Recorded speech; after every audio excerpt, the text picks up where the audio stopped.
40 hours of racing down and 12 to go, and it all comes down to one of the most iconic sports car circuits in the world. All three titles still hang in the balance, and we will see three brand new champions to Platinum competition.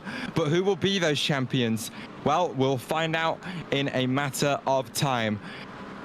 For now, though, welcome to the Platinum Endurance Championship, and welcome to the season finale from the very dark Daytona International Speedway. My name is Taylor Mills. Alongside me in commentary, as always, is Olivia Hayward, and we will be live from lights to flag here on ABN. The sun sits below the horizon of Daytona Beach, and it will eventually cast its glow on 5.73 kilometers and 12 turns of the Daytona International Speedway, a facility that has the same square footage, actually, as the Principality of Monaco. More history will be added to the books of this track today, as it fulfills an unusual role of a final round of a season, even though it is traditionally the IMSA season opener.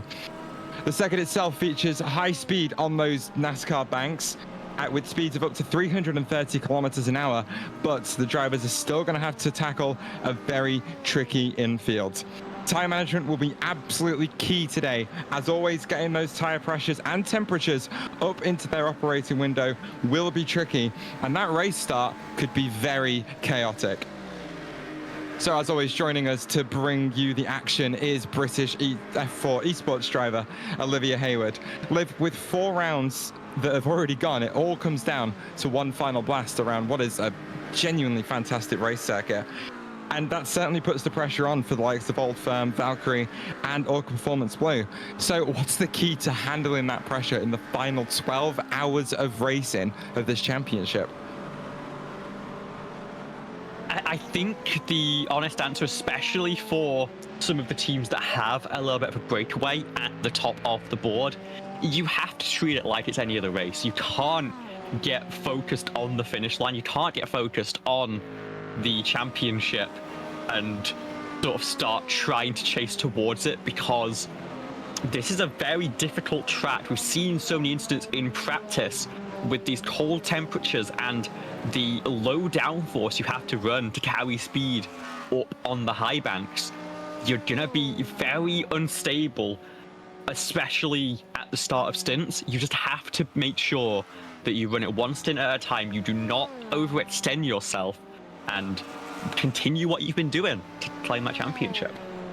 Yeah, it's certainly going to be the case for the teams that have been so consistent so far this season. But let's have a quick rundown of who the top 5 are in each class. In GTP at the moment, Old Firm Racing do lead the way on 122 points, and Fury Simsport are in a relatively distant second place with 97. There is a small chance they could actually win the championship with no wins, but that does require a bit of luck, of bad luck, to come Old Firm Racing's way. XPD Racing are down in 3rd place with 92 points. Writer Engineering, their lead car, only separated from 3rd place by a single point, but DLR Simlab at nearly 30 points further back on that. In GT3 Pro, you've got Valkyrie at Site Green that lead the way on 110. Negative Delta by Simgear, actually only 7 points behind, so that is a championship that could fall one way or the other today. RPM Racing only 5 points behind that, so again, they're still in the hunt for the title, depending on what happens at the front of the field. Go Esports, 81 points down in 4th, and DDK Racing, that G car, down in 5th in GT3 Pro. In GT3 AM, it has pretty much been the Orca Performance Racing Blue show, and that is reflected in the point standing, 113 for them, and they lead Eagle Speed Academy G by 14 points. Locals Autosport threatening to jump in to that top 2 and maybe even take the championship if any poor luck befalls Orca Performance Blue, as they're on 89 points. But here's the interesting thing.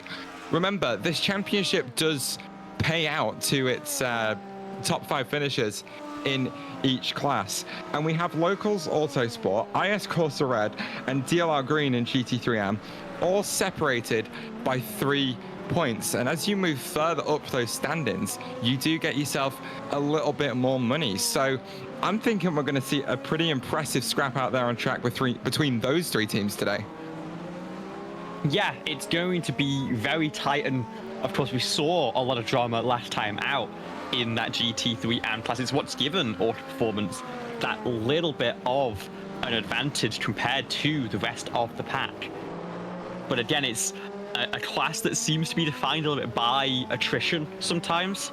And so it's going to come down to which teams are able to meet the challenge and run their race as consistently as possible, ultimately, to get the job done. One thing I did want to mention, which has been a massive factor in the GT3, the GTP class, but not the GT3 classes, you do get points deducted for every penalty you are awarded. And in GT3 Pro, the top 8 cars either have no deductions or a single point. In GT3 Am, that applies to the top 6. In GTP, the top 5 have a combined deduction of 19 points. So keeping your nose clean as the fast class, being a little bit patient on those overtakes through traffic especially, could still play a factor in at least those lower spots in the championship for those prize money payouts. Yeah, it's usually the case with those incidents as well. They are judged a little bit harsher on the prototype class because with the amount of speed and downforce and grip that these cars have, it's much easier for them to control any engagements that they end up in. And it is often the case they are having incidents with the slower GT3 class. So that's why you do find so many incidents going in favor of the GT3s that were hit by the prototype. So we'll see how that unfolds today. Daytona International Speedway is a track that can be a little bit of a nightmare for traffic, as a lot of these corners are quite one line. In real life, we saw some drama through turns 2 and 3, and there's going to be a case of that today. I'm trying to remember. Even last time out in the season finale for the Platinum Pilot Series, we had 2 cars going side by side through there that resulted in a bit of a dumping coming out of turn 4. So keep an eye out even for anything like that today, because these cars are going to be very close at the start of the race, especially with how powerful that slipstream effect is once we get onto the banking. Yeah, it's a situation where you really want to wait for the banking because it's obviously so easy to get the moves done there. But you just don't have that luxury in a field this competitive. You have to get those moves done into turn number 1, into the horseshoes, and on the way out onto the oval. You have to sort of force the issue a little bit, and it can definitely end in some big incidents if you misjudge it. Let's not forget as well that our GTP drivers often are the highest rated in the field, and Real Life IMSA has their rule where if you are sort of a gold or a platinum driver and you have an incident with an amateur, you get judged much more harshly because they consider that you really should know better. You should be the one in control of that situation. And it's a little bit silly on you if you end up having a little bit of a scuffle, as Wesley Casper's practicing those late moves now while the stewards are a little bit more lenient before we get into the business end of this event. But we are going to wrap up practice in just a moment's time and get in to our 40 minutes of qualifying, our last qualifying session of the season. Yes, it is. The format remains exactly the same compared to any of the other rounds of this championship, where the GT3s and the GTPs will qualify separately in an open qualifying format, as the checkered flag will fly on the final practice session of the championship. The cars will be teleported back to pit lane, and in a few seconds, the green flag will fly on GT3 qualifying.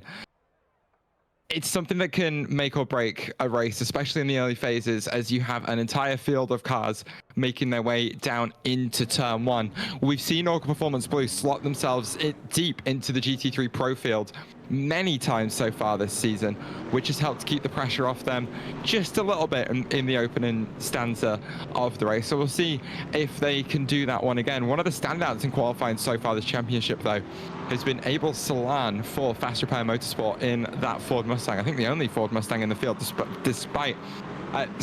apart from the DDK racing car that you have on your screens right now. So look out for Abel Salan getting another banger lap time in and putting that car on pole yet again. They had a fantastic race last time out at Algarve, but not reflected their result in Le Mans, where they failed to finish that one after leading a good chunk of the first phase of the race, ending up out after an incident at Tete Rouge. But of course, the track conditions at Le Mans, very tricky. That racing line really only being one wide after the rain shower we had. But we have absolutely no threat of that today. We are deep within the warm weather months down in Florida, and that should keep the track dry for the entire race distance, including qualifying. So all 13 hours will be nice and, well, we say easy. The track will certainly be easy to drive, but getting around a field of traffic certainly won't be. Yeah, and the qualifying is going to have maybe even more traffic than some of the early phases of the race here. You've got some cars trying to get a little bit of a breakaway, just try and get, I guess, a banker lap in at their own pace, but you've also got a number of cars who are right on top of each other, looking for that slipstream down the very long banking section. Remember, it is 2.5 miles of oval here, 4 kilometers, and we run basically the entire thing split into 2 segments. These are straightaways, if you can call them that approach the limit of what the FIA is willing to homologate at 2 kilometers. So you have to be focused on the straight line speed, and having a car punching the hole of the air like one of those rare Ford Mustangs is going to be a huge advantage. But then you've got to deal them in the corners as well. You've got to make sure you don't trip over each other. Yeah, that's the thing. Keep an eye out for teammates out there on track working together to try and extract a little bit more speed out of both of their optimal lap times. Just having a quick look down the standings to see who we've got that can actually work together out there. I know Eagle Speed Academy have got quite a few cars out there on circuit, so they'll be one of the teams to look out for. XPD Racing, I think, only running 1 car in each class or so. Orca Performance have a couple of cars out there as well, so keep an eye for those McLarens getting close together. We know DDK have got a Mustang and a Ferrari, but they are separated by quite a few car lengths out there on track as it stands. But Didier Reuter's just kind of leading a bit of a train right now for Eagle Speed Academy, who find themselves between a huge Ford Mustang in front of them and being hunted down by, I think that's Gianluca Minari in a Mercedes GT3. So we'll see what sort of lap times Le Guin and Villiers are going to set. These are only the first 5 laps, so tyres are still yet to come up to temperature, but we are about to see the first lap time start to pour in.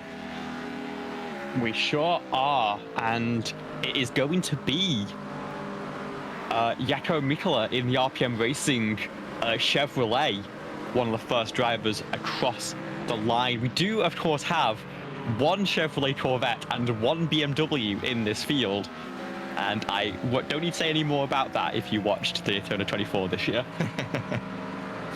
Well, fingers crossed they won't find themselves anywhere near each other on track as we try to avoid any of that dramas. Virtual Drivers by Thrustmaster in that BMW leading the way in GT3 Pro so far and shocking no one. Orca Performance Racing Blue 1 minute 44.662, the fastest of the GT3 AMs.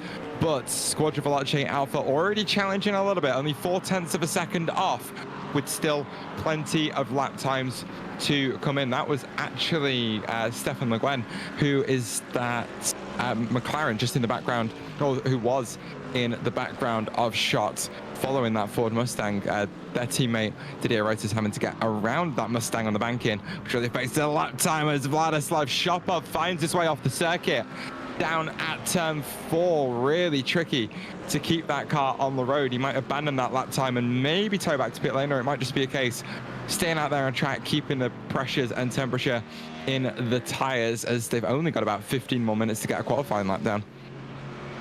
Yeah, you've got time for maybe 2 or 3 runs, but it's a long outlap here, nearly 2 minutes per lap.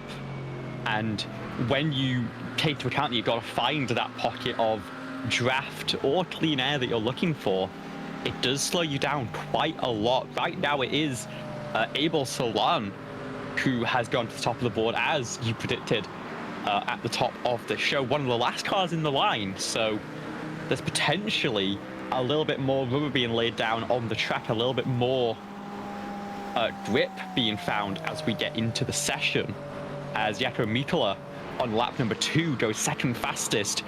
And we have now our first car into the 143s. It is Auto Performance Racing Black with Marcel Beck in the McLaren 720S.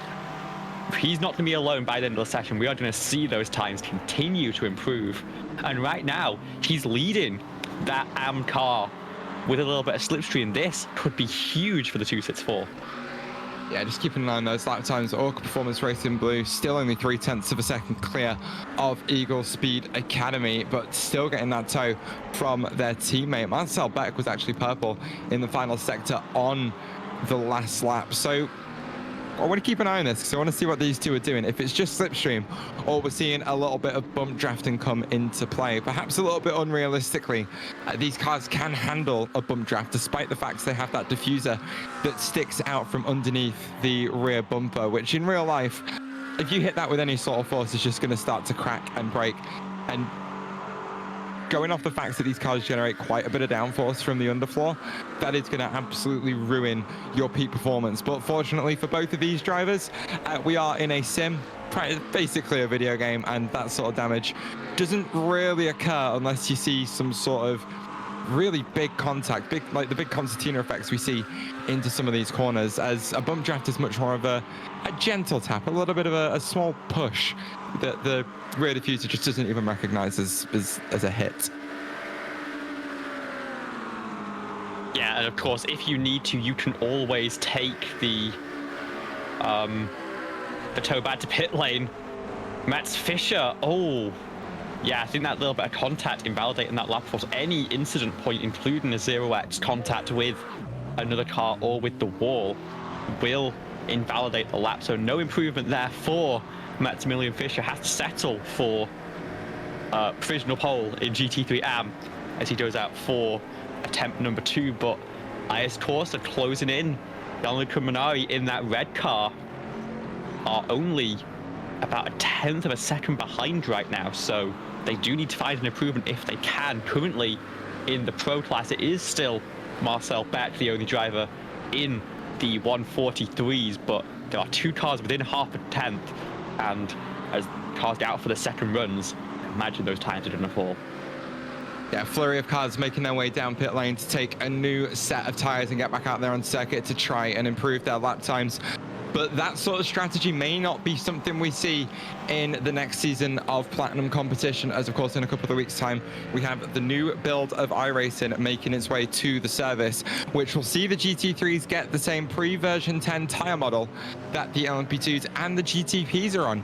That means that tire warm-up is going to be a lot more difficult, and these cars are going to have to be a lot more careful about bringing those tires in, and we might not have the same sort of strategy where the cars reset to pit lane for a fresh set of tires and get back out there on the circuit. It may be a case of just get out there, get the tires up to temperature and keep lapping, because we all know that you lose so much straight line speed, so much cornering speed, so much braking and traction when the tires aren't where they are. And honestly, I'm kind of excited to see that sort of change come to the GT3s.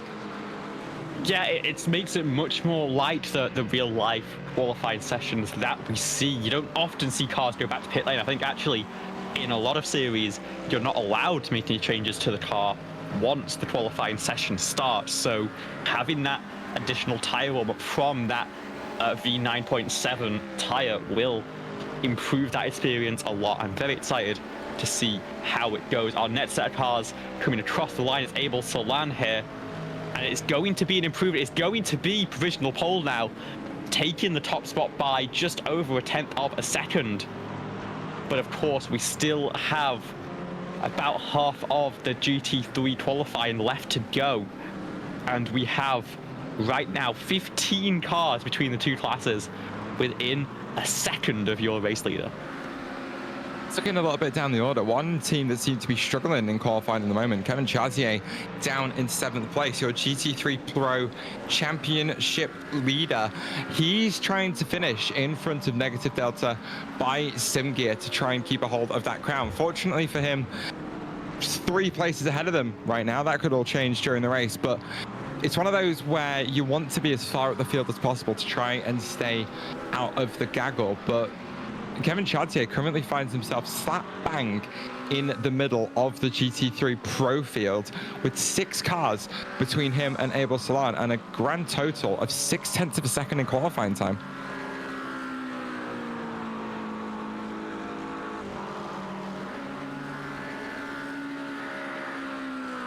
And we're expecting that lap number 2 has been an improvement in these runs for some cars. It was in those first attempts, and so I would not be surprised for some teams if they find a little bit here. RPM Racing especially running that 2-lap strategy in the first stint, and they were about 0.5 tenth up on their first lap in the second stint.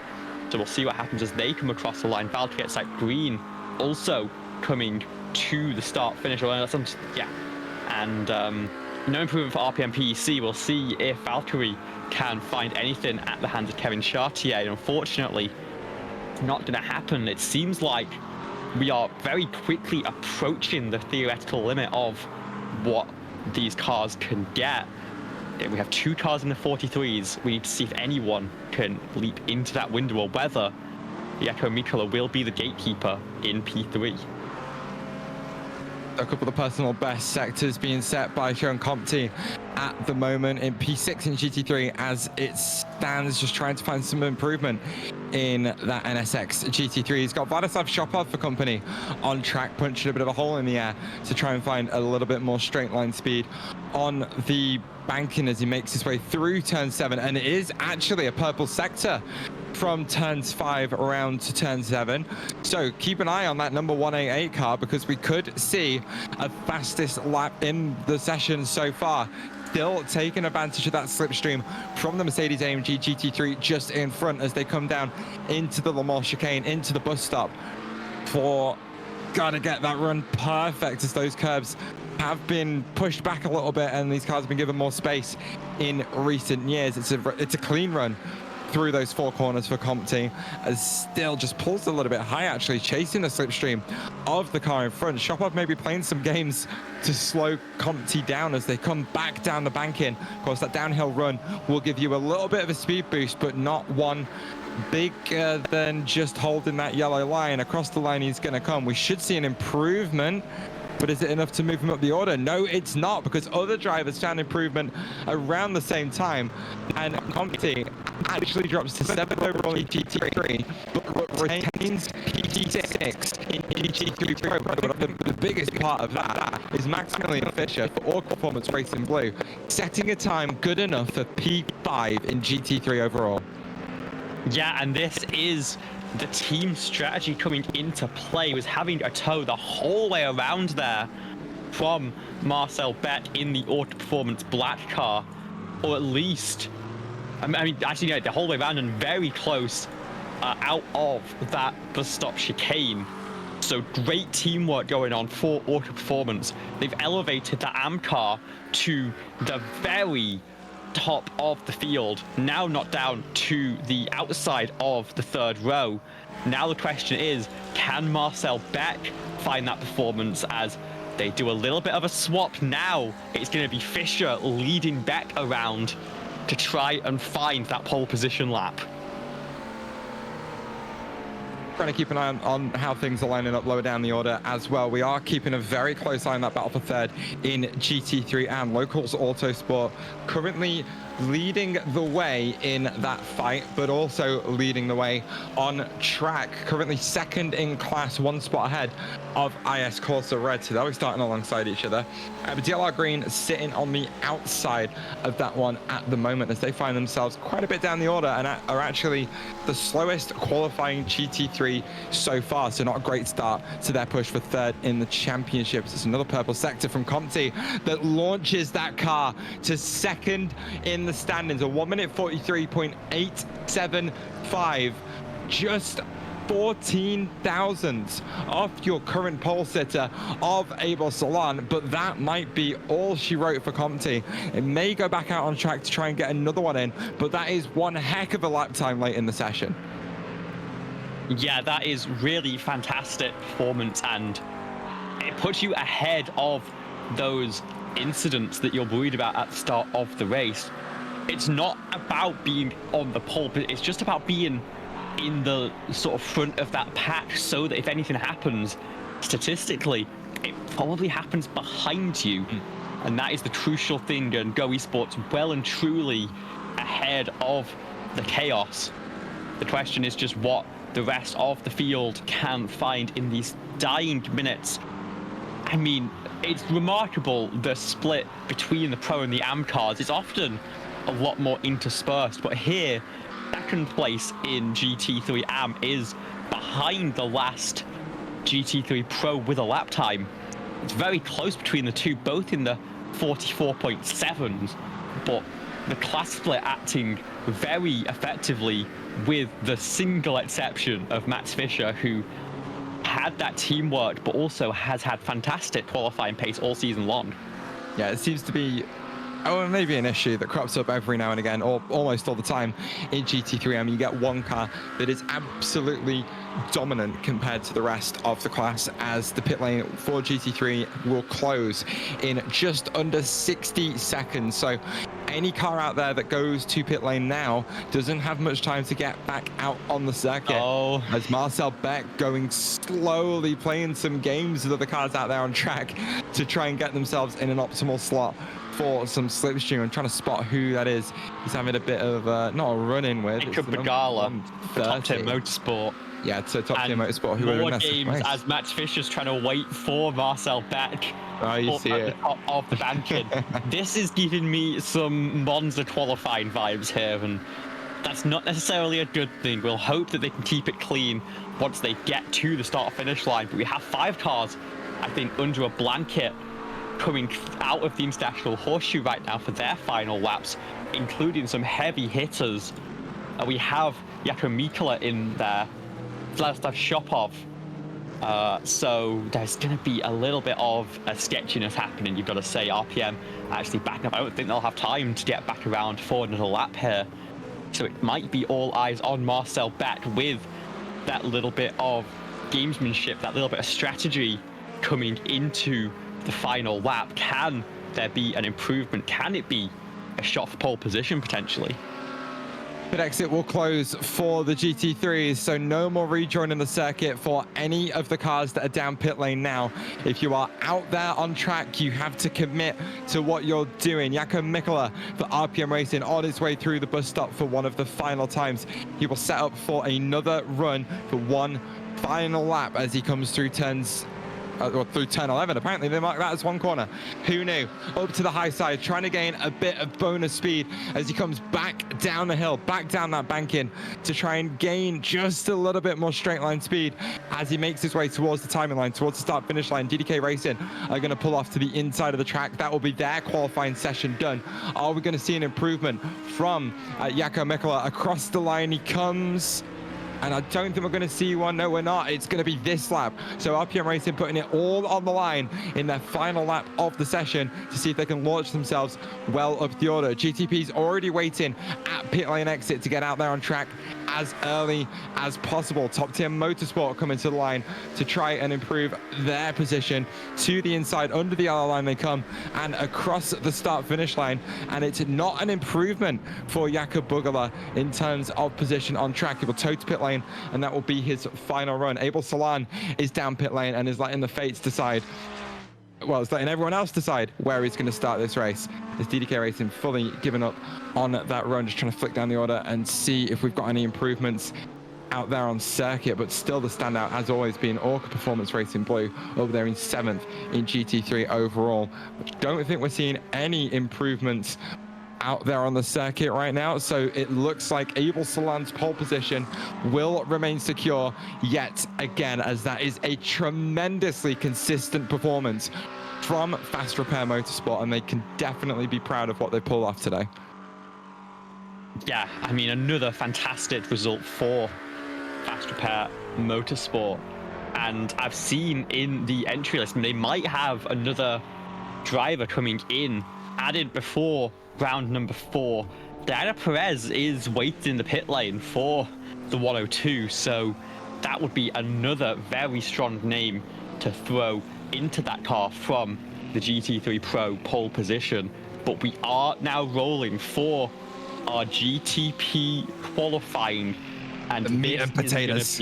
This is going to be very dramatic because again we have those new tires, V9.7 as it's been dubbed by iRacing, and the conditions are very cool. 24 degrees Celsius in the air and on the track, 75 Fahrenheit for those sitting in the stands, and it is going to be very difficult to get the tires up to temperature and in the window for a flying lap here. You're seeing a little bit of weaving on the banking just to try and get something going.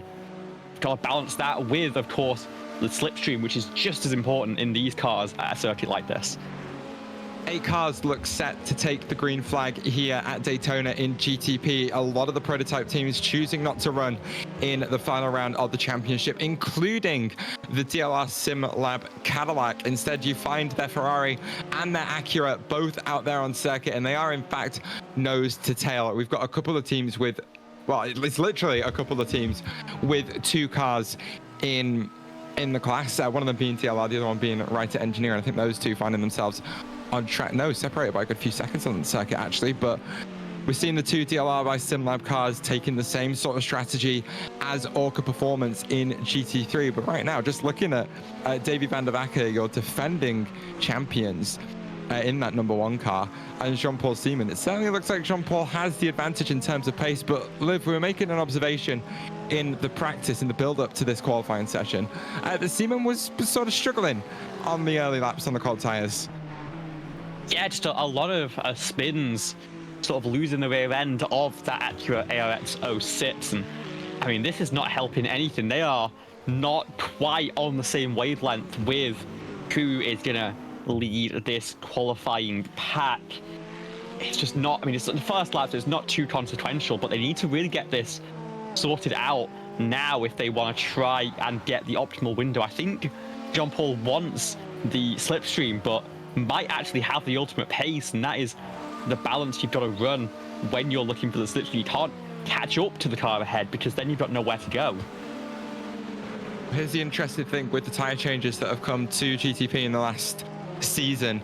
We haven't been to the Daytona International Speedway yet with the GTPs, which means none of the setup shops will have a Daytona specific setup that any of these prototype teams can throw on the car. Fortunately for them, a few of them work about a week ahead, and in the final week of the season we do have Le Mans coming up. And if any of you know anything about sports cars, you know that LMDH and LMH are built and designed as 2 separate rule sets to run together in one class. And you know why that is?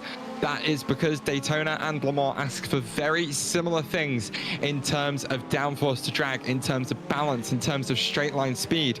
So with some of those setup shops working 1 week ahead, I am sure that a couple of these teams are going to have a Le Mans setup on these cars as they run around the Daytona International Speedway. Yeah, it's going to be very tricky, but of course, the thing with Le Mans is that you can go for multiple different philosophies. You can put on a bit more downforce to focus on that final sequence of the lap through the Porsche curves. Through here, there's really only one corner that requires any downforce whatsoever down at the Le Mans chicane, the bus stop. And the rest of the circuit, it's all about the mechanical grip through the horseshoes. So you've got to be as trimmed out as you dare through here. Yeah, one of the cars that should have a bit of an advantage here this week due to the way it's designed and built is that Ferrari 499P, which has been a bit of a straight line speed monster all season long. And when you come to tracks like this, is usually the car of choice. Davy van der Wacker putting that to his advantage at the moment. He's still not on a competitive flying lap yet, taking that high line through the NASCAR 3 and 4 corners, and it should be now that we see those proper flying laps start to trickle in. Jean-Paul Seaman has dropped about 8/10 back off his championship defending teammate, but for now it's connection lost to racing in that Cadillac V Series R with Yaroslav Roth on board that take pole position provisionally, but we still have 15 minutes left in the session. These tires are only just up to temperature, so that lap time is not going to stand. Yeah, I think with how cold the track is, it's lap 3 where you're going to find the optimal performance here. as Writer Engineering, the number 77 car, jumps into second place with Jack James behind the wheel. And now Fury Simsport steals that front row spot. Max Delayden in the 31. So it is still all change at the top of the board. And we're expecting more improvements in this first stint. And then not to mention the fact that we're going to have another set of runs, maybe another 2 if some teams choose to abandon this lap, where you can just keep ramping up the aggression now that you've got your lap times on the board, and you need to find every last tenth that you can.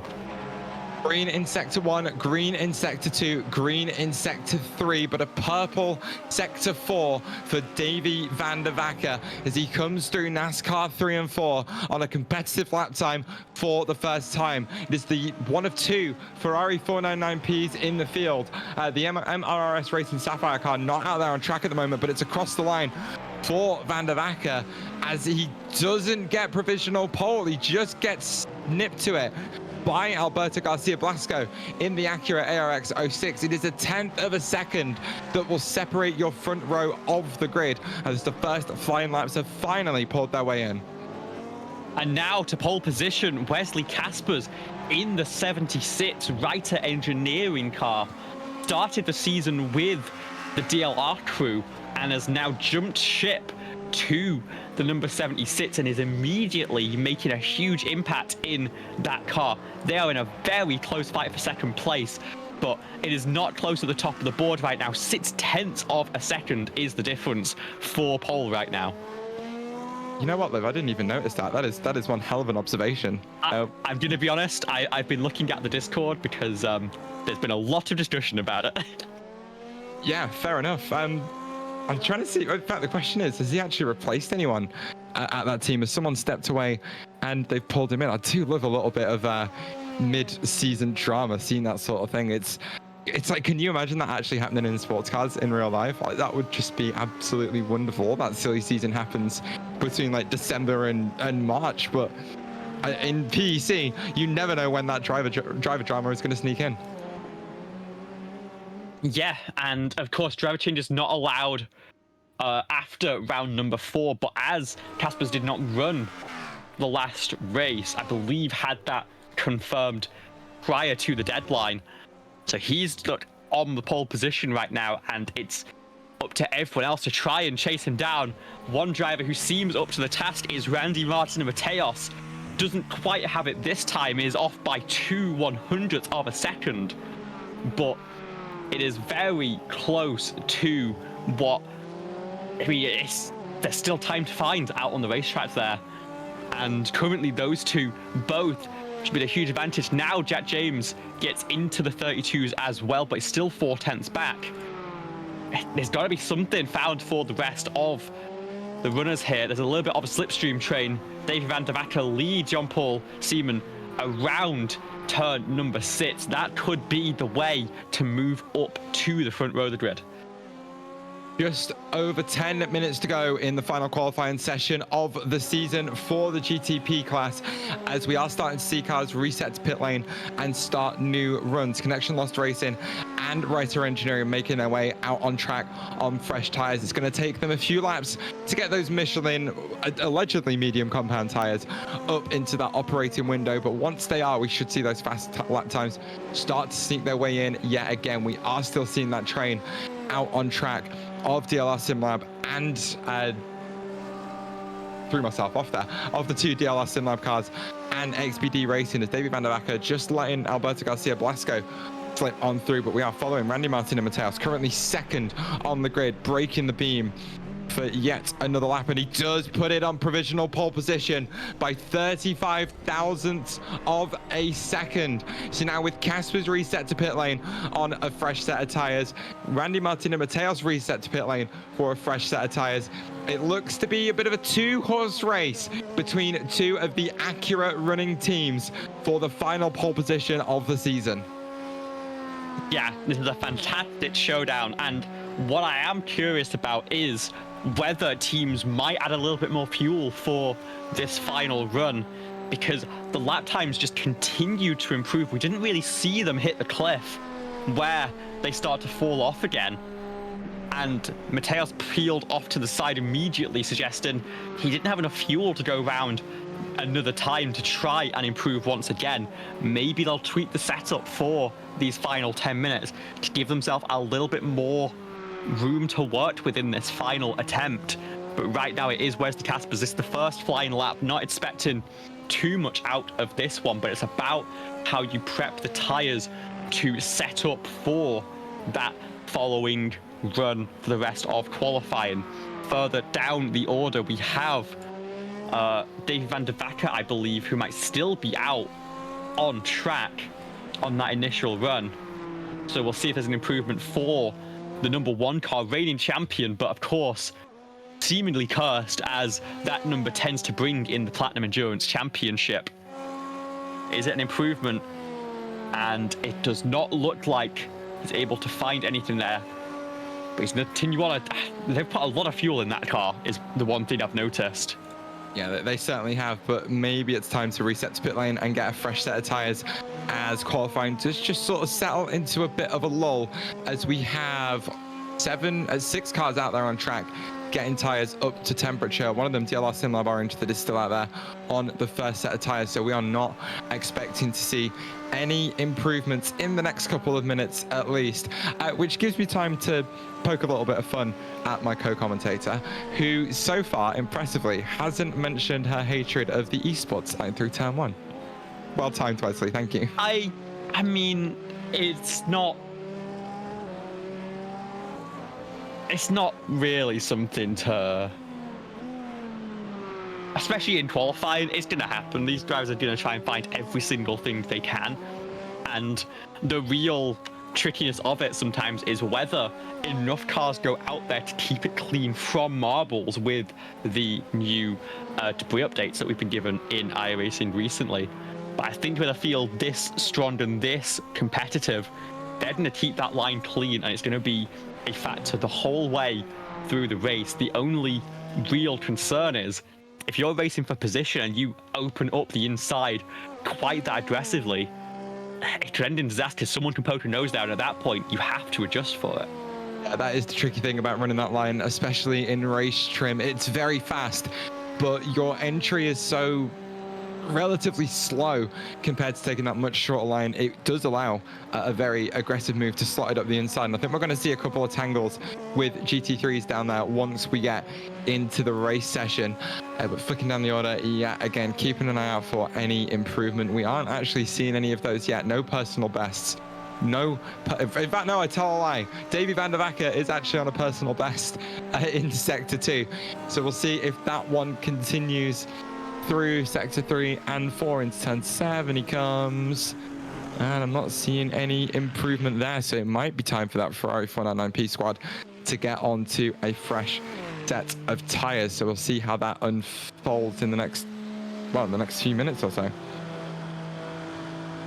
Yeah, we need to see teams start to find those improvements, or at least find times that can put them on the right path for an improvement in the rest of the run. So far, not really anything being shown in this. Right to Engineering 2 have had 2 consecutive warm-up laps, and it's really only Wesley Caspers who on lap number 2 has gotten into the 33s, but even so, it's not going to challenge the 32.5 that's currently on the board for the 76.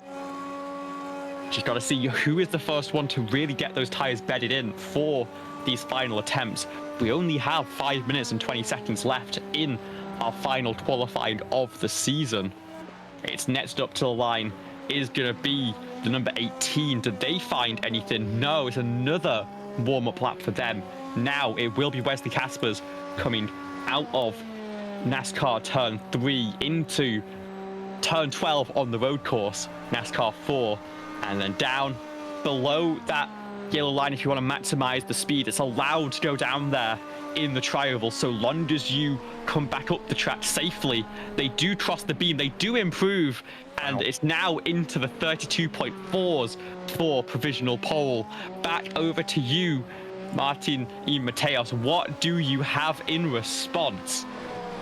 Well, he is about a lap or so delayed relative to Wesley Caspers and Writer Engineering Esports. We saw no improvement on his previous lap as Fury Simsport jump up the standings up to 6th over DLR by Simlab Orange, who have finally reset down pit lane. But we are following your championship leading car, currently in 2nd place, battling for the final pole position of the championship as he comes through turn 5, and it isn't any improvement in the first 2 sectors so far, so it may be a final couple of laps dash for Randy Martin y Mateos. What sort of time is the Frenchman going to be able to set in the dying moments of the championship? Only time will tell, but for now it is not good enough to snatch that pole position.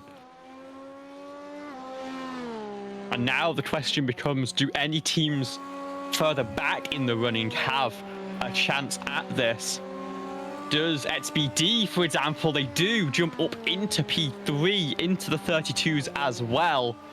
Fury Simsport found an improvement last time by and are on another quick lap by the look of things. If Old Firm can't find that lap, potentially someone further back could be the one to make it happen. Meanwhile, Wesley Caspers still out on track looking for another improvement. Last lap was invalidated, but there's still 3 minutes left for all of these cars that have hit the start-finish line. They have a chance to do 3 more laps, including this one. No improvement for Old Firm Racing on that last lap. The gap still currently sat at 68 thousandths of a second. I wish it was 1,000 more, Liv. That would be funny. But Randy Martin and Mateos looking for some improvements on this final run as the 77 Writer Engineering Esports car moves up another spot in the standings. Jack James currently good enough for 3rd spot as it stands, 2.5 tenths of a second off that pole position. So we'll see if he can find any more improvement in the final 2.5 minutes. We are going to have time for a couple more laps here at the Daytona International Speedway as Wesley Caspers has reset to pit lane. So that might be Writer Engineering's day done. They may think that is good enough to secure the pole position, but someone who thinks they may have something to say about that is Randy Martin and Mateos, who actually finds an improvement in Sector 3 yet again. Sector 3 being basically turn 6 in the braking zone for turn 7. It's a question of whether that's going to be enough to actually find those 600ths of a second. We'll have to wait and see as he comes through the bus stop for what should be his 2nd to last attempt at qualifying. Alberto Garcia Blasco has found some help, found some slipstream in his final couple of laps as he's got Jean-Paul Seaman for DLR Simlab Red just in front of him. He did find an improvement in the final sector on the previous lap, but wasn't enough to get him into those top 2 positions. Just looking back to Mateos now, he's already come across the start-finish line to start what should be his final lap, and it is now a case of, will this be where he finally finds the improvement he's been looking for? Yeah, he ran high in NASCAR 3 and 4 there, cut down to build that momentum coming to the start finish. So it's putting it all on the table for this final lap. Only 3 cars left out on the racetrack. I think the rest of them ran out of fuel and didn't have enough time to warm the tires back up. But here comes the 97, one last shot at pole position. Through turn 6, he comes yet again looking for some more improvement. He doesn't actually improve through that sector. It's the first time he hasn't found personal best through turn 6 in this last qualifying run. It doesn't seem like the time is there for for Old Firm Racing. Your championship leaders may have to pull away from the grid in the final race of the championship in 2nd place with a 25-point lead. It should be enough to hold on to the championship should they finish there at the end of 12 hours. But for right now, they won't be able to snatch the glory for that final pole position of the season. Through the bus stop he comes. It's a great run through that sector, but again, not finding any improvement in that Acura ARX-06. The speed is going to build and build and build as he comes through the banking out of NASCAR 4, hugging that inside yellow line. The checkered flag is out. It will be across the line. Can he take that final pole position? No, he can't. It is not good enough for an improvement. And the final pole position of the Platinum Endurance Championship Season 7 will go to Wesley Caspers and Writer Engineering Esports. What a lap. And I mean, drama down to the very end. And let's not forget, we still have 12 hours of racing left to go in this championship. It could all change from here. But right now it is advantage Writer Engineering in that battle for second place. But Old Firm Racing doing what they need to do right now. They are starting on the outside pole. They basically just need to finish this race in one piece, and they have a very good shot at securing their GTP championship. So sitting in second place, very, very solid result for them in qualifying. So as it stands, all Old Firm Racing need to do is hang on to the spot they're in and not pull any penalty points, with 8 cars that should take the green flag for the final race of the championship. The points gap between first and 8th, assuming Fury Sim Sport do win this race, which they haven't managed to do all season long, that points gap is 22 points, which wouldn't be enough to overhaul the 25-point advantage that Old Firm Racing have over Fury Sim Sport without any penalty points. So it is going to take a lot of work today for Old Firm Racing to be usurped, but thankfully it's a little bit closer in the other 2 championships. But we will get there at some point in the race. There's just a lot of championship implications on the line for the next 12 hours of racing.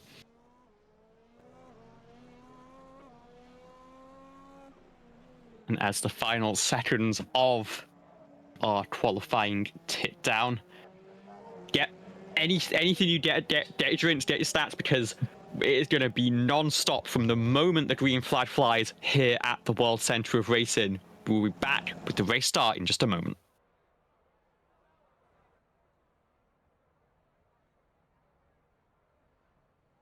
So the countdown timer does tick down to 0. Qualifying is over and gridding begins for the final time this season. So speaking of gridding, let's see how it's going to line up for the last 12 hours of racing here at Daytona International Speedway.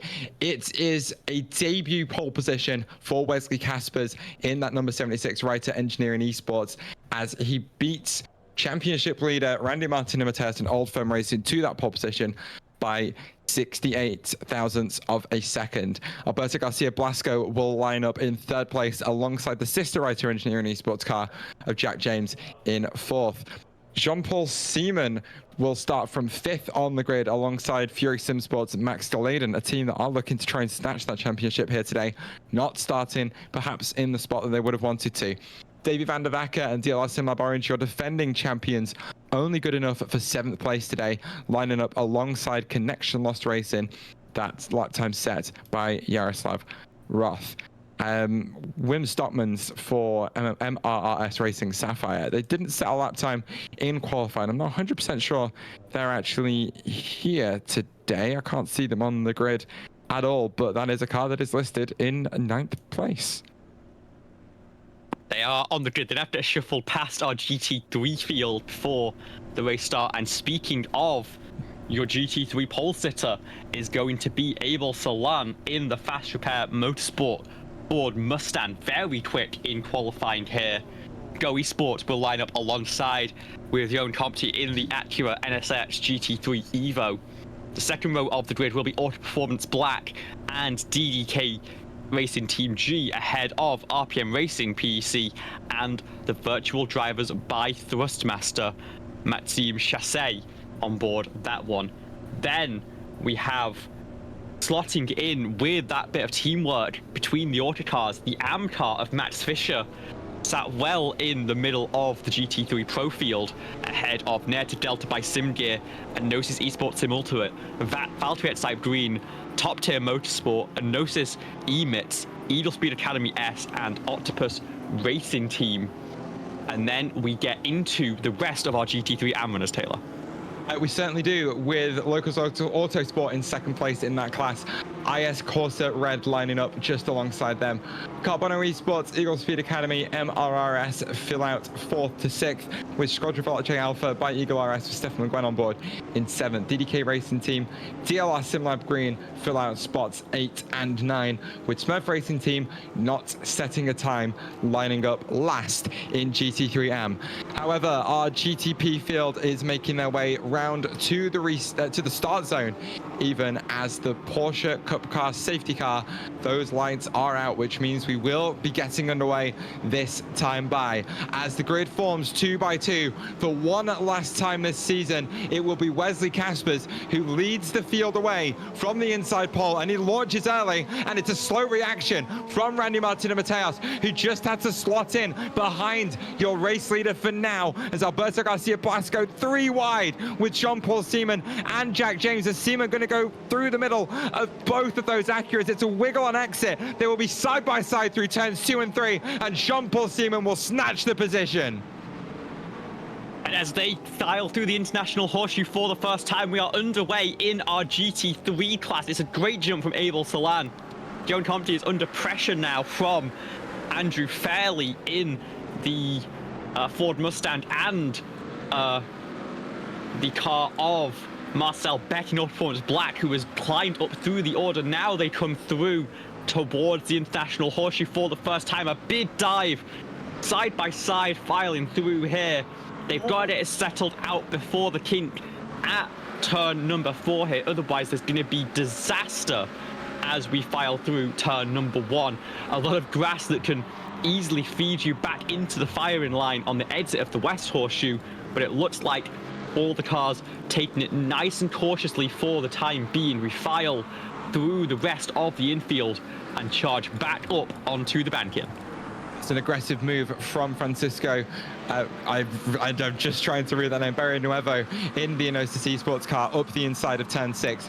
That put Maximilian Fischer in a bit of an awkward performance sandwiched by those Enosis Esports cars. But Jean-Paul Seaman taking absolutely no prisoners in the early phases of this race, getting alongside Randy Martin and Mateos on the exit of the bus stop, and now sat just underneath his rear wing as they come across the start-finish line for the second time. So Seaman at 4 DLR Simlab Red applying that pressure to your championship leader, almost running into the back of him at the apex of turn 1. That could have been a disastrous start to the race for Old Firm Racing, but for now they're holding firm in P2 as the GT3s make their way around to the end of lap 1 for the first and only time. And we've had an incident a little bit further back for the number 1 car. Championship curse continues as David van der Vacker had an off down at the International Horseshoe, and then another mistake coming through the kink. Big slide the rear end, stepping out, sliding through the grass, as you mentioned, for the GT3 field. And he's actually been handed a black flag by iRacing for that little excursion, thinking it's an intentional corner cut, which is really unfortunate for that team.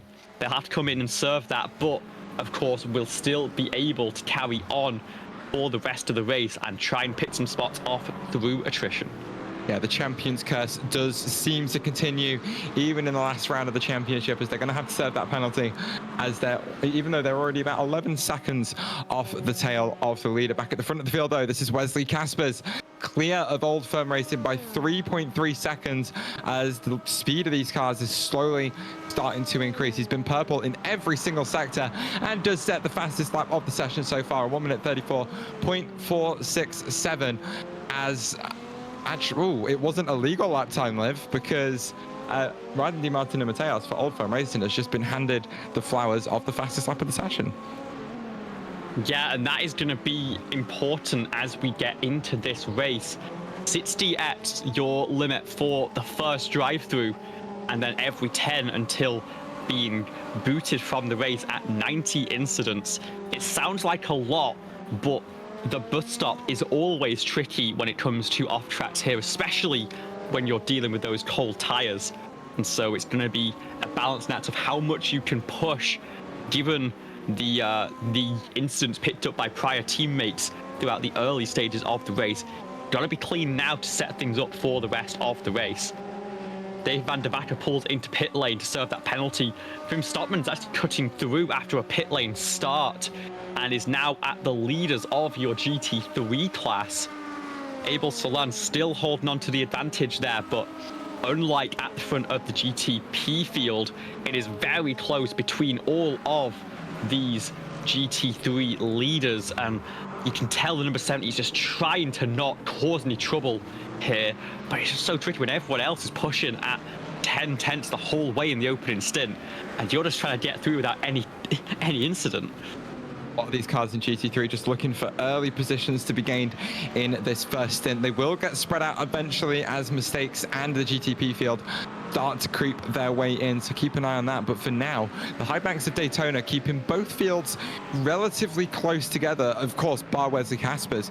It was Jean-Paul Seaman who was really the instigator of all of that, sending it 3 wide off the race start down into turn 1 and checking up Randy Martin Mateos and Alberto Garcia Blasco, which really allowed Caspers to just get a clean run through that first sector and build the lead that he's got. The only thing that I have a question mark for over Writer Engineering right now is how that's going to play into their strategy, because you're going to want to do a little bit of fuel saving here at Daytona to make those stints as long as possible.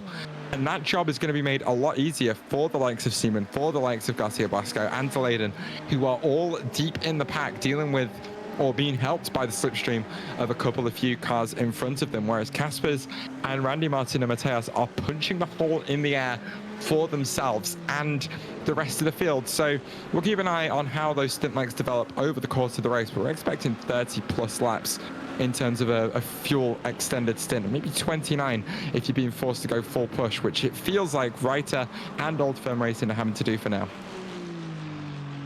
Yeah, but at the same time, I understand if you are Old Firm Racing, you don't want to be swallowed up into the pack here. You are safest with the rest of the field behind you.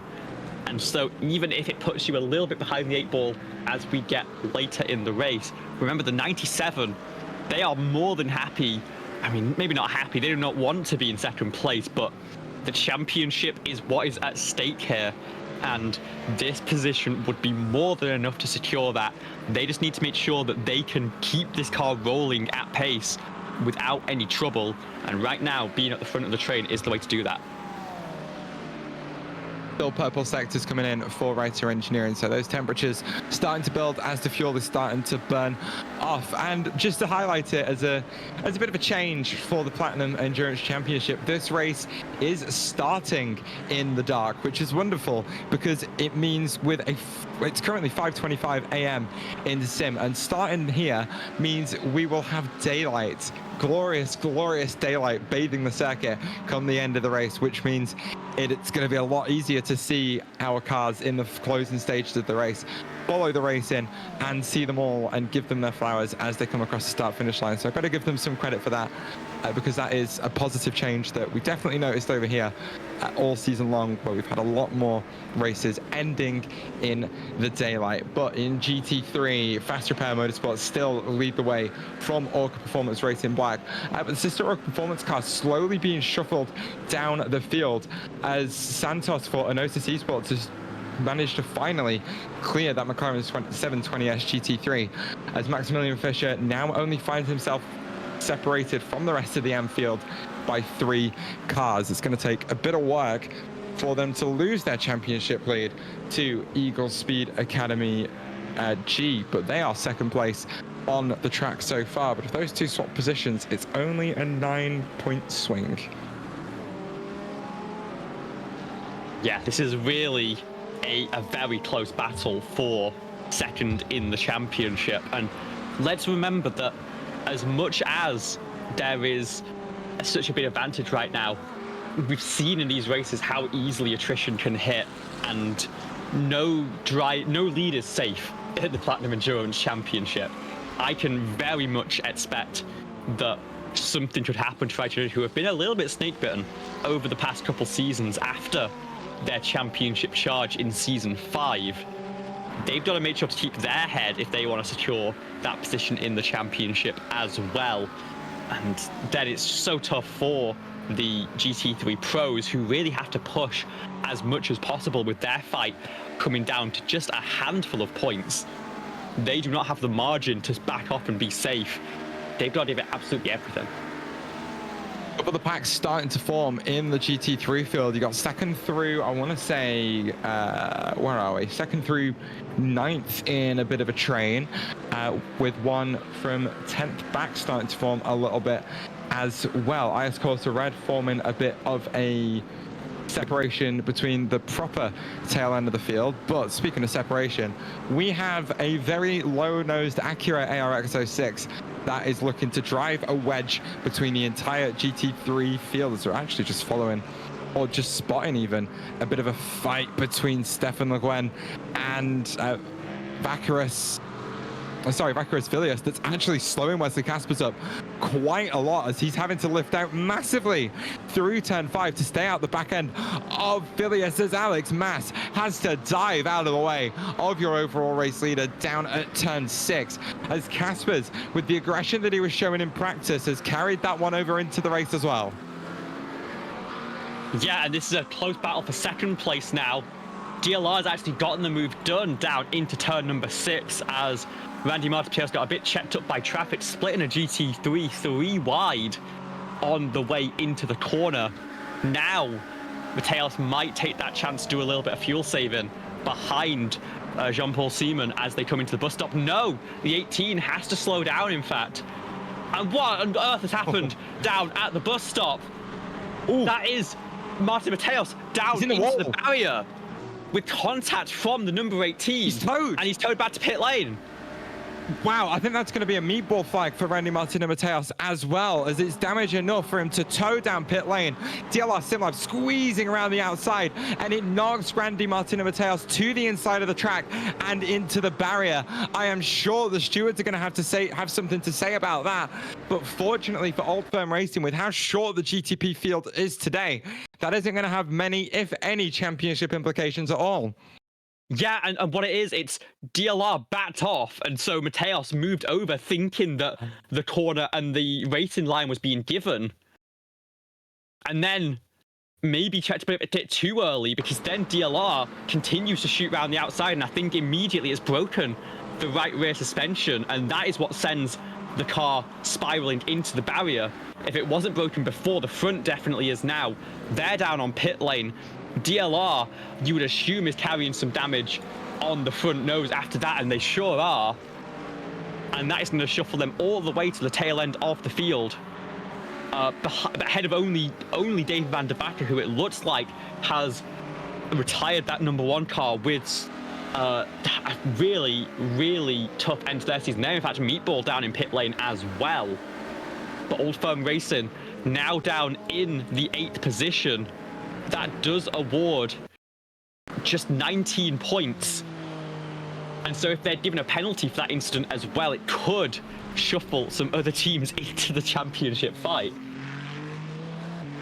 Yeah, we'll see how the stewards judge that one. I'll be keeping an eye out on that stewards decision very, very closely, because I said it at the end of qualifying that it could be penalty points that decide the championship, depending on how the race goes. Fury Simsport still finding themselves way out of position. That 31 crew need to be leading this race. It's a team that have found themselves up there many a time, but have never been able to close the job out. This is a team that is second in the championship and haven't got a single race with 3 podiums, which has kept them in contention for the championship.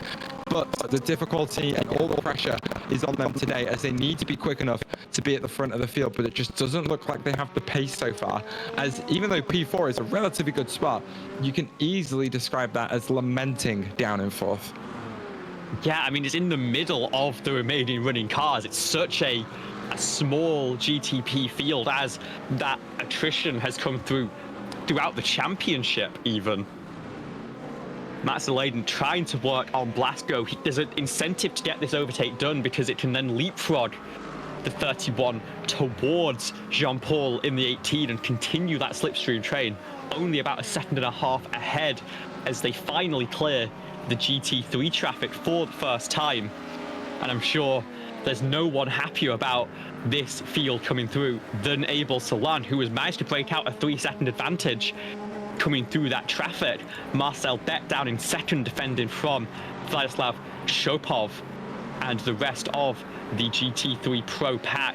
I will say, in the battle for AM, Max Fischer has fallen back through the pack a fair bit, is running 11th overall in GT3, and is only a couple of cars ahead of the nearest competitors. We'll see how that one continues, but his pace right now more than enough to hold on to that class lead, as there's a bit of a scrapping for position between Negative Delta by Simgear and the other Orc Performance Racing car of Marcel Beck. Just the Mercedes driver taking advantage of that slipstream and that the grunt of that V8 engine in the front of the car to slot through on Marcel Beck and snatch that second position. But I'm sure Beck isn't going to be complaining about that, as he now has a little bit of slipstream to pull him along, and he can save some fuel and extend that first stop just a touch. But we talk about that gap that Abel Solanas managed to pull over the rest of the field. When we talk about traffic management, we're usually talking about the GTPs losing as little time as possible to other GTPs as they make their way through the traffic. But there's a lot of prototypes getting in the way of GT3s that they have to manage as well. So it's not just a single-edged sword. It is a double-edged sword that both cars have to do some avoidance management of everything around them, and it seems like Abel Salant has just been able to do that better than the rest of the GT3 field for now. But we know how traffic can change as the race develops, and it may become a little bit more difficult for the Fast Repair Motorsport driver as the race goes on. Yeah, and this advantage is not going to be certain. Fast Repair Motorsports, of course, are not quite in the championship fight, unfortunately. Have taken a win in this season, but haven't really had the performances outside of that. It was the only podium that that crew has been able to pick up in that championship fight right now. It looks like it's actually going to be Negative Delta by Simgear, who are in the prime position, up in second place. The championship leaders down in 8th. But we say it's a big gap. It's only separated by about 2 seconds ultimately between those groups, and it's all about what their fuel number is as we get towards the end of this first stint. Of course, also tyre limits in play for this series, and it's going to require a double stint, and honestly now might be the time to take it. This is as cold as the track is ever going to be for the race, with the of course the nighttime still a factor. If you want to try and double stint a set of tyres, take it easy in these opening laps in this train, and then start to turn the aggression up towards the end. I think that's the way you want to try and run this race. Yeah, you took the words right out of my mouth there, Liv. This race is a little bit backwards in terms of time of day, starting in the dark and making our way into the light. It is the reverse of every other race we've ran so far in this championship, where the track temperature has tended to go up a little bit, but then take a pretty steep dive after the first couple of hours of the race. So it is then that you've wanted to take your double stints, but now is the time to do it, as Max Delayden actually slots by Jean-Paul Seaman, who is still carrying that damage after the contact with Old Firm Racing. But Fury Simsport, after saying they were lamenting down in 4th place, now find themselves up in P2 and 11.5 seconds off the tail of Wesley Caspers and the lead of the race, but not quite the lead of the championship yet. It is going to require a little bit more poor luck to befall the 97 crew, as we'll keep an eye out for penalty points being applied to the 97 car, because that's what could bring Delayden and Fury Simsport and crew back into contention. But for now, it is a question of, do they have pace to get onto the back of Writer Engineering? What sort of strategy can they pull out that puts them in that position, or is it just going to be a case of not quite being fast enough to make it work? It remains to be seen. It is going to be a very interesting end to the championship. It's just such a tricky situation for everyone in GTP. Points available basically for anyone who gets to the end of the race, but the margins in that battle for second still super narrow. And then of course GT3 is just still on a knife edge, and we're not going to know for another 11.5 hours who is in the right position to take that title. So 20 minutes down, we are just approaching the halfway point of the first stint of this race. We don't really know who's doing the fuel saving for now, but it does look like a lot of these cars going for that full push. Max Delayden certainly not leaving anything on the table as he comes across the start-finish line to do his fastest lap of the race. It's a 33.7, but it's still 0.4 of a second slower than Writer Engineering at the front of the field. GT3 looks still quite nose to tail, but just one car that I am keeping an eye on to see how far down the order they fall is, of course, Jean-Paul Seaman, again, still carrying that damage. He's not going to fall too far down because there's only 7 cars on the lead lap here in GTP, and I'm sure after they've got that damage repaired, they're going to be going fast again. But Liv, we've both been in these sorts of positions where we're at the start of a long race, we've picked up damage really early on, and the question becomes, do you repair it now or really early on, come in for an extra stop, or do you just wait it out and take the pain? That is a question that the DLR SimLab crew are going to be asking themselves, but I'm going to ask it to you as well. I think in a race like this, it depends how it feels, but with 12 hours to go, there really is no harm taking it immediately. It's so easy for damage to spiral on top of itself. You end up making mistakes and understeering through corners, maybe forcing the wheel a bit to try and get it turned when you would normally just let the car float through. And that can be where broken bodywork can turn into broken wheels and turn into a long trip down pit lane. I think if it feels normal, if you're not having to drive around it, then you can ride it out and just take it in each pit stop. But if it is affecting your driving at all, I think you've got to take the pain now and just make sure that you're in the fight for the rest of the race. Speaking of damage and being in the fight, Old Firm Racing is back out on the racetrack. They are fully fixed up. It was an 8-minute repair for them. They are now 5 laps down from your race leaders. But crucially, they are back out on the racetrack. The rules for scoring points in the Platinum Endurance Championship: you need to complete 85% of the laps that the class leader does, and you have to cross the finish line under your own power. We've seen some late incidents in races that have denied teams points so far this season. For the 97 crew, they are still well within the range where they can take points away from today. They've just got to make sure that they do not make a habit of the sort of extended repairs that we have seen so far for them. This is the thing for Old Firm now. They find themselves 8 minutes off the race lead, but still well in championship position. And they've got 11 hours and 40 minutes in front of them, where all they need to do is finish the race. They don't need to chase anyone down. They don't need to beat anyone. They just need to finish exactly where they are. But the tricky thing for them now is the fact that it's 11 and a half hours of that. Like, that is a really long period of time to pretty much not actually do anything. And that's the thing with endurance races sometimes. You do get races that are like, we're not doing much, we're just in position and driving our race. But that's usually still about 20 seconds in front of them behind other cars. But for Old Firm Racing, they're like 8 minutes off the lead of the race, off taking the race win. I'm sure they would have wanted to end their championship on a high, but they've forced themselves, they've been forced well off the lead. And how mentally taxing is the next 11 and a half hours going to be for them when, again, they literally have to do nothing?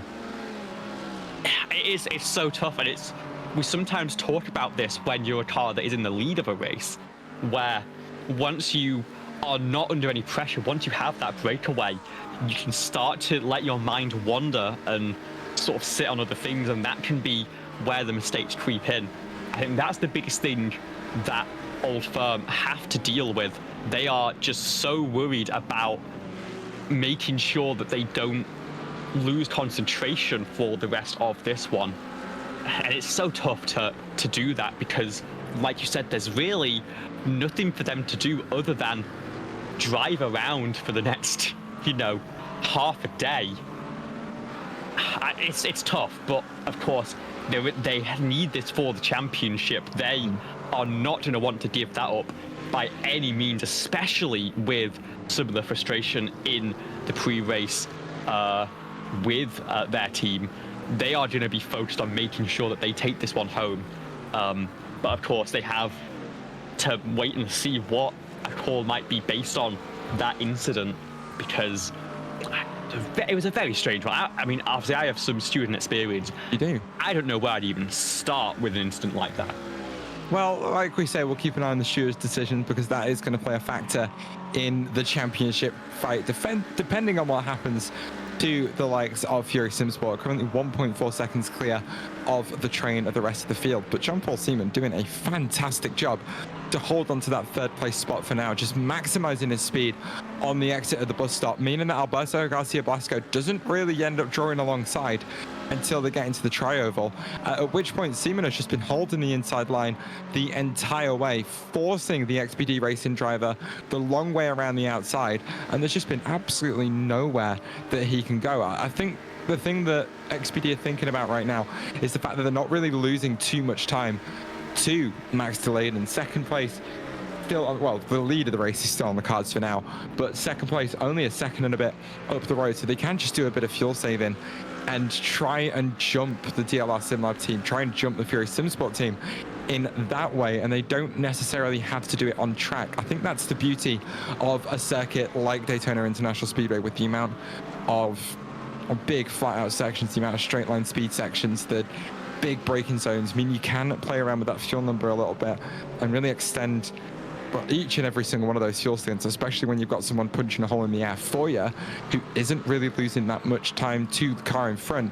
Speaking of not losing too much time, though, we have made our way into the traffic yet again. Max Delayden will lead the train of cars through the GT3s for only the second time in this race. He's got a big group of those GT3s just in front of him through turn 6, and he's had to check up the exit and the run into turn 7 just a touch as Seaman has crept back into within a second. He's dived very aggressively to the inside of, I think that is Stefan Le Guin for Eagle Speed Academy, and almost blew the corner and has just dropped outside that second window again. Alberto Garcia Blasco, seeing that 0.8 of a second behind, might be trying to find a chance as the GTPs filter their way to the high side of the bank into Leyden. Is going to be lucky to get a clean run through the bus stop, but Seaman going to force his way through on the Eagle Speed Academy Acura and hunting Max Delayden down to try and retake that second spot. But Alberto Garcia Blasco getting absolutely held all the way up through the Le Mans chicane and is now well outside that draft, so fuel save strategy going to be made a touch more difficult for him now. Yeah, but of course we're now past the halfway point in the stint, or at least at the halfway point for these GT3s. It's possible that they have hit their number, or they know that going full push from here won't save them an extra lap compared to the race they were running so far. So at that point you may as well get that move done and into the rest of the stint, try and build that gap for the pit stop, because you can save a tiny bit of time with a shorter fuel, but it's not really that significant of a deal in a race of this length. Seeing the sky start to burn a gentle orange as we are approaching sunrise. I can't say I checked what time sunrise was in Sim, but I'm sure it's some data we could pull a little bit later on, perhaps before the sun does come up. But that track temperature is actually sat at a relatively high 24 degrees Celsius, but it is going to take quite a long time for the track temperature to come up. So we're still talking about strategy. We're still thinking about double stinting those tires at this phase in the races. I think that is an option a lot of the prototypes are going to take. Maybe some of them a little bit further down the order might try something a bit different to see if they can pull back some time lost on other cars in a different way. But it feels like Wesley Caspers and Writer Engineering kind of have the pick of the bunch right now and don't have to make, I don't know, it just feels like they're giving themselves a margin to make mistakes at this point. Like a spin isn't going to lose them 13 seconds. I don't feel like the wrong choice on tires is going to lose them 13 seconds either. But that damage for Seaman and the Fury Simsport crew just not quite having the pace to match them has given them a nice little comfortable margin to play with over the course of the next hour or so. Yeah, but you've got to bear in mind, a spin here, it depends where it comes from. If it's a low speed spin, if it's on throttle, then you can maybe get away with it. If it's through the bus stop, if it's through that kink, then you can very easily find the barrier, as I worry we might be pulling up a replay of Well an timed. example. Edel Speed G with a slide, no. and they get put in a straight line on exit and manage to keep it out of any contact. But if that happens just a tiny bit differently, either on the entry or the exit of that sequence, it is an entirely different matter. Here is DLR SimLab Green. Whittle a little bit early, careful on the rejoin, managed to slot back in behind. But that's the problem spot on this racetrack. You're trimmed out so much for the oval sections. You don't need the downforce in the infield. It's just that one corner where you're really throwing it in, and that can be where disaster can strike. Yeah, the change of direction in the bus stop in both of these classes of cars can actually be really brutal, because both of them weigh in well over 1,200 kilograms fully laden driver and fuel. It takes a lot of energy to change the direction of those cars, and once you get some sort of pendulum effect starting to occur at the rear of the car, it's really difficult to recover that and stop the car going for a spin. So you don't really see cars changing direction, being set up too pointy nowadays, especially in the GTP class, because they do need to shift that weight just a little bit more gently than we used to back in the days of LMP1, back when the LMP2 was the lead class in IMSA, when it would have been the lead class here in Platinum competition. Wazicast was still that 14.5 seconds clear. Those guys are just doing a great job to tick off the laps for now. Max Delayden still trying to hunt them down, but that last run through traffic has really helped the Fury Simsport crew, because they weren't shaking Jean-Paul Seaman and DLR SimLab Red, and were staying under pressure from that other Acura, as all of those GT3s have just separated the fight at the, well, not quite at the front of the GTP field, but that battle for second place, as Blasco just struggling to get back within that 1 second window, within that slipstream of DLR SimLab. So we talked about how that damage would be affecting Seaman, and it doesn't really seem to be doing that much at all. Yeah, I mean, the claim in the report that got sent in, so I have the spreadsheet over on one side, is that there is wheel damage on the 18 from that contact. I'm not sure whether it's on the side that hit the wall or the side that hit the 97, but they are keeping pretty good pace, all things considered. Just getting a little bit checked up, I guess, in the rest of the running here. But they're doing a great job managing that, if that is to be believed, and they are going to be able to take that repair at this stop. I think if it is wheel damage, then they're going to have to take that repair. They're going to have to consolidate what they have and just try and survive as we pass 5:50 a.m. here, Eastern Daylight Time, and you can definitely see a glow on the east-hand side looking into that International Horseshoe. I'm looking on board with the DLR SimLab crew to see if they are a little bit right-hand down, and I find it strangely coincidental that a bit of suspension damage making the car that sounds like an Indy car have slightly right-hand down steering on a super speedway. I'm making links here. I'm making links. I mean, we've got. Are you joining me on those links? Are you joining me? Are you following? It's 12-hour race. The commentary gets a little bit like that. Are you with me though? Are you with me? Are you seeing my vision? You see my vision? Does this mean I can spend the next 3 hours talking about the dev update and not the GT3s, which of course I know everyone is excited for, especially in the Platinum group with how many GT3s are out on the racetrack. But I'm really excited for those updates to IndyCar as well. We can certainly talk about the dev update. We're going to have a little bit of time, because the thing is, it's something that oh goodness me, there goes my pop filter. It's something that you and me, I know, are really excited about, and it's something that a lot of drivers on the surface are really excited about as well. And as much as there isn't a lot of new content coming in the next couple of weeks, we've got like the Bend, and have we got any new cars coming off the top of my head? The Ferrari Challenge, that's and the one, the Gen 4s, which are also exciting, but of course would not be running the infield and the bus stop at this venue. Yeah, but so many people have been like, oh, what do you mean this is a packed update? There's absolutely nothing going on here. But we've got a new track, 3 new cars, if you want to count it like that, and we've got a physics update to a class of car that is 10 cars deep. It is a complete physics rework, from tires to suspension to aero, on 10 cars. So it's basically 10 brand new cars. And it's not just 10 cars, it is maybe the 10 most popular cars on the surface. But of course, you're going to find your oval heads and your dirt heads going, oh, that's just a road racing update, which happens quite a lot. But I think it's safe to say the popularity of road racing has shot up in iRacing over the last 10 years or so. It's something that was always really popular on iRacing. It's the thing that brought me to the service back in the day, as I wanted to race sports cars in the 24 Hours of Daytona, the 24 Hours of Le Mans, all those sorts of races. And I've definitely got to do that a few times in the last 7 years or so.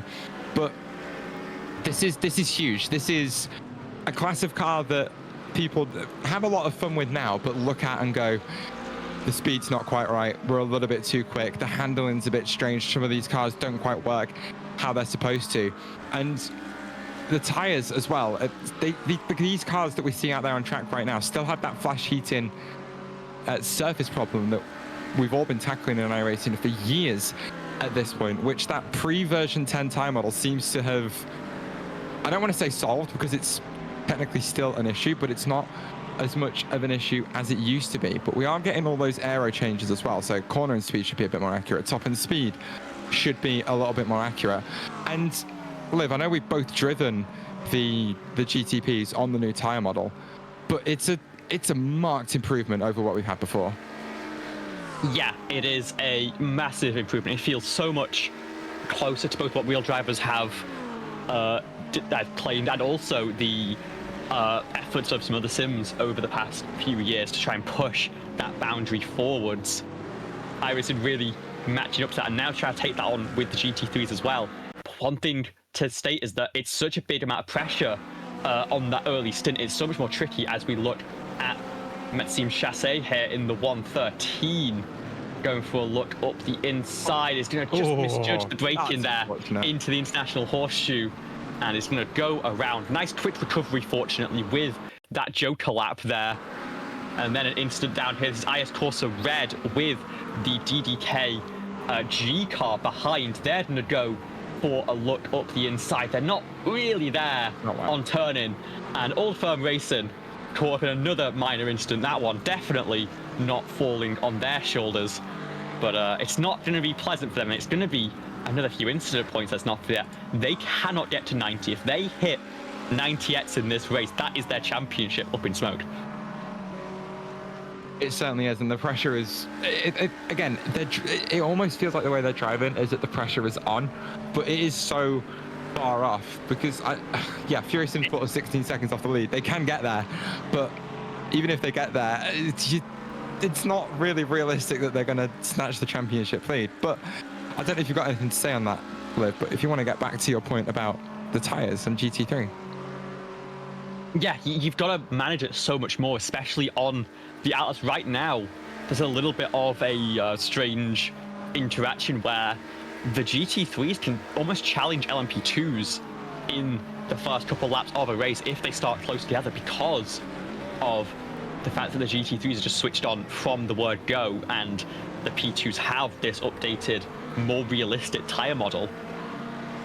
This is going to equalize that a bit. The GT3s are still going to be stronger, I'd say, coming out of the pit lane, because they've just got that additional stability to work with.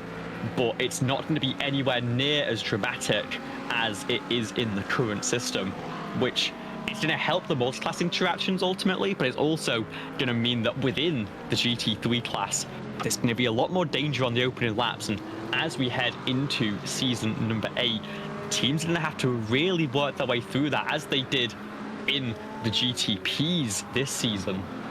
All those GT3ers are going to have to really put the work in to determine how to manage those early stint worries. And now that we talked about the GT3s and the physics updates coming to them, I think we should take a little bit of a sidestep to something else that we're both really excited about coming into the new season. And it's certainly something that I'm going to be having a big focus on as I take a small break from sports cars next season. We get the IndyCar physics update. So we're getting all new tires, new primary, new alternate compound, new wet weather tires, which is going to be absolutely awesome for the road courses. That I'm really, really looking forward to. Complete physics rework on those. So we're going to get new aero, new suspension interaction. And again, the 9.7 pre-version 10 tires that we're going to get, are going to build on what's already great about the IndyCar as one of the cars that you can actually slide around on iRacing. It was realistically, it was the first sort of class of car, the first tire model that you could actually get some slip angle on and actually survive it. You still get a little bit of flash heating, but it isn't dramatic. It isn't as dramatic as cars that are on a similar tire model like the GT3s, where you kind of have to hang on to a driver for about a lap before they come back down to temperature. It's only a few corners before they get comfy again, but we're going to see much more realistic lap times out of them. Maybe we're going to see some much more realistic average speeds at the likes of Indianapolis on the oval, which is really exciting. But I think for me, the biggest change that we're getting in the IndyCar is the fact that we are getting the mighty, the impressive, the stunning, the beautiful Cosworth CCW3 steering wheel. Oh. It's not the rain, it's a steering wheel. Who cares about the rain? It's all about the CCW3. I love that thing. Well, Liv, you and me watched the 500 in person together. I mean, last weekend. Yeah. And how many times when the feed jumped on board with one of the cars that had a CCW3, every time I sat up in my seat, pointed at the TV and went CCW3 spotted. Mm-hmm. We've got some very tight battling going on here, by the way. The 113 BMW getting the elbows out, as is tradition around here, has already come under a little bit of fire from some other teams and is in a huge fight with a Gnosis Simultima and Valkyrie Exite Green, both racing very, very closely. And it's door banging, it's dramatic. We've had a couple other incidents. DLR Simlab Green down in pit lane with a meatball right now, and Old Firm Racing down on pit lane serving a drive-through they've been given for that incident at the bus stop. It's 1 penalty point, so if they finish 8th, they are still in the championship by 1 point. As that's a different incident, in fact. That is Eagle Speed spun around at the hairpin. Let's have another look at this one. Was it help? Oh, that's a lot of help from Top Tier Motorsport there. That's going to be damage to both cars. I'm trying to work out, was that a little bit of miscommunication about being let past?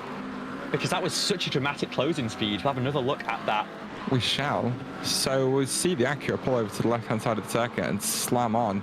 I'm actually starting to think it's the McLaren just missing their braking point. Justin, yeah, it doesn't look that dramatic the kind of car compared to the cars around. We'll see it one more time. I hope they can get. Yeah, we're going to get the onboard from Justin off. I'm trying to remember from any time I've lapped a GT3 around here when you're supposed to brake. I think it's just before the 2 on the right-hand side of the track.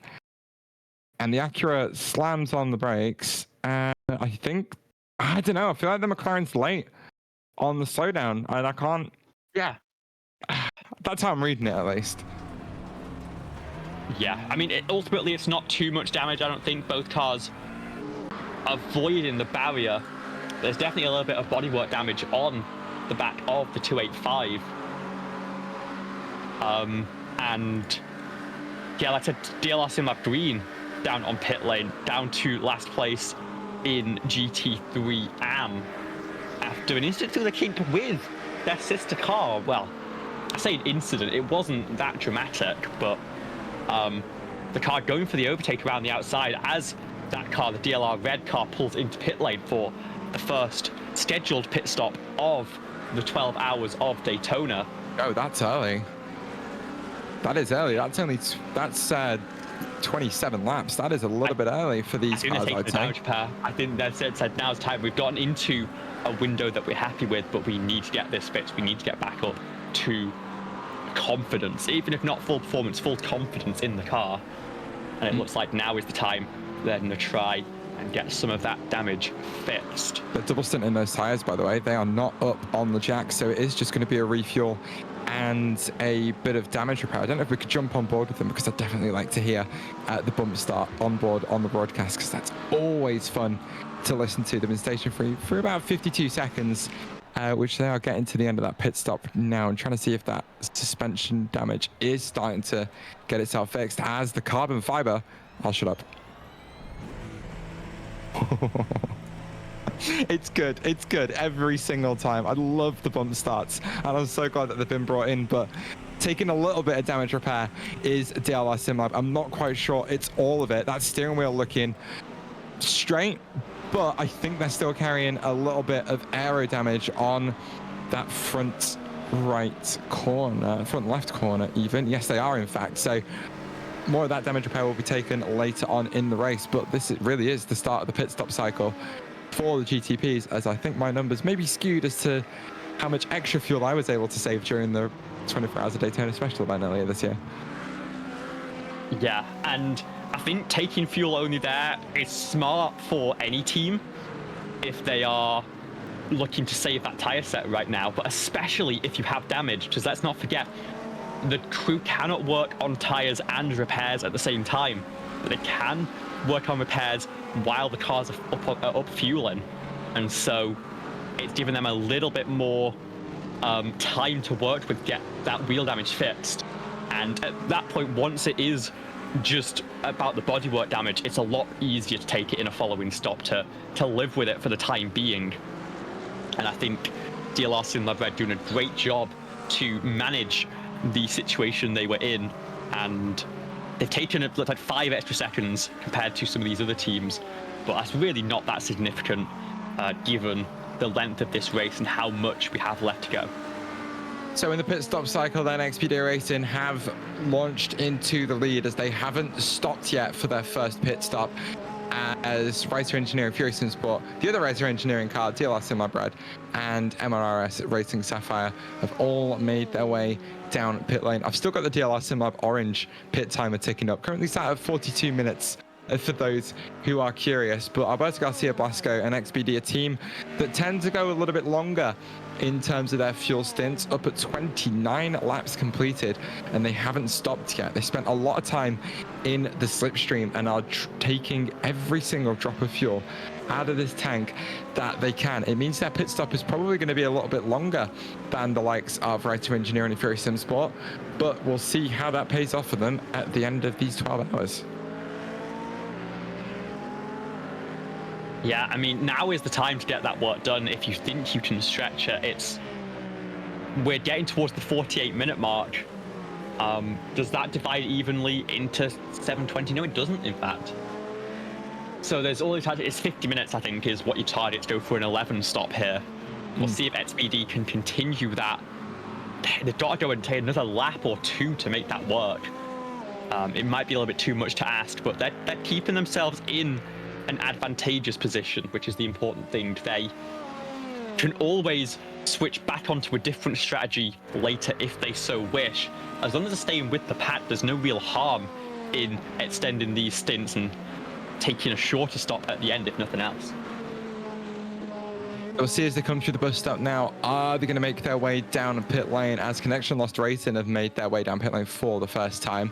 And it cycles out to a 1, 2, 3, 4, 5 for the Acuras, a car that was very popular at the start of the championship, and despite the fact it has taken a performance hit with the most recent updates to this car, still remains the most popular car and still remains the only, I want to say the only car to have won a race so far this season, with none of the Ferraris, Cadillacs, and none of the Ferraris or Cadillacs managing to take home a race win. Down pit lane comes Alberto Garcia Blasco for his first stop.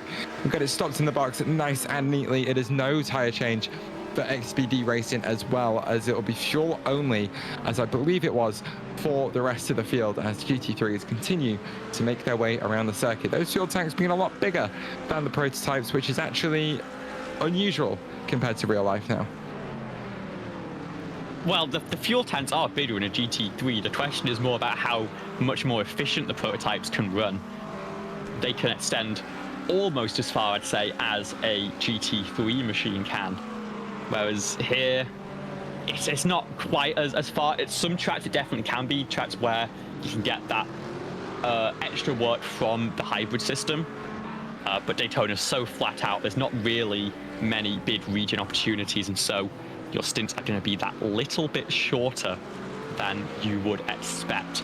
Pit cycle coming to a close for GTP, with the XBD car filing out of pit lane into third place. So a great job from them to extend and hold on to a great position, as Fury Simsport now sit in second place, 21.5 seconds behind your race leader in the Writer Engineering 76. Yeah, that is a huge time gain in the pit cycle to pull an extra, what 8 seconds on the Fury Simsport crew. All teams retaining their starting drivers after that first pit stop cycle. So again, all these guys are going to be nice and warm, going to be knowing what's going on, feeling the track temperature come up and adapting to those relatively quick. We're just keeping an eye on this fight for P2 in GT3 between Vladislav Shopov, Marcel Beck and Jako Mikola, as Beck just pulling out the slipstream of that Mercedes a little bit early on to fill the mirrors of Shopov with the McLaren behind. It's quite refreshing to see a battle between what is actually going to turn into 4 different manufacturers, as it's a big dive down the inside. I think for Wesley Caspers on this 3-way fight for position as he squeezes the virtual drivers by Thrustmaster team out of the way on the exit of the corner as they're starting to come under pressure from Barrio Nuevo for Enosis and Kevin Chartier behind. Chartier finds himself up in 8th spot, and I think still in front of the drivers that he needs. Well, no, actually not quite. It's quite a few spots behind negative delta by Sim Gear, and I think the championship right now has actually swung in the favor of that Mercedes AMG GT3. So this is an important battle for Chartier as he needs to try and clear the likes of Francisco Barrienuevo and Maxime Chasse to move himself up the order. He's had some time to do a little bit of fuel save, which should open up the strategy later down the line, but right now they're just not doing enough to hold on to that championship lead. Yeah, and the problem is they're in a completely separate train, about 10 seconds back from not just negative delta, but also RPM. So they've got to try and leapfrog past Maxime Chasse, who has been very elbows out so far in this race, we've got to say, and try and get towards the front of the pack. I know there's time to do it, but at the same time, gaps tend to widen as an endurance race goes on. You've got to be on the train before it departs, because otherwise you're going to be waiting around a while for the next one.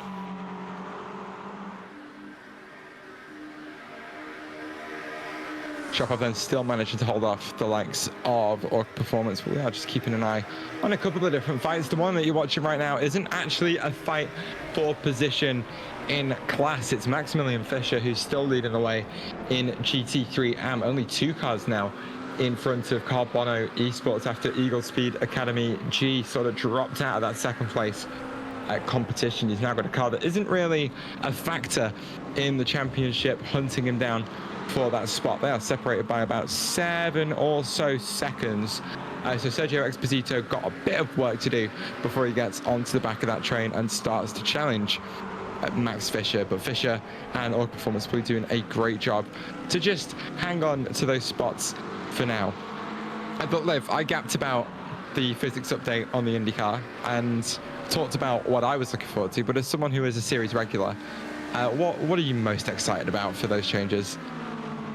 I think it is the rain, honestly. The new tyres, of course, all a factor, but especially those new rain tyres. And let's not forget, as much as, of course, I'm going to focus on the one particular fast open wheeler, there's actually 3 that are getting the Tempest treatment in this new update. We're also getting it for the Super Formula SF23, which is going to be impossible to control. Like, I do not know how anyone's going to drive in the wet, considering that I can barely handle it in the dry.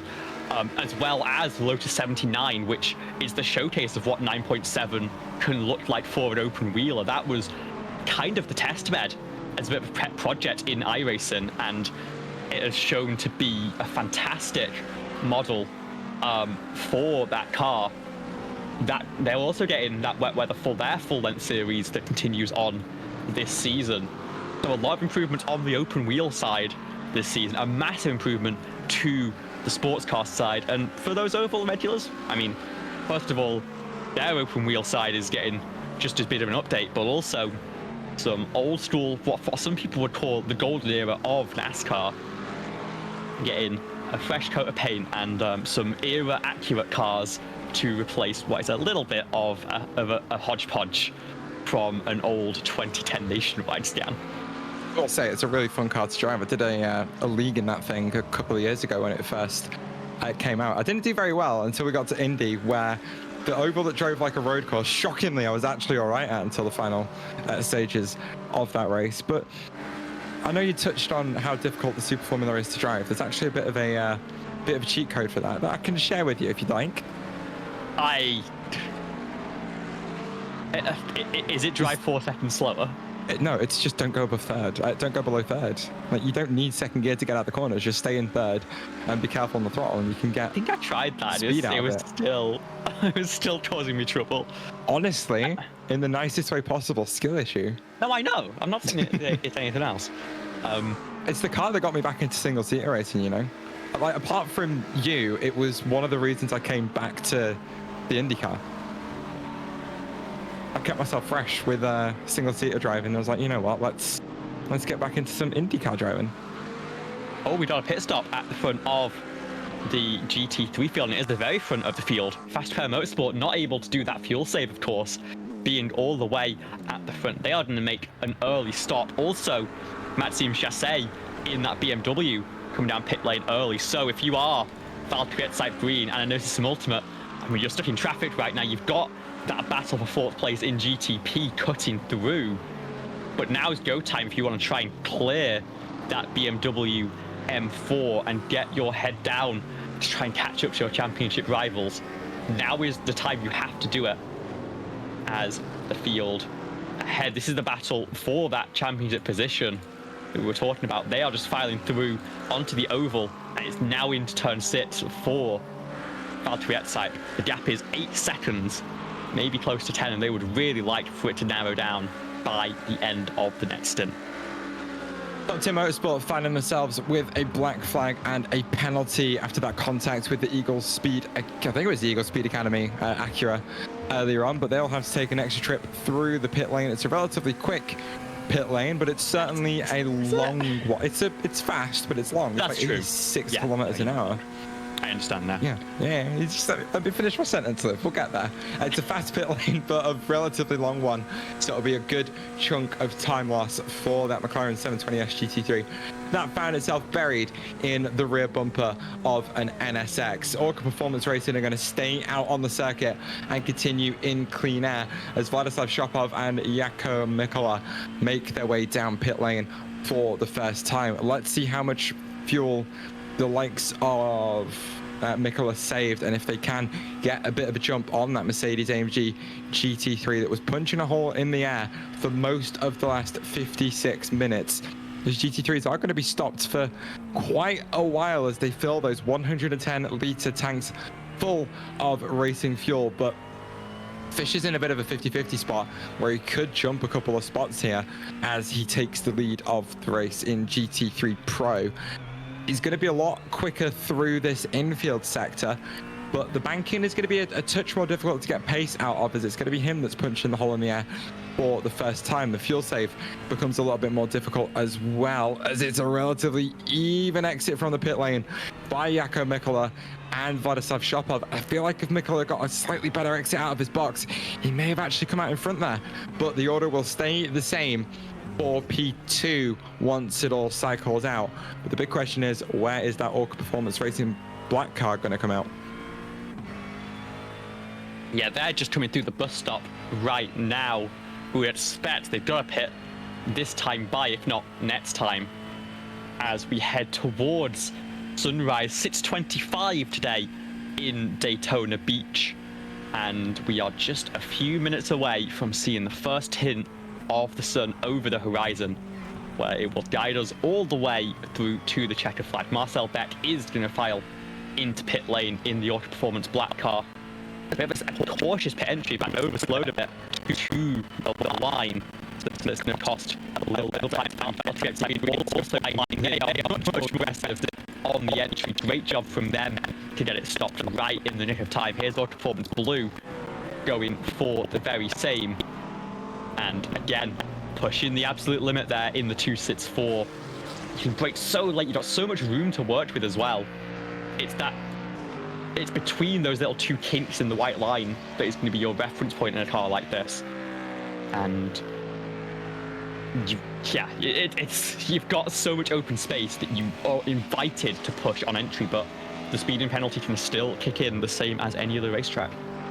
It certainly can, but here is able to land third place in GT3 Pro, about to cycle back into the lead of that class as Marcel Beck and Kevin Chartier both find their way down pit lane. Beck has got rolling. He's got Shopov about 3 seconds behind, just coming towards the braking zone for turn one. Beck has to stay on the pit lane speed limiter for a little bit longer, but has a slightly shorter route through turn one.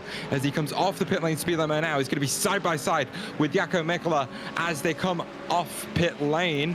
No, actually, Mikkola is very safely in front, so the order has not changed.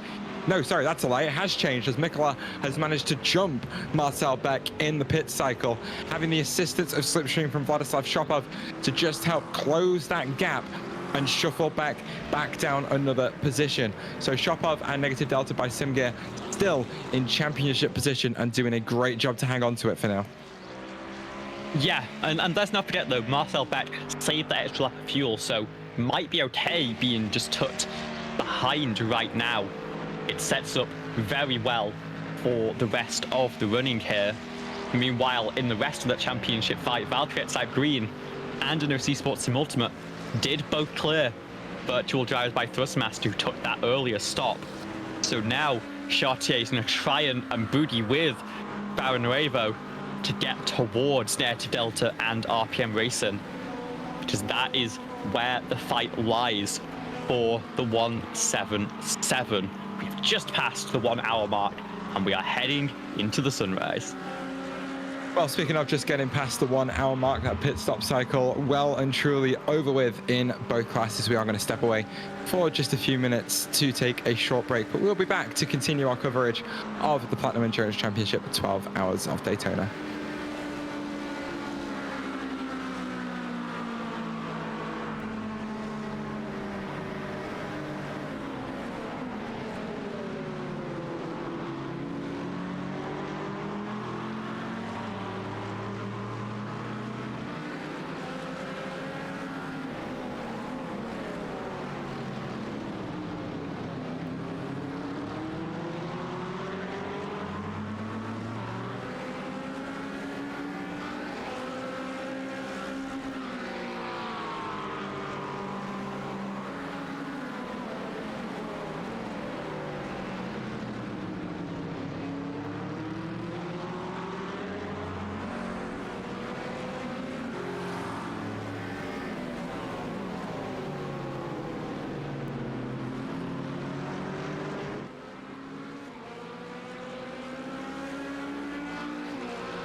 Welcome back to ABN's coverage of the Platinum Endurance Championship season finale, 12 Hours of Daytona. We have just had a change of position for P2 in GTP as Fury Sim Sports' Max DeLayden has just lost the spot to XPD Racing's Alberto Garcia Blasco. It's a move that's been building up for a short while, and the Spaniard was finally able to make the move stick, forcing the Fury Sim Sport driver to the rear of the locals Autosport Mercedes and then just slotting up the inside. It does now put Fury Sim Sport in that slipstream position on XPD Racing, but if Garcia Blasco can start to pull away, it's going to make that job a lot more difficult. But Liv, take us through exactly what happened there. Yeah, it's just the classic thing of multi-class racing. You've got to use the traffic to your advantage. Seeing that there was going to be a GT3 there, calculating, going, I think I can get to their inside before the apex, and so choosing to be on that inside line so that the other car has to pit the outside and it's shuffled in behind. If the timing was a little bit different, if that was maybe a little bit further back, you might have seen the car go for the outside, because then it sweep around the outside at the apex, although maybe not so much at turn number 1 here. But it's a sort of strategy you play. You've got to be looking at your deltas constantly, your relative, such a useful tool in multi-class battles to calculate 3-4 corners ahead where you think another car is going to be at an exact moment, so that you can predict that and drive around it to your advantage.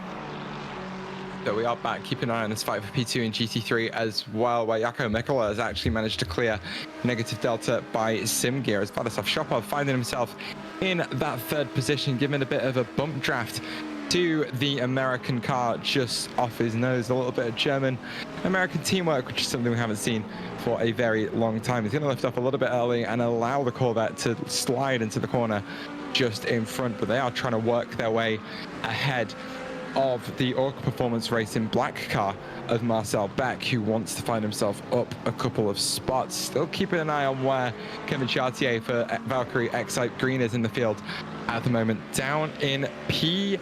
And with Shopov down in third, we are looking at 28 points for negative delta by Simgear, but only 19 points being scored by Kevin Chartier. So that's a difference of about 9 points, isn't it, in favor of negative delta by Simgear, which means they'll actually at this rate win the championship by only 2 points if it stays how it is.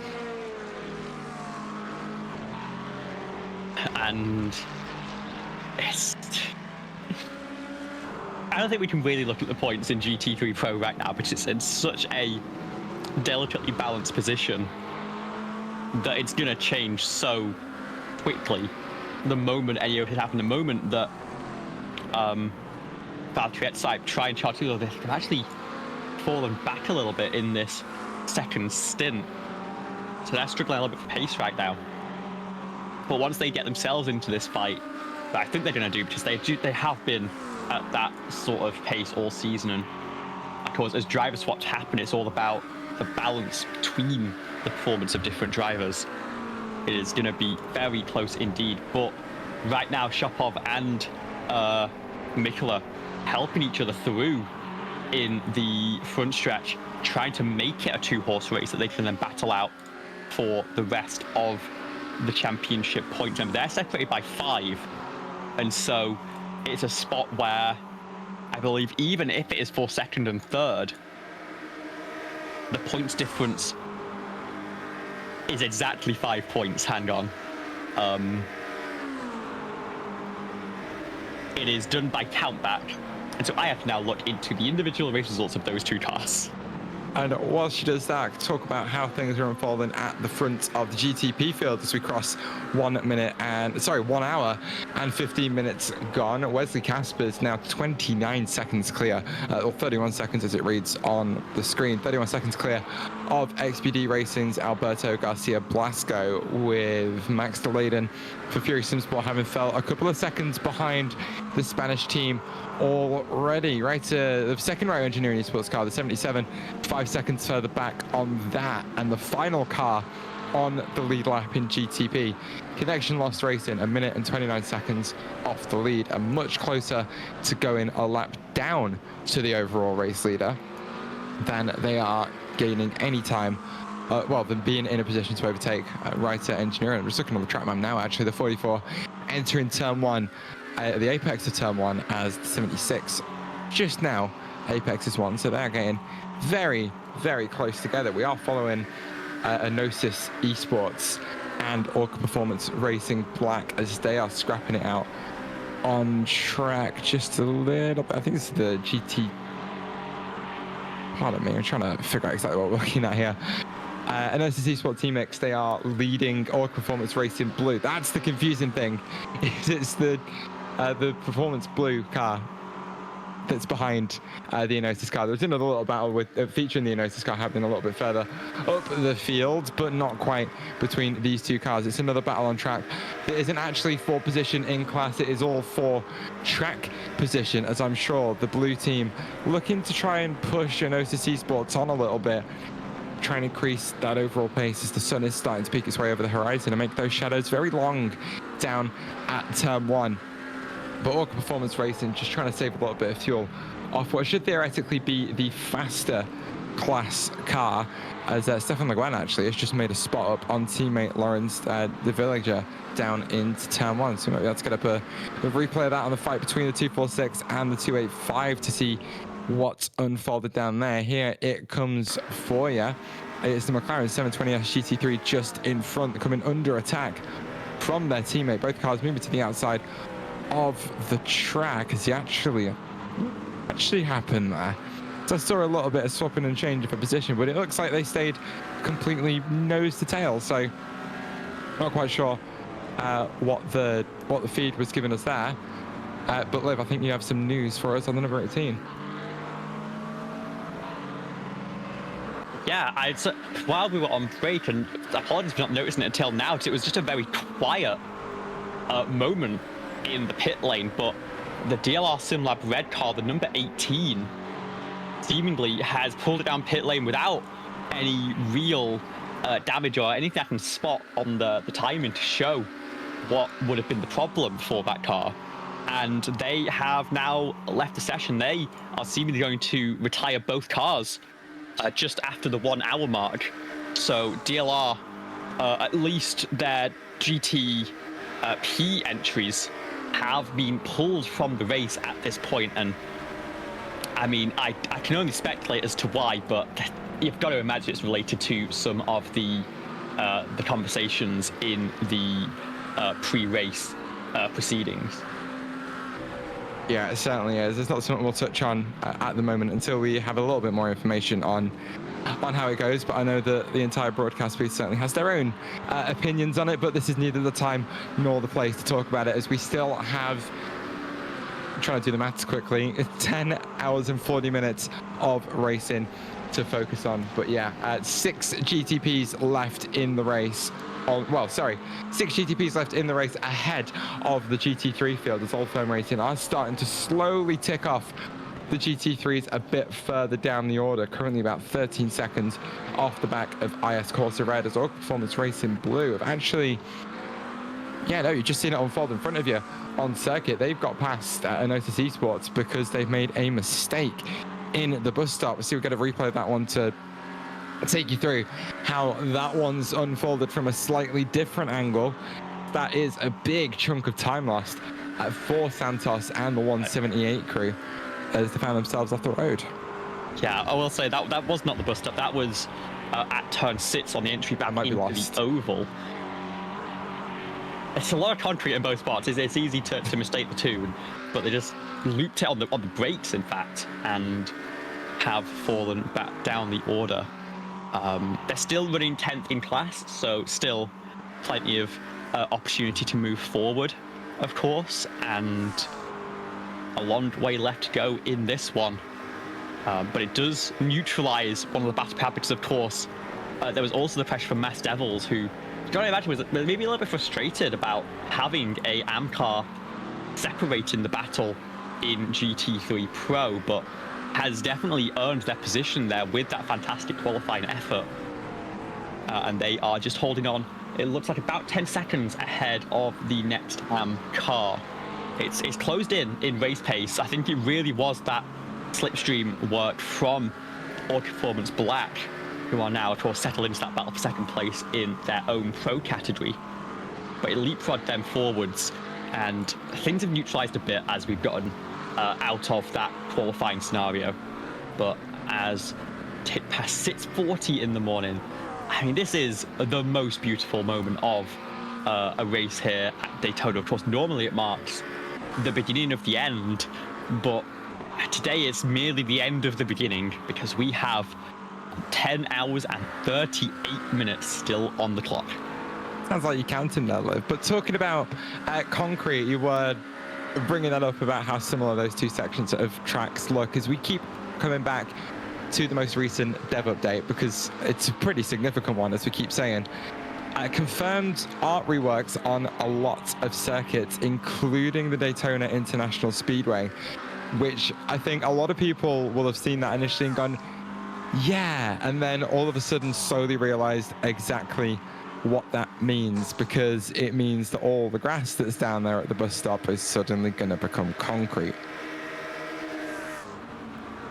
I think I know how you feel about that one. I think it's a fairly shared opinion. It's, I guess, more a question of what NASCAR can do with, of course, IMSA, their subsidiary, to try and improve that section going forward. We know they've made that change for safety reasons that they've deemed to be necessary, but there's options. There's maybe putting down some turf there, putting at least some paint down to mark out the lines in a similar way to some other tracks that have had to resort to concrete in other areas. But that's on the horizon. I don't think it's even confirmed for this update, because those updates for the new console game, NASCAR 25, are going to be over the next couple of seasons and have been going really all throughout the year, in the main focus on the oval side for the team. And yeah, we'll see what it ends up coming to, and whether they get news from NASCAR and IMSA before finalizing that, because of course there has been some communication between them in the past, and at least one time it has caused a little bit of stone trouble in the bus stop, with the Daytona 24 being affected by some rather savage sausage curbs that were eventually moved by driver feedback before the real-life rollouts. I mean, I think the solution's relatively simple as to what needs to happen down at the bus stop. If we can't have grass, then they need to do what Charlotte Motor Speedway has done with the grass on the inside of the tri-oval. Rip it up and replace it with turf, because at the very least, at least it looks kind of natural at a glance. I mean, we're not spending a lot of time staring at grass over the course of a NASCAR race, of a 24-hour race here at Daytona, of a 12-hour race here at Daytona, but it's something that's that look has been sort of iconic to that part of the track for decades at this point, and to basically turn that into a bit of a car park, something that looks like a car park, it just, I don't know, it doesn't excite me, it doesn't bring me joy, it makes me sad to think about, because we saw it during the entire broadcast of the real life 24 Hours of Daytona this year, and it's safe to say, especially once the rain came in, it looked absolutely terrible. Yeah, I guess the other thing to mention is that, of course, when it does rain at that section of the racetrack, the drainage isn't quite the same when you compare concrete to grass and or turf. Really, it became a little bit of an ice rink, which especially for the VP Challenge race, the LMP3s and GT4s, and I believe one of the Mazda Cup races, it became a very tricky section of track indeed. And I think that might be the focus. Even if it's a situation where they maybe put some paint down instead, they've got to work out a drainage solution to make that a little bit more manageable, I think. Yeah, because that's one of the things that ripping away the grass did. Like, mud isn't a solid block of whatever. It's porous, it's got holes, it's got places where the water can drain into and get off the racing surface. And having that there, or not having that there, I think makes that section of track just feel, look, drive so much more, I don't know, it just makes it more dangerous, to put it simply. Like, you find more standing water makes these cars more and more difficult to drive, because even wet weather tires can only clear so much water. We hear about the number of liters a second that the Pirelli wet weather tires can clear. It's like 52 liters a second or something, which is absolutely insane. But that is spread out over a good few meters of distance, especially when you consider the speeds of a Formula One car. The Michelin wet weather tires, I don't think, can clear quite as much and don't do as effective of a job, because a lot of times those tires are covered by fairings that keep the water on the ground and make it a lot more difficult to get rid of. But yeah, it does simply make it a lot more dangerous. Yeah, I mean, I feel this is what has turned a little bit into a soapbox, and I don't want it to stay that way for too much longer. We have, of course, focused on that battle for second place, if you can call it much of a battle right now. It feels like a lot of cooperation between RPM and Native Delta. I did end up looking, and Native Delta have the race win to support them, and so if it ends up being second and third with no penalties, no other cars involved, then the 181 would take it on countback, even if they finish behind the RPM racing car for third. So as much as they're trying to take Valkyrie at Cyprien out of contention, I think at some point Mikkel is hoping that Auto Performance can get that charge through and get that spot and separate the two drivers, or of course hoping that they can work to push towards Abel Sloan, the Fast Repair Motorsports car, who is doing a great job setting the pace and keeping those cars stuck behind, but it is going to be a little bit of a disadvantage on the fuel number. And if that comes back around in the right way, maybe it could put those cars in a fight for the race lead. And then, of course, at that point, it's winner takes all. Still a lot of fuel saving going on in the early phases of this race, as the entire field just looking to set themselves up for the final hour of the race. And I think that's one of the interesting things about endurance racing, is that as much as it is, well, in this case, a 12-hour almost sprint to the finish, there's a lot of work that's going on behind the scenes and out there on track to make sure, well, at least the teams are in the position they want to be come that final round of pit stops, because we are expecting those to come for the GT3s just after the hour mark, as they're trying to cut as much time off that final pit stop as they can. Like, you look at it and think, oh, one extra lap, a stint over someone going full push isn't that much, but over the course of 12 hours it becomes 11 laps. You end up stopping 11 laps later than someone who's full push and putting in 11 laps less fuel, which in a car that burns, I want to say something like, would you say it's 5 liters a lap in the GT3s, or is it less? No, it's one of these things quite in a while. closer to 3.5. It's still 30 liters less that you have to put in the tank. Yeah, it's a big factor, and again, we say it's a 14-second gap. We can speculate on, is that going to grow as we get throughout the race, but maybe it won't, because ultimately it is going to be a factor of who the remaining drivers are for the cars and what sort of pace they can carry, how well they can manage things, as we have our second pit stop cycle in the GTPs, filing in Writer Engineering 2 and Fury Simsport, both down on pit lane. And I'd imagine now is the time that they are going to take that first set of tyres. Fury Simsport were up on the jets there. Confirm the same for Writer Engineering. And so we are off and away onto the second set of tyres. And off and away is the number 77. Yeah, so William Foyle and Fury Simsport losing a spot in the pit stop cycle as Aidan Wilkinson makes his way out on the circuit for the first time, and I think for the first time in Writer Engineering colours. So it's third place for the number 77 Writer Engineering Esports Acura, as the 76 comes down pit lane for the second time, but William Foyle already losing about a second to the car in front, and that is dropping Fury Simsport well out of championship position. And again, we're talking about how difficult their job is to snatch that championship in the final race of the season. They haven't really had race winning pace all season long, and once again finding themselves in that spot where Old Firm Racing are in a position where all they need to do is finish the race, get to the checkered flag, complete the 85% minimum distance of their class winner.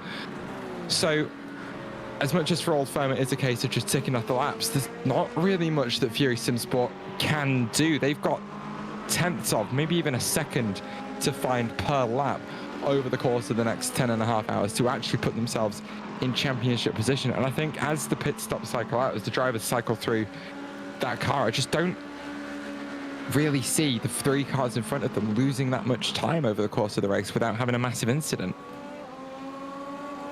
And I think those final few words are the crux of the matter. It is always a possibility. We've seen it so many times this season. Incidents for the lead in the GTP class even. It's about keeping your nose in the fight and seeing what you can pick up.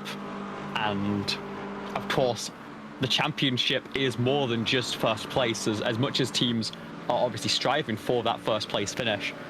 We mentioned the prize money for second, third, fourth. It's very close between Fury, XBD, and of course the right car that is currently running away with this one.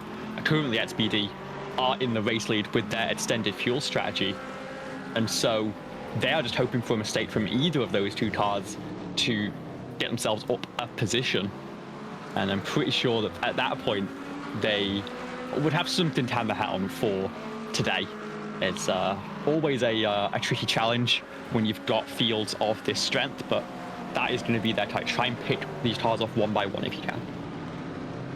But patience is going to be the aim of the game. We've got a lot of straights and a lot of heavy braking zones where you can save a lot of fuel, which is where we're seeing a lot of that strategy fall into play today. Is you've got a lot of cars that have said a lot so far, but you've got a good number of cars that are staying in those slipstream trains that are probably just lifting off the throttle a little bit on those straights to try and slow down their acceleration, build a little bit less fuel, and then lifting nice and early into the braking zones as well, and just maximizing the braking instead and minimizing the amount of time they're spending on throttle. This is quite a large element of the fuel burn calculation in iRacing even, that is done by the amount of time you spend at full throttle. And it's not like in real life where short shifting is going to save you a really good chunk of fuel. Again, a lot of it is done on full throttle time. So if you can be lifting off the throttle on the straights and only sit at about 95%,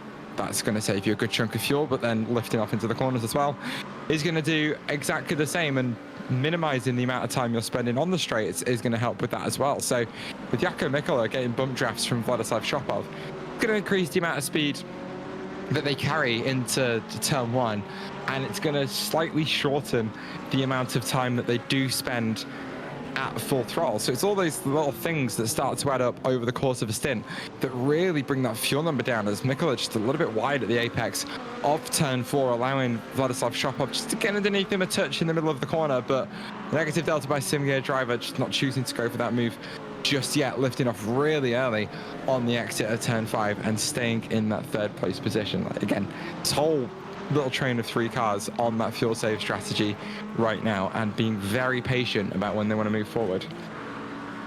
Yeah, and I think no driver being more patient here than Marcel Beck in the Auto Performance Black car. It's a strategy that normally comes into play on the other format of this racetrack, but if you are in this sort of draft train in a sort of NASCAR plate race, where do you want to be to save the best fuel? Do you want to be 3rd or 4th in line? If you are the front 2 forming that battery, both of you, to get pushing forward, are going to be at higher throttle, maybe not 100% the whole way, but you're definitely going to be extending more than the car sat in 3rd place, who can just use all the slipstream, catch up to the cars ahead, but then never have to keep the throttle in to execute that little bump forwards. You can just sit behind, take all of the benefit, and then, of course, go for that charge at the end of the race, at the end of the stint, if you want to do so. I'd say Marcel Beck knows exactly what he's doing here, sees the cars ahead doing their job, and is more than happy to sit and reap the rewards. XPD racers have finally made their way down pit lane after pulling off another 30-lap stint, which is one further than anyone else in the GTP field has managed. And each and every single team in GTP, except Royal Foam Racing, who are yet to come down pit lane again, have made a driver change. So Jan Kurbs jumps on board the 76 for the first time. And actually, whilst I'm thinking about that, let's have a quick look to see what he's listening to today as his hype music. He's turned his Spotify off. He's not listening to any music now that he's in the car. So we can't do Jan Kurbs music watch, and I'm extraordinarily sad about that. What's your best guess? What sort of music is it normally for? No, for Jan, it can literally be anything, because during the PPS race, he was listening to some sort of German EDM that he direct messaged me about, because he was watching the broadcast afterwards, and he was like, yeah, it's really good music, you should listen to it. But before the last PC race, he was listening to bloody One Direction. Like, it can literally be anything with that man. What I will say is that as XPD comes out the pit lane with Rafael Ruiz Munoz behind the wheel, the gap has closed in a little bit at the front. Of course, that part is going to be that Jan Kurbs is still warming up those tyres, that second set of tyres for the race, and XPD is going to have that same penalty to serve over the next couple of laps. But closed in, he's handing within 30 seconds as he has a little bit of a breakaway now from Reiter and Fiori. XPD's fuel safe strategy really pulling them away from the competition and into a solo run in second place right now. We've got to see if any of that bad luck that Reiter have faced in a few of the races this season befalls them yet again. Every time we talk about Reiter, the only thing I can think of is that Watkins Glen race last season where Kurbs was avoiding the off-track on one of the curbs on the exit of turn 1 and just sort of spun. It was a wet weather race, so the rain was pouring down, and just car bottomed out, spun that Cadillac into barrier, and that was basically their race done. And again, it's part of the reason that we always refer to the curse of the championship, the curse of the champion, even, because that's all that seemed to happen to them last season. And as it stands, they find themselves, where are they, 31 points off the championship in GTP, because the season just hasn't really gone their way yet again. They had flashes of brilliance throughout the championship, bringing home that 1-2 finish at a very, very wet 8 hours of Nürburgring, which was actually one of the better races of the season. I quite enjoyed that one because, again, banger racetrack, banger conditions, kept that one interested. But they've managed to snatch a pole position, the second of 2 pole positions today. Had 2 podiums, and it just, even then, with how all the other races have gone, it just hasn't been enough to keep them in that championship fight, despite the fact that they've been one of the faster teams all season. Yeah, I mean, the driver lineup has always been strong. Jan Kurbs, we've known, I mean, you've known for years especially, the strength in the wheel. My old rival. The wheel of that 76. The problem has just been in the mistakes, and today has started the way a lot of races have started for Reiter Engineering, with a very strong run and a strong lead ultimately. The question is, can they convert it to the end of the race? There's still so much time left for things to unravel. You've got to deal with all of that GT3 traffic. There's still, let me count, we've got about 25 GT3 cars to navigate. It is not easy at any stretch to get around them, and that is where they've really got to be careful to make sure they can consolidate that race lead.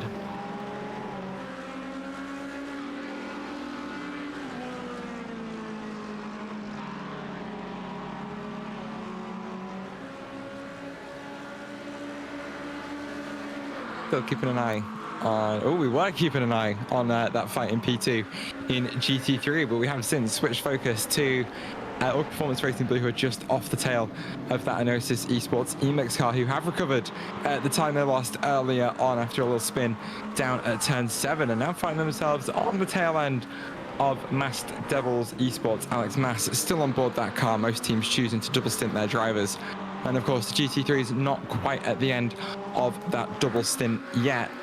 I think we're starting to see another fuel-saving train form as Aidan Wilkinson slices his way through the GT3 field, which is a very apt description of what was happening down there. But this little trio of McLaren 720S GT3 is just starting to close up on track, as you can actually see William Foyle for Fury Simsport in the background there as he starts to lose more and more time to that podium position. Though that team hoping for a little bit of a miracle in terms of their championship today, scoring 25 points as it stands, which is exactly the gap between them and Old Firm Racing. But with the, I think that Old Firm actually picked up will have picked up a couple of penalty points for that incident earlier on in this race. So it's just the one for a penalty. Yeah. So one point actually makes that championship gap 24 points. So if Old Firm don't make it to the end of this race, it goes to Fury Simsport with a 4th place finish by a single point. And I think it'd actually go, as it stands, it would go to Ryder Engineering, who are in that fight. But Fury Simsport would also leapfrog the number 97 car. So this is what is so crucial for Old Firm. They have to make sure that they stay on the board. They're now in pit lane for their second scheduled pit stop of the race. This is where the driver swap comes in. Julian Harmond is going to get on board the number 97. They've just got to keep running their race. They've, of course, picked up a position with the retirement of the number 18. And so if they do finish the race under their own power and within 15% of the race winner, then they are going to pick up the championship no matter what, unless they get another 18 penalties, which doesn't seem all that likely given that it is a little bit of a quieter racetrack today. But they've got to make sure that they come to end, and that last half hour I imagine to be very stressful for them because they can't tiptoe. You know that if you tiptoe, that's when you make the mistake. You have to be driving with full commitment the whole way. But a mistake in the bus stop in that final half hour, that was like 10 minutes actually, that could be why it's championship, because we run wide rules here. If you do not take the checkered flag, you do not score points. And it's tricky as well because it can get extraordinarily difficult down at the bus stop, especially as the track temperature starts to rise. We're still sat at a stable 24 Celsius for now, 7 o'clock in the morning in sim, but that sun is going to get more and more direct over the circuit as the race will end at around 4 or 5 p.m. in sim time, when the sun is pretty much at its peak heat, or has put most of its heat into the track surface. So we've got a track that's starting quite hot, and we've got a relatively cloudless day, so I imagine we're going to get up into the 40 plus Celsius track temp, and it's going to just make the tires struggle to grip the surface just a touch, and that decreases the stability through the bus stop, which again is the most treacherous part of the racetrack, with how the curbs can bite you. There's a lot of bumping and banging that goes on down there in terms of the suspension being lifted up and down as you clatter over all 4 of those curbs trying to carry speed through there. But the grass on the outside as well can get, well, tires don't grip very well to a grassy surface, and that can cause some spin outs as well, especially when that fatigue that we see in the later phases of the race starts to sneak in. It's when those mistakes start to happen. And again, Old Firm just don't need to do that. They need to keep their noses absolutely clean, which is what Fury Simsport need to do as well. But of course, as you said, Liv, it is Ryder Engineering that are in that championship spot right now. If Old Firm Racing do make a mistake that takes them out of that race, so that puts even more pressure on William Foyle and that 31 crew.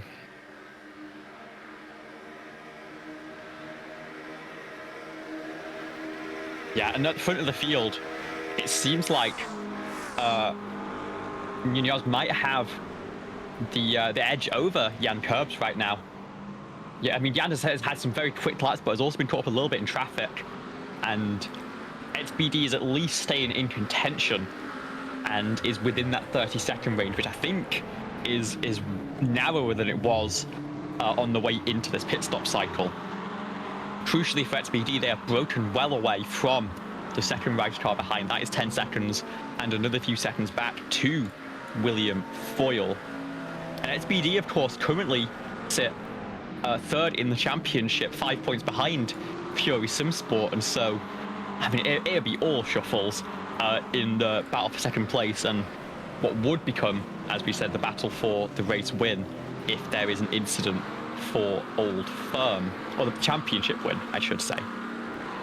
Very close fight between all of those cars currently running first, second, and fourth in this race, with the second Writer Engineering car that really has not been in too much attention, but I believe would inherit fifth place in the championship. That's money. That is money. Top 5 pays out a little bit of cash. I think it's €10 for finishing at fifth place in class, which isn't as much, which doesn't cover the entry fee, but it's still nice to get a little bit of something out of it that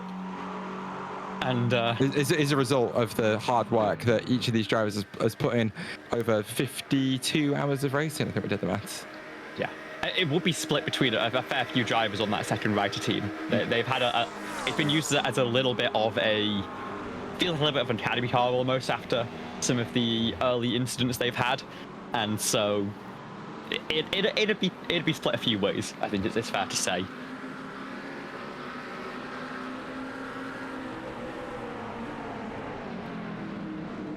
I think it's one of those where you'll talk between yourselves to find out exactly how you're going to split that money. I think we decided when we were in contention for money last season that it would just all go to the drivers. Obviously, I covered the entry fee, but I just don't really care about getting my money back off it. It's an investment. I don't expect to get anything back from. This is how you make your money back out of it. Which I think is why I was so blasé about. Yeah, you guys keep the money, which ended up being a four-driver team at that point with Alex Salmon, Roach Concoli, Alex Gerber, and Neil DeBacco all having a run in that car. So €2.50 each is certainly a little bit of something, but in fact, no, it's €2.50 each, which is a little bit of something, but doesn't really cover the price of a chocolate bar nowadays, which almost seems a little. It's a small chocolate bar, maybe not one of the big ones. Actually, hold on. I do have a big one because I forgot to bring it up last time, because I was going to eat it during the Monaco Grand Prix, but because I forgot to bring it with me, it does technically mean I still have a massive chocolate bar from Christmas right in front of me.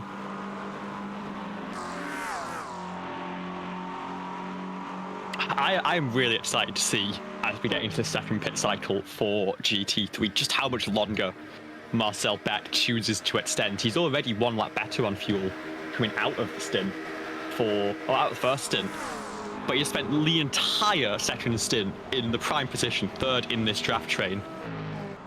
I think we could see a 35 lap stint maybe from the 164 by the time we get into the pit lane. Meanwhile, Fast Repair Motorsport, we expect to come in, I'd say in 2-3 laps time at most. They've been having to punch a hole in the air the whole time. They've actually now found a little bit of support from an Eagle Speed Academy car that's about to go a lap down. But this was slotting in traffic there. Oh, and DDK, I think they may have a little bit of damage. They're pulling into pit lane. And in fact, Fast Repair's in now. So that is how difficult their fuel situation is. They are already into the pit lane 10 minutes before the 2-hour mark for their second stop of the day. They are definitely setting up for that 12-stop strategy. Yeah, that's certainly going to only get worse as the race goes on, as their hand has sort of been forced. Being one of the cars that's found itself in clean air for most of the race so far, as we now have finally seen a swap of position in what is now the lead of GT3 Pro, as Jakub Mikola is let by Vladislav Shopov. Or am I losing track of things again? Shopov's been behind the entire way, hasn't he? Yeah, Shopov has been the lead car the whole way for that train. Thought I saw a little bit of a swap there. Never mind. Misreading the situation. Many such cases in terms of long endurance race commentary. But yeah, Shopov has been in a bit of a box seat all race long. Marcel Beck in the same sort of position, because that slipstream effect is multiplied. Maybe not exponentially, but certainly by a little bit, the more cars back in a train you are. So Beck will have had a much easier time cutting his way through the air as the stint has gone on. So I think you're right about that 35-lap stint. We'll see exactly how far he ends up going. It's got a little bit of a wait before we get there, but I do have a little bit of something to show you if you just have a look on the prod feed. Oh, there we go. Look how big it is. That's at least €3 for that. Which wouldn't technically be covered by the prize money from the Platinum Endurance Championship. If you spread it evenly. For fifth place, to be clear, if you win the championship, it's a lot more enticing, and at that point, it's definitely worth the time and the energy. Because no one wants to finish in fifth place, ultimately. Everyone wants to be reaching that little bit higher. And that is where this is. But again, this is potentially, if Fast Pair Motorsports end up on the wrong side of their fuel strategy, it would be an all-out fight between the two cars at the front of the field, as RPM Racing has now gone into the race lead last time by. They've said it's go time in this stint, and they are going to charge through.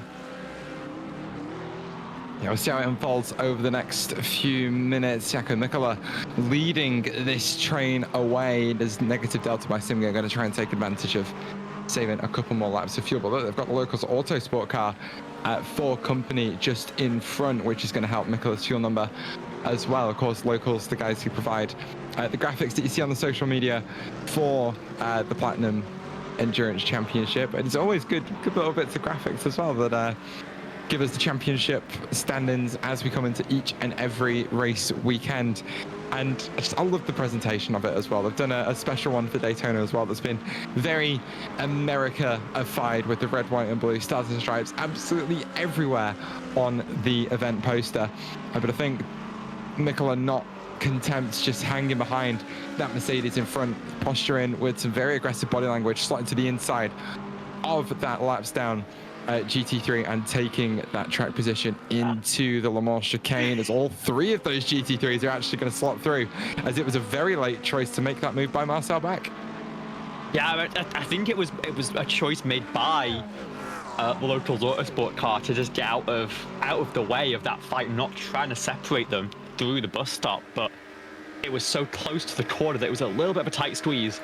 Marcel Beck doing a great job fending it off, and Jaco Mikola, who I was mistaken was the leader for a good chunk of that fuel safe stint, is the first one that has to make the stop. He was the one punching the hole in the air, and so will be the first one to peel down pit lane after what I believe is a 32 lap stint.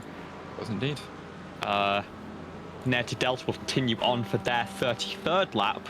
I imagine this might be as far as they can go, but then Marcel Beck still just starting lap 32 could keep going another couple of laps from here, and I'm really interested to see where they cycle out and where, of course, Tom Tichetto cycles out in relation to the Fast Pair Motorsports Ford Mustang.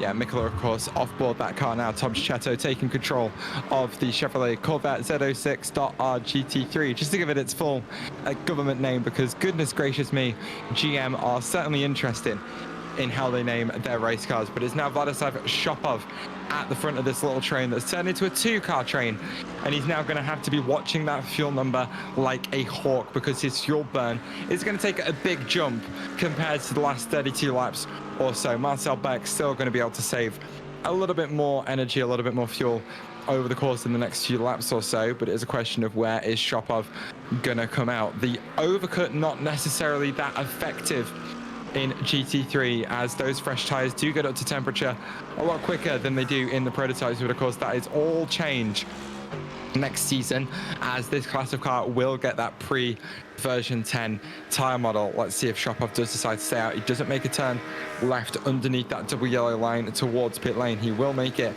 at least one more lap. Beck pulling out of line a little bit early, as it's a big lift into turn one for Vladislav Shopov, and Marcel Beck is going to slot his way by and take that class lead for now before we get through that pit stop cycle. A much better exit for Shopov is going to bring him back under the rear wing of that McLaren just in front, as Beck goes defensive into turn four. Shopov backing off nice and early to indicate he isn't going to go for any sort of move, but I feel like this is how these two are going to stay for the next couple of laps, as Beck maybe happy with his fuel safe, happy with his fuel number, might be pleased to lead and take the clean air through the first sector, with Shopov wanting to do a little bit more saving, just slotting behind that McLaren in front. Yeah, actually a little bit latency there for Shopov. That a little bit important, because it does deny you that slipstream both ways when you are on a different plane of existence. I think the fuel number should be safe for Chopard to get around one more time. This is, of course, a 33rd lap for the 181, so great job from them on the fuel save. Question is, how far will Marcel Bet go? We expect him to stay out this time with all of the work done behind, as here comes the GTP. That is your race leader, Jan Kurbs, holding a 29-second lead, holding steady at the front of the field ahead of XBD. Got our eyes on what is currently the lead in the GT3 class, GT3 Pro, of course, as Fast Pen Motorsport we expect to cycle back through, but by how much? How much can they extend here? It's actually Marcel Bet is going to come in this time by. That's a bit of a surprise here. I would have expected a lot more out of that fuel tank.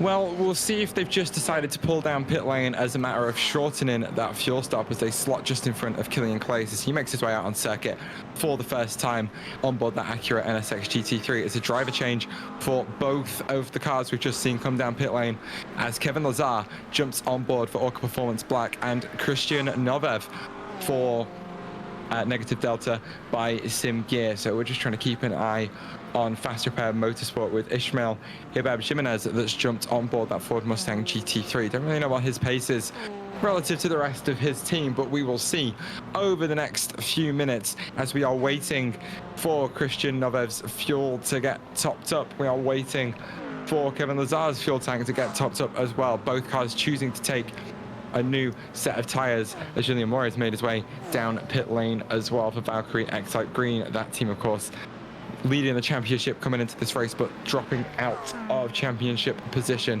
as the race has gone on. But can Christian Novev hold on to that spot? We'll have to wait and see as the rest of the race unfolds. And Fast Repair Motorsport are 13.5 seconds clear of Kevin Lazar, of Christian Novev, and it was an early stop by choice for Orca Performance Racing Black, who came down pit lane earlier than their fuel tank could have got them to clear the likes of Cheto, clear the likes of Novev by a good second or so. And it is now the McLaren team that find themselves at the head of this train. Yeah, and one driver who still is yet to make that pit stop, and this is actually, I think, the pattern that we've seen from the Strond GT3 AMs. They are in an advantageous position, just been a little bit better qualifying. They don't necessarily have the ultimate race pace to continue that dominance, but what they do instead is they do it on the strategy Max Fischer has chosen to stay out, is extending all the way to lap 34 in this stint, is actually only a couple of seconds behind Fast Repair right now. And once they make their pit stop, they might be able to save that extra stop. They might be on an 11 stop here compared to the rest of the field, I think, having to commit to the 12. And I think that is where the dominance actually comes in from a team like Orca Performance Racing Blue. They finally will pull down the pit lane here, but they just can drive at 90% almost, which is the safer option. You should be driving about 90-95%, and in doing so not have to outrun the other cars because you can just outlast them on fuel. So as the GT3 pit stop cycle finally comes to an end, Martin Pappenhagen jumping on board the Orca Performance Racing Blue car. As they do take a fresh set of tires, we are going to step away for a few minutes as we approach the 2 hours gone mark that sets us up for the final 10 hours of season 7. You are watching the Platinum Endurance Championship 12 hours of Daytona season finale here on ABN, and we'll be back very shortly.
Hello and welcome back to ABN's coverage of the Platinum Endurance Championship 12 Hours of Daytona Season 7 finale. We bring you back in on a little bit of an incident for the Writer Engineer's 77 car.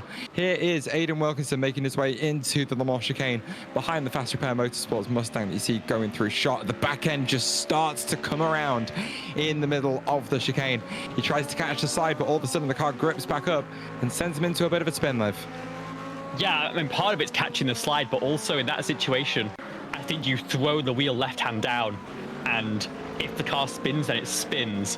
But the main thing is you do not want to find the car spinning to the right and into the outside barrier. The bus stop is so tricky because if you spin on entry and on exit, there are those very dangerous tyre barriers, or tyre on the left, safer on the right, to try and thread the needle between. And I think for the 77, it was more of a tactical choice of take the time loss. If you need to throw it into the grass, go ahead.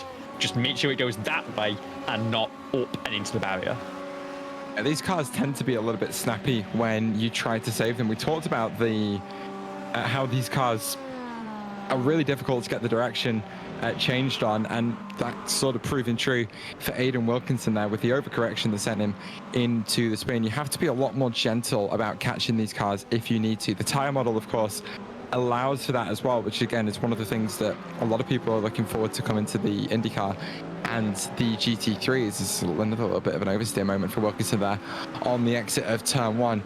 But yeah, it's just something to be aware of, and I think a lot of these drivers have habits from different cars that an overcorrection is really easy to make, and is why we saw the sort of snap that we did just there.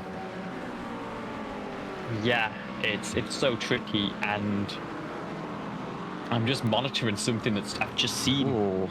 As the 177 is falling down the timing charts.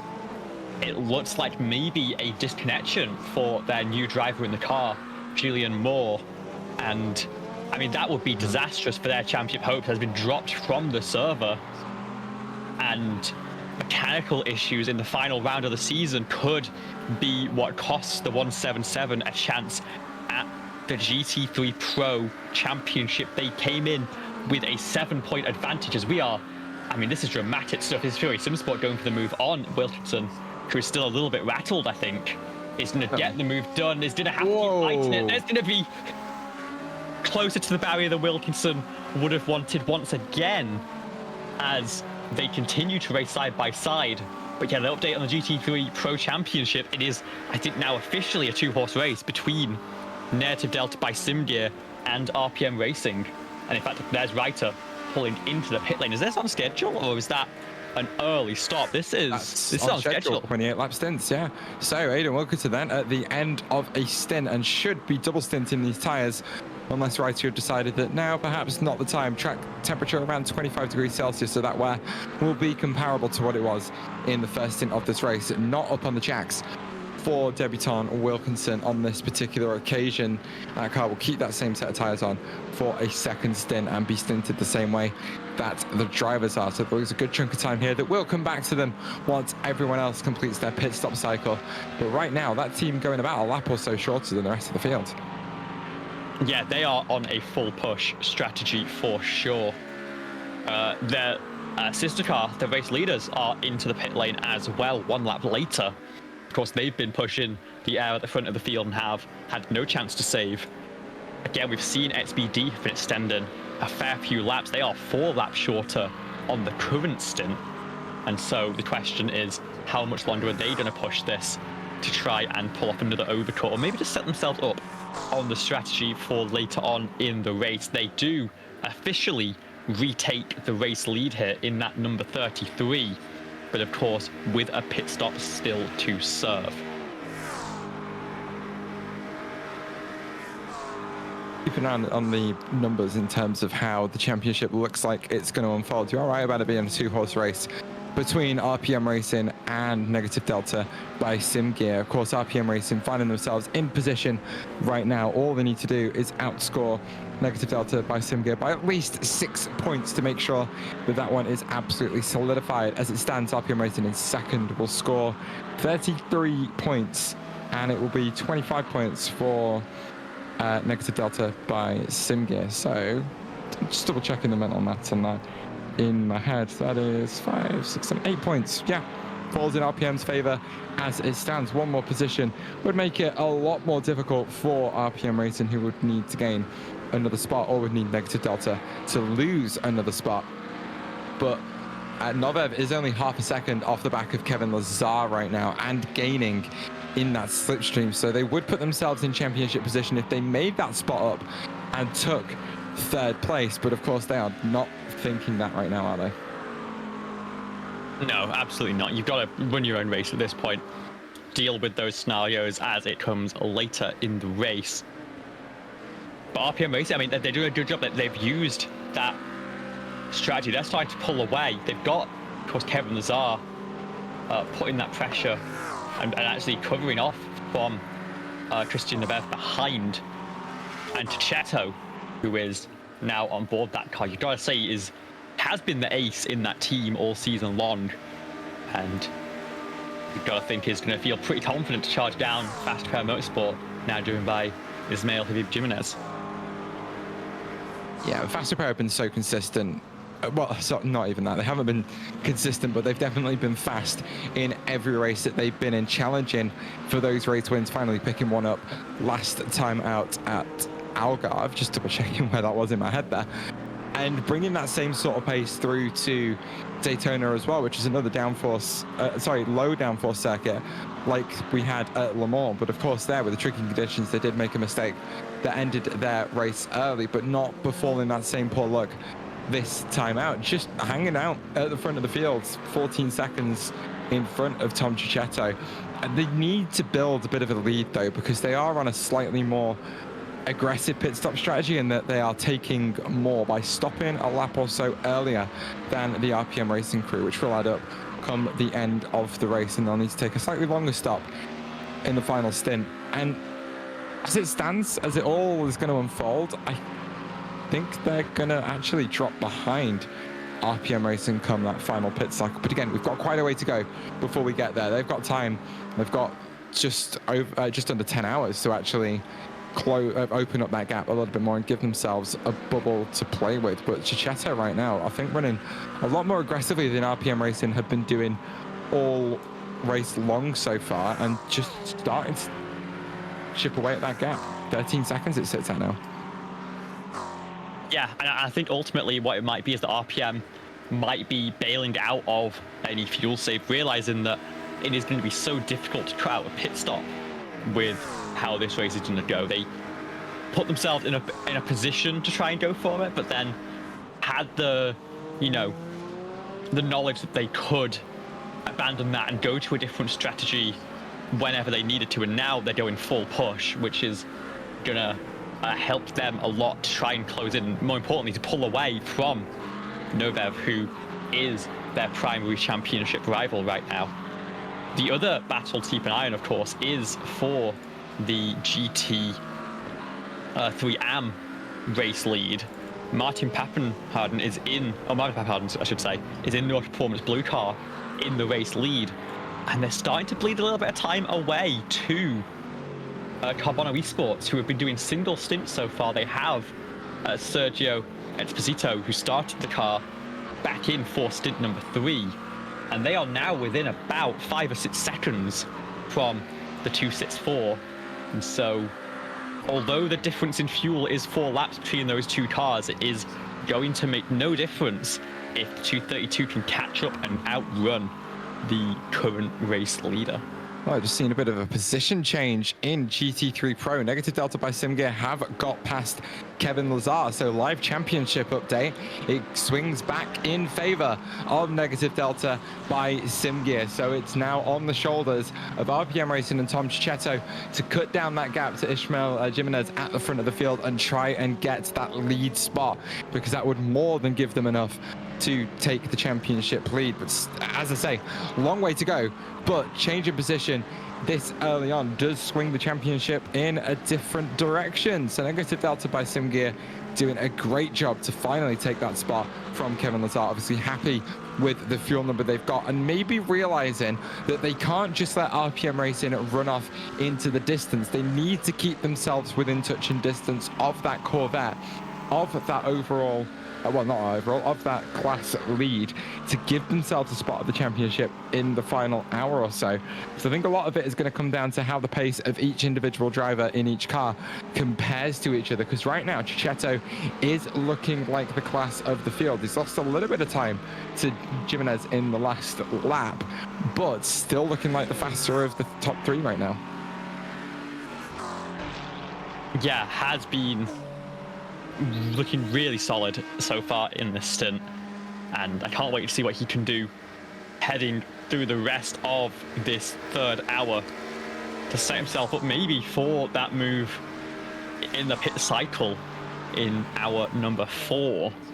One battle I do want to bring our attention to, though, is the battle for third place overall, because William Foyles had a couple of slow laps, had to back off, in fact, from an overtake into the bus stop, and now is under a lot of pressure from Aiden Wilkins, who goes to the inside. In fact, in the West Horseshoe, is going to be forced onto the outside line here for turn number 6. And in fact, William Foyle just about clears on the run down towards the corner.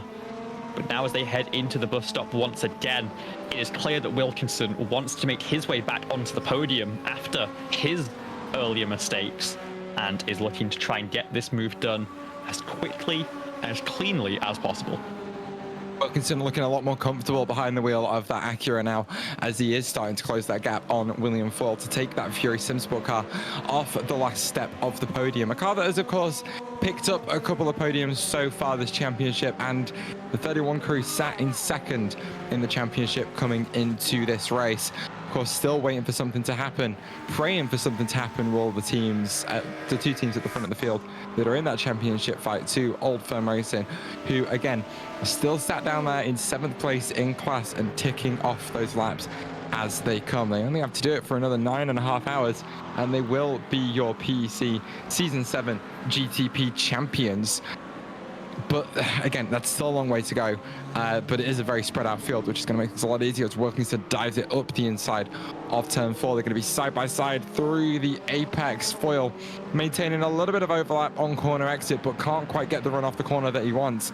And that looks like position made for Aiden Wilkinson, but the slipstream keeping William Foyle in touch. He doesn't have a peak to the inside of 6 and will just let the Writer Engineering car slot through. There's another big slipstream flat out section to come that could play a factor in this fight, but we'll see how that unfolds in the next 20 seconds or so.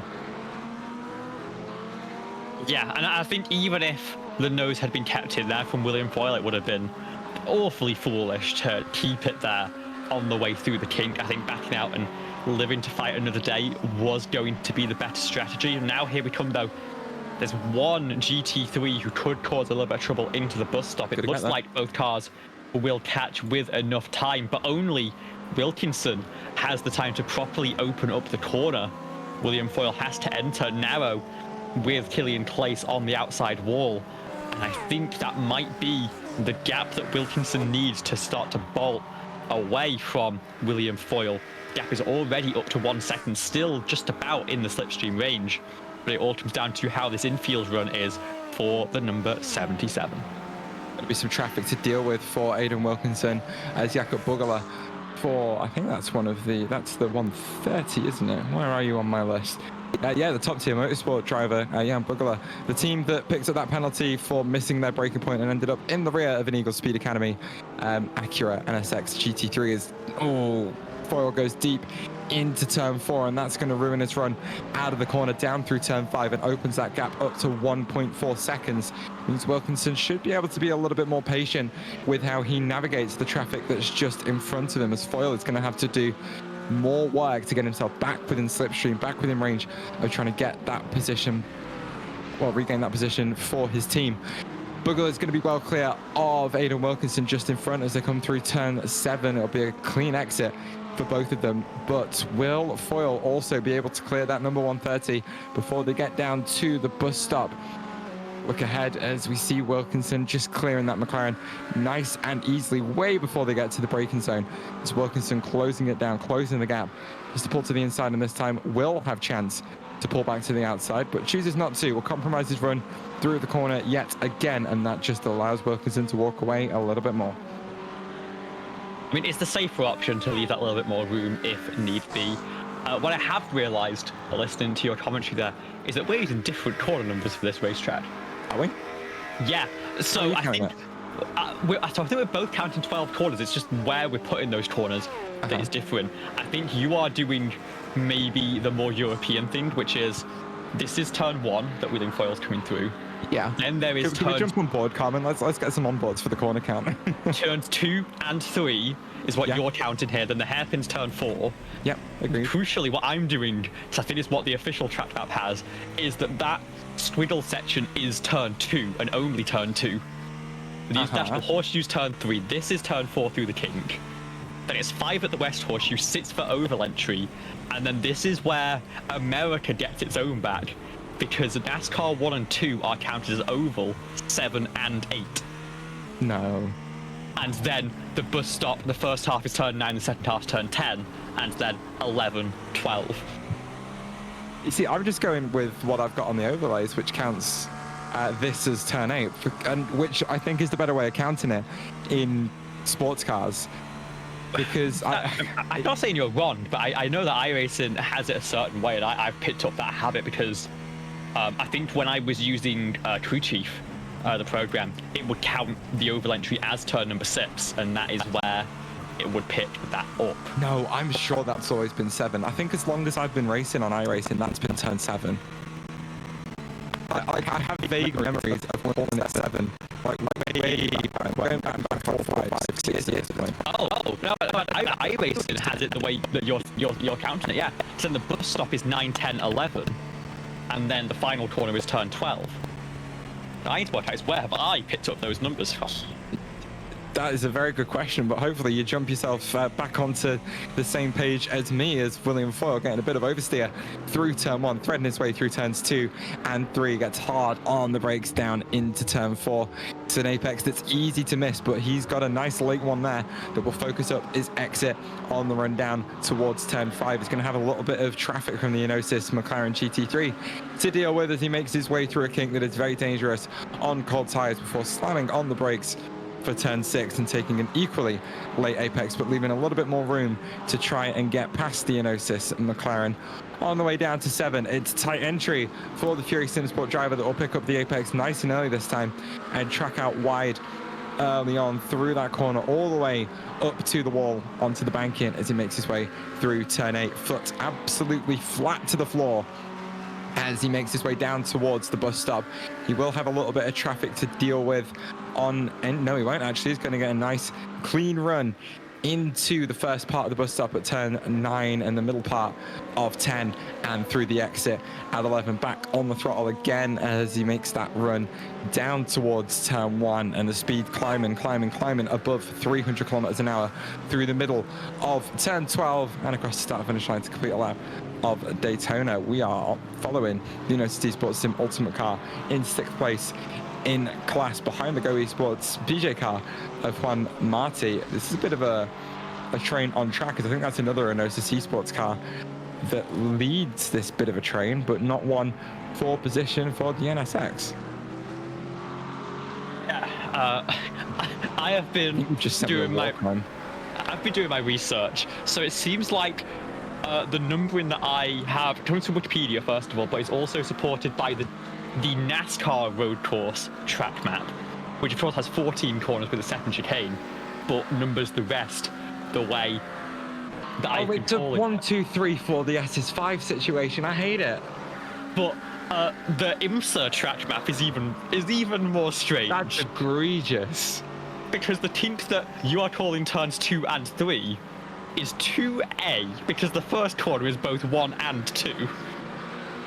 We then have 5 as the West Horseshoe, 6 as oval entry, and then Speedway 1 and 2. No, hang on, Liv. I think you need to highlight the fact that it calls the entry 5 and the exit 5A. This feels like a marshalling post thing, though. I think it is. I think it honestly is. But I know when I've seen the track maps in the live timing that they've used Speedway 1, Speedway 2, rather than corner numbers through there. But what we've discovered is that no one can agree, because I've also seen one from racingcircuits.info, which is often a trustworthy source, And this decides that there's 13 because it counts the oval entry as 2 different corners. See, at least it numbers them though. Like that's the thing that I like, is that it numbers them properly. Whereas that other track map that we were just looking at, I don't like the fact that it goes 1, 2, 3, 4, 5, 6. Speedway 1, Speedway 2, 7, and then the bus stop is just 7. I think it is a marshalling post situation, and obviously there's no room for marshal posts in the oval turn because the oval is managed in NASCAR as a single zone, which has a full course yellow whenever a caution comes out. So I think the IMSA one is more of a marshal post situation that we shouldn't necessarily rely on. Read into, yeah. I still think it is a truly a mystery as to how to count them. Yeah, good self-censorship there, Liv, because I think it's, yeah, as well. Hang on, I found another version from Wikipedia, which is even more different, and that is not helpful because I've pasted it into our broadcast chat without the background. No, I can read it. I can 4 different corners. Which is fine. I'm okay with that. But it counts the kink after turn 1 as 1 corner. Yeah, which is how. Where do they get? Hang on, hold on. Where do they lose? That's also seen what corners? SDCA uses for their track maps. But where do they lose 2 corners? Because I'm getting 12. Count. Oh, right. They No, count they get the 1. Speedway Yeah. as Understood. 1 corner. Because we're counting the bus stop as 3. That's fine. I'm alright with that. I can live with that one. I just don't like calling it Speedway 1 and Speedway 2 and ignoring the fact that it's corners. Although I don't like calling it 2 corners. I don't like calling it 2 corners for sports cars on the road course, because it kind of doesn't make sense. Because at least when you're talking NASCAR, it makes sense to separate those 2 corners. Because you're talking entry and exit without having to say entry and exit. You could just say 1, 2, 3, and 4, right? And tri-oval. Maybe I'm not quite sure. But we're not having. Who's having issues through traditional 1 and 2 on the speedway, like oversteer and understeer? We're not. It's 1 corner. Yeah. I mean, I really don't know. It's why sometimes for any like European racetrack, it seems like everyone just relies on whatever Formula One decides the corner numbers are, and that's just the canon for track. Whereas Daytona, it's not quite the same, and it seems like every racing organization has their own different numbering. Carmen, what's Carmen put on the overlays? Carmen Sienna is blinking twice for help. Please send help. Got it. Okay. Let's get back to the race conversation, because we have had an update from the 177 Valkyrie Type Green driver of Julian Moore, and it's a storm that has hit locally. Oh no. That has knocked out the internet, and unfortunately that means that car will not be able to continue in this race, and it will officially be out of. I mean, I guess technically, if all the other cars retire, it's not out of the championship hunt, but we're not expecting that to happen. And so it is going to be between Narrative Delta by SimGear and RPM Racing, with potentially Go Esports as a dark horse pick. But right now, it would go to Narrative Delta on countback, unless Tom Chichetto can continue this charge. He's close to another couple seconds to the Fast Fair Motorsport car in the lead of the race.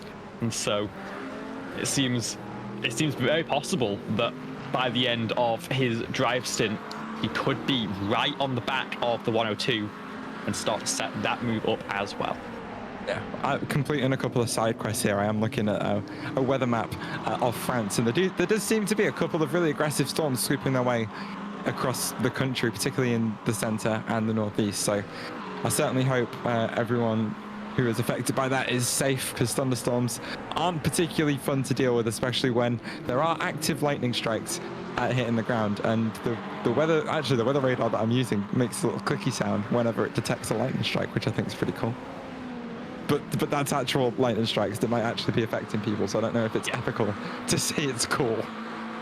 I mean, the other thing is that if you are running a lot of electrical equipment, like you got all these simulators, they might not be on surge-protected circuits and stuff like that. So, which is silly, by the way. If you've got sim gear, put it on a surge protector. It's not hard. They're not that expensive. Protect your gear. Your gear is expensive. Surge protectors aren't.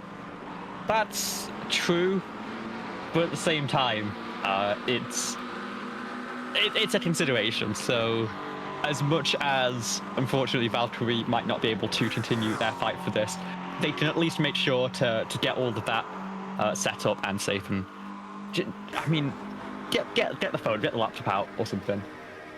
Get on the hotspot if you've still got that available, and enjoy the remaining 9 hours and 20 minutes here. We are about to tick off the 100th lap of the race. I don't know if that's what you're about to say, Liv.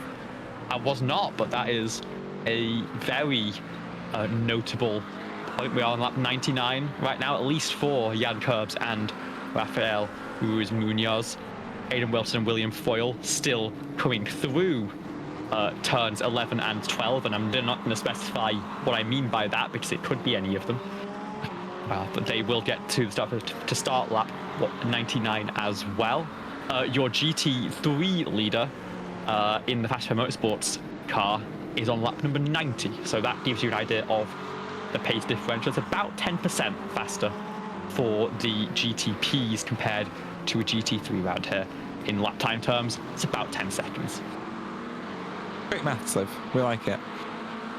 Battle's still starting to develop up and down the field. We've got a couple going on in GT3 as Killian Clace has lost a position. I think he's blinked out of existence. Hang on, let me wind that back. Let's see if I can figure out what happened to that car. On lap 89, he seems to have done a bit of blinking out of existence. He is back now, 1.7 seconds ahead of Thomas Vandenbosch for Squadron Veloce Alpha by Eagle RS. So those two, I think, effectively teammates in this one. Roman Ortiz still sat off the back of Max Devils Esports Raul Manraba for P9 in class with the other Anosis Esports car of Ellie Torres, just a few tenths of a second off the tail of Go Esports. At the front of GT3, Tom Chichetto has actually managed to get that gap down to 10.1 seconds. So the Corvette crew really starting to push on and light a fire under Ishmael Jimenez's rear end, and Fast Repair Motorsport might need to try and do something about that one. Yeah, and of course the battle in the AM class has well and truly hit battle stations. Marvin Pappenharden just not quite having the same pace that Sergio Esposito has in that McLaren 720S. They are now within a second of each other, and right now Marvin's actually getting a bit of help from Octopus Racing Team in the 1-2-4, just getting that little bit of slipstream to help defend the position. But for how much longer can Marvin hold on, or will Carbono move into the AM race lead? Yeah, Carbono having a bit of a,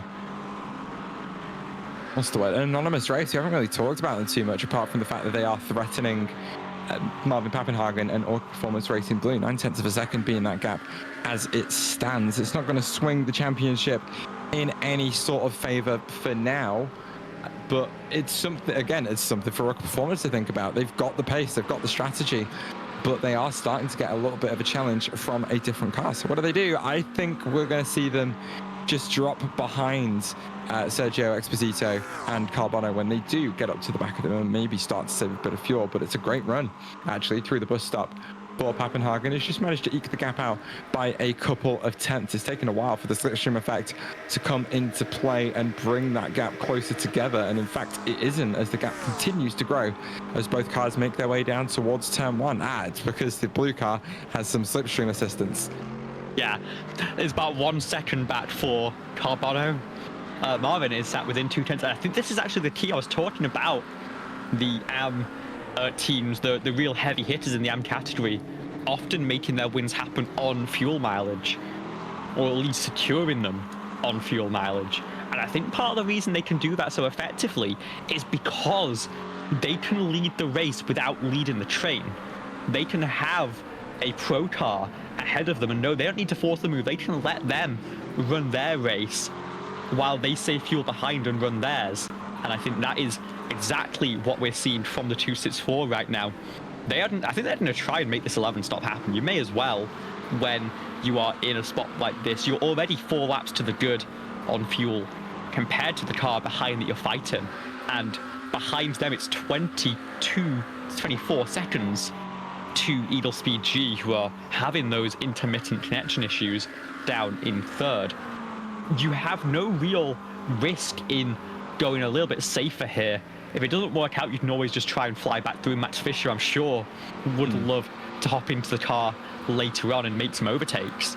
But in the meantime, you can just sit behind. You can be the trail car, still hold your class lead, and manage this race to absolute perfection. Yeah, there's absolutely no reason to rush at Daytona either, especially with all these straights that can give you the slipstream for most of the lap. It just means you get that chance to do a lot more lift and coast. And I think in my time, I've found that lifting and coasting actually makes you drive a lot more sensibly, because I'm not full send aggression everywhere. I don't know if that's the same thing for you, because you don't brake as aggressively as I do anyway. So maybe that's a factor. But when you're not having to push corner entries, push mid corner, I feel like it just helps slow the brain down a little bit and makes decision making a little bit easier, a bit more considered. And as I say, certainly for me, I feel like I'm a much more cautious driver when I'm doing lift and coast. Yeah, I think the example I'd go to for that is whenever I run the Road America 500, which is a fixed lap count for the GTP, the Nissan old school GTP, of 124. And you can stretch that 25 laps with some lift and coast to make it a 4-stop race instead of a 5. And it really helps in a car like that, because the exhaustion can set in very easily in a car like that when you're pushing at 10 tenths. And using that opportunity to lift and coast, using that strategy advantage, also just lets you be a little bit more smooth. It lets you be more patient in traffic, which is such a huge factor between those GTPs and the GTO of the Audi 90. And I do think it helps you be a little bit smoother and a little bit more sensible, and lets you manage your own fuel over the course of a 12-hour race, because these are exhausting, especially if you're doing them every single month. I know you will do a 6-hour every couple of weeks, but 12 is just that little bit more strenuous, I'd say. Yeah, 12 hours races are long for everyone involved. We're going to have a replay of the MRS Sapphire Ferrari 499P GTP for you. It's a bit of a wiggle on entry for Rick Van Ackeren, who finds his way into the tyre barrier on the outside of turn 6, rejoins relatively cleanly. It doesn't look like there's a lot of damage on that car, but a mistake from them is going to delay their race just a little bit. And if there is a scratch of aero damage, they'll have to get that repaired under the pit stop. But even 2 hours and 45 minutes in, maybe a little bit of fatigue starting to set in, but your brain is running for the entire time in this race, whether you're watching, managing the race, or driving the car. There isn't really much time to sit and relax, but it's one of the things that a lot of the top teams do, is make sure their drivers have chance to sit down and do nothing and not think about the race and really start to chill. And I think it's one of the limitations of sim racing, is that there's not an entire engineering team behind the drivers.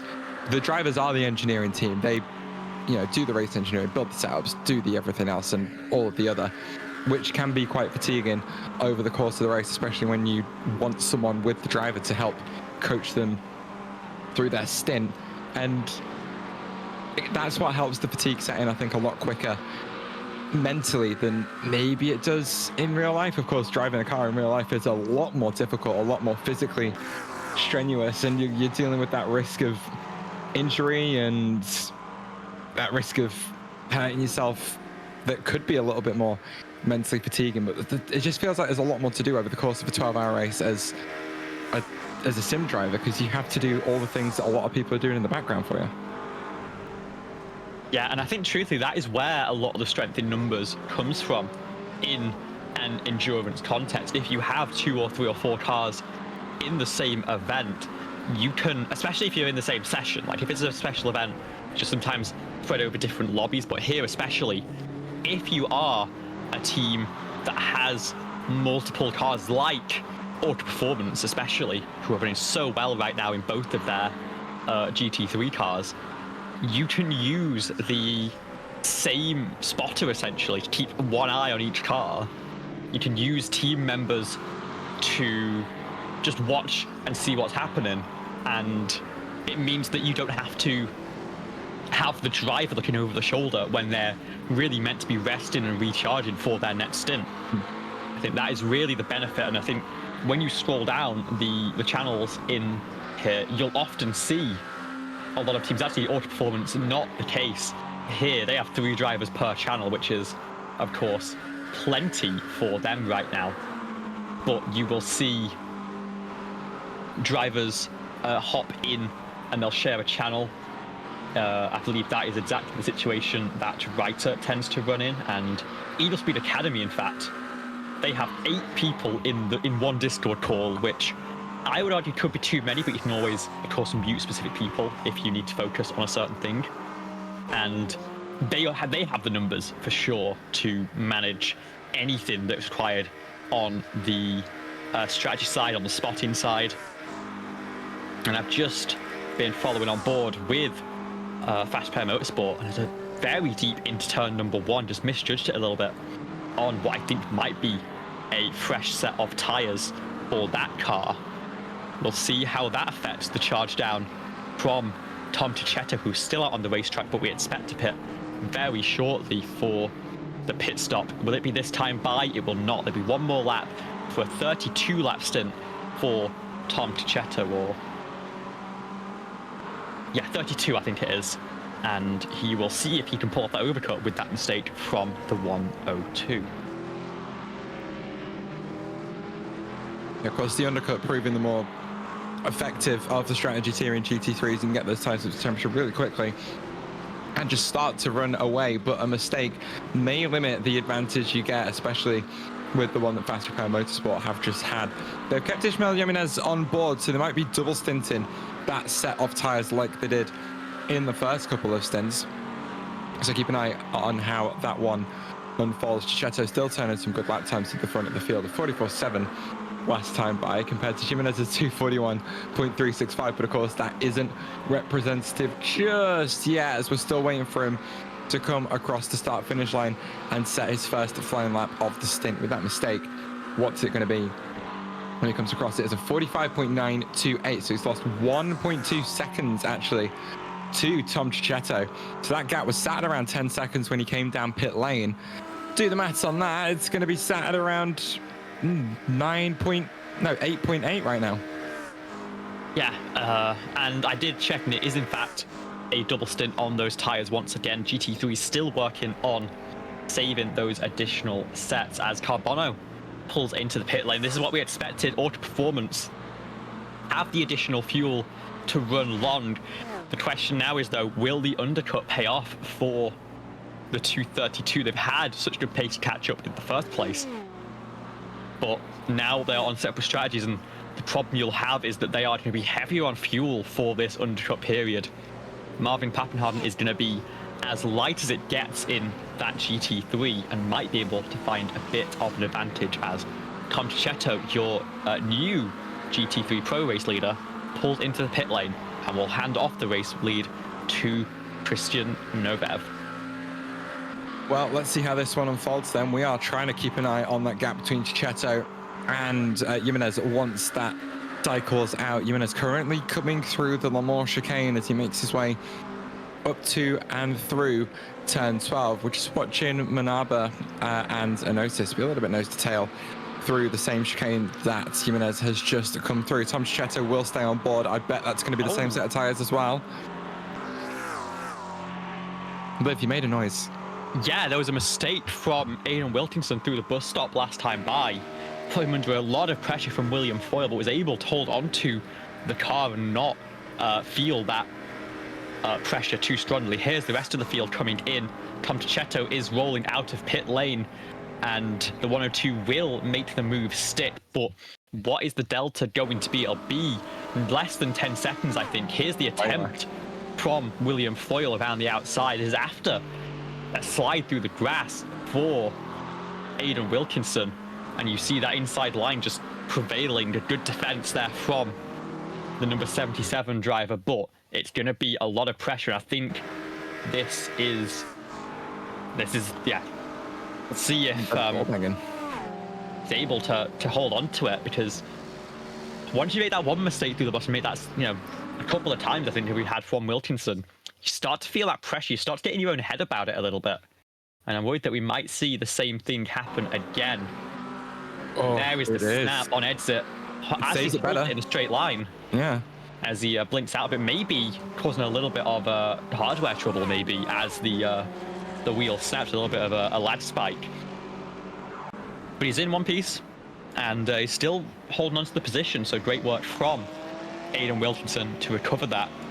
The gap at the front of the field, well, the net lead is now down to less than 5 seconds, as Tom Tichetto is flying on this outlap. And Ismail Jimenez is really feeling that pressure. Auto Performance Black has not made their pit stop yet, I should say.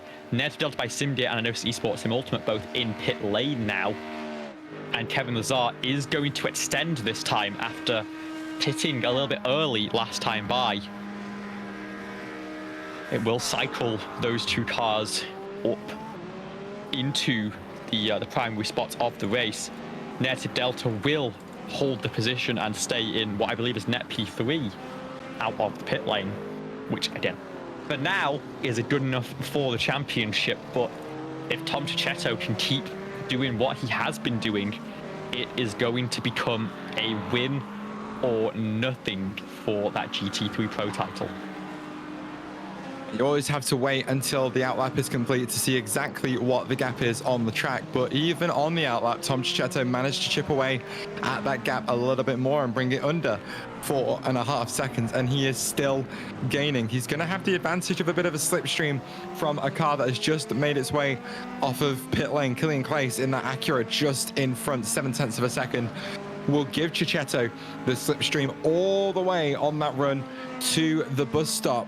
So that gap should come down a little bit more. That Mustang really strong on the straights, but is it going to be enough to stay in front of Tom Tichetto? We'll wait and see how it unfolds. He's going to stay behind and actually loses a bit of time to the Mustang on the run down towards turn 9 of the Le Mans chicane, and will get checked up just a touch by Killian Clace in front. But the almost superior mid-enginedness and balance and aero performance of that Corvette meant that gap did come down just a little bit through those 4 apexes. Yeah, and I'm sure he's now going to try and slipstream through. Does not want to be stuck behind a car that has been having some latency issues. He's going to look to the inside. I think the move is going to be facilitated here, and that is all slipstream, no slowdown in the run towards turn number 1. That's exactly what you want when you are chasing down a car. And the gap is now 4 seconds roundabout. And the next car up in front is for that GT3 race lead, and in fact would be for the provisional championship lead once Kevin Lazar makes that stop down on pit lane.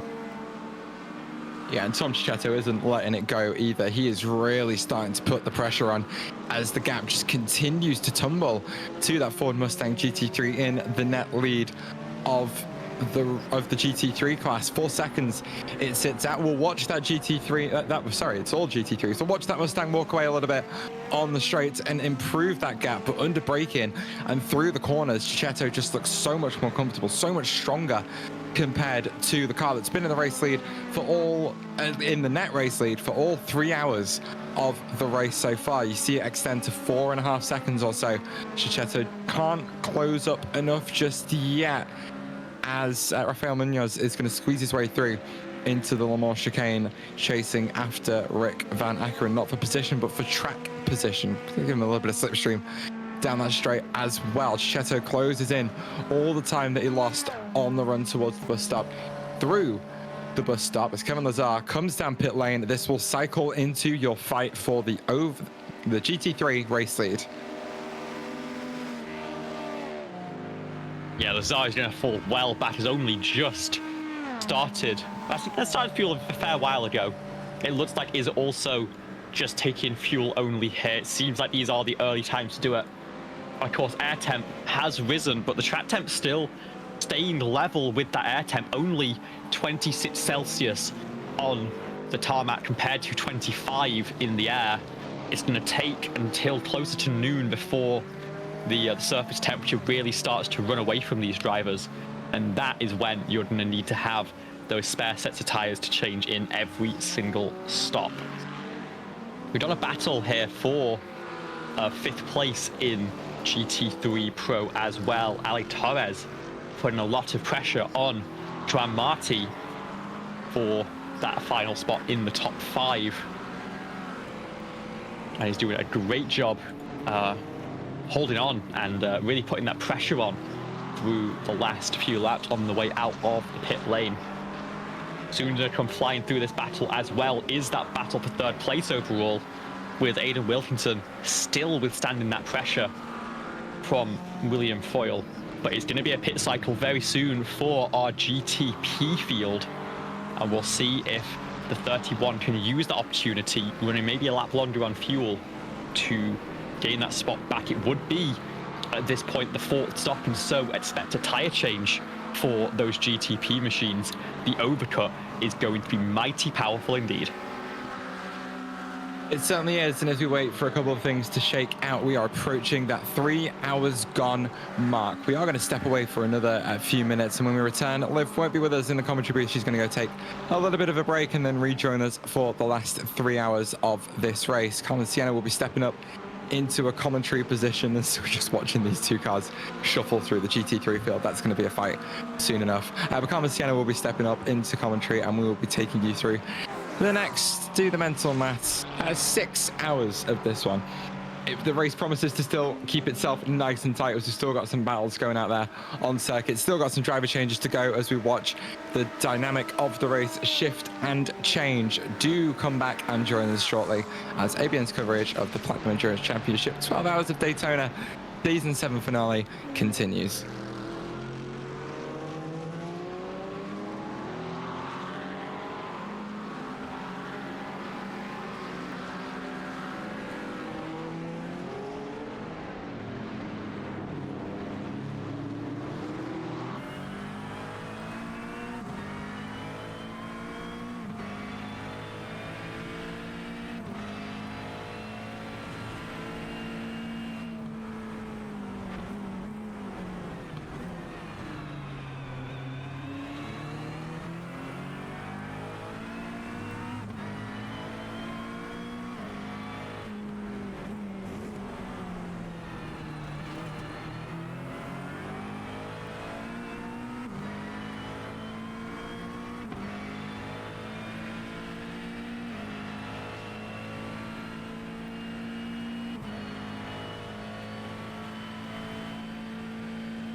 Hello and welcome back to ABN's coverage of the Platinum Endurance Championship Season 7 finale from Daytona. The gap for the lead in GT3 Pro has closed down to 2.4 seconds. And this is significant, Carmen, because this move, if Tom Cicchetto can make it, could decide the championship. A lot of work being... Excuse me, I'm still trying to take a snack Nice here. tuna salad. Absolutely. Nice tuna salad. But yeah, this is the first time we've seen the Corvette actually have a decent amount of reasonable pace this season. We saw at Le Mans that the Corvette didn't have the straight line speed at all to really handle the battles here at the moment. But really showing that strength here today, obviously pulled away about 24 seconds over Christian Novev and the native Delta car, the Mercedes in third. Again, if they want to be champions, they have to pull this off here. Ismael Jimenez for Fast Pro Motorsports. It is Chevrolet versus Ford at the top of the GT3 Pro standings.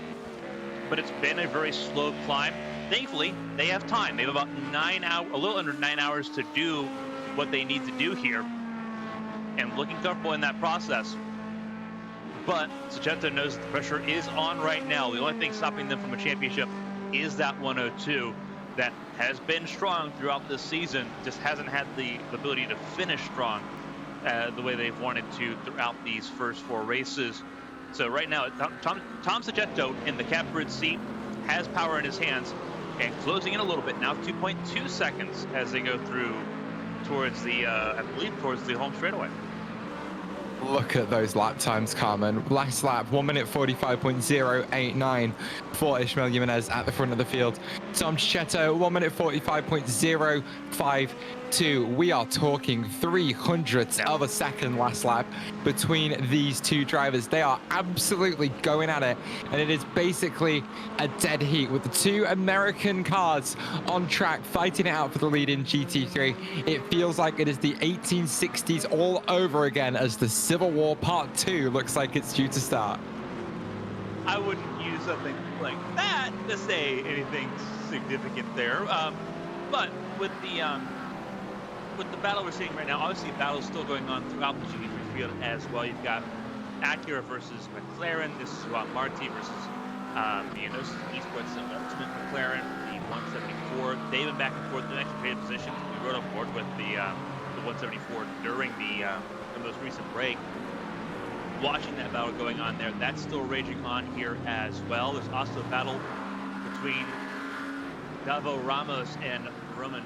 Sorry, not between Davo Ramos and Roman Farr, but Remy Farr and Raul Monraba for Mass Deltas Esports, also in the top 10 in GT3 Pro at the moment. And things shaped up there as well.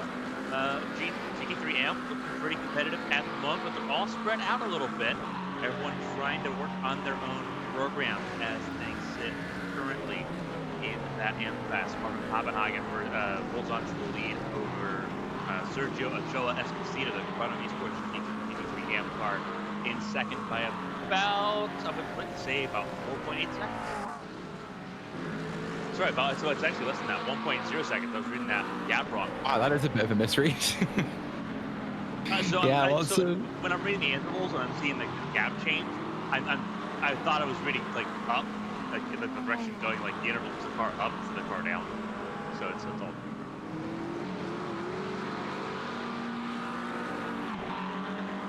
Sorry, I'm just a little bit taken aback because what on earth are you talking about? Please explain. So with ATVO, so for those that don't kind of open up the behind the scenes, so with ATVO, when you look at like the intervals, like the gap intervals, it reads up, like the gap goes up.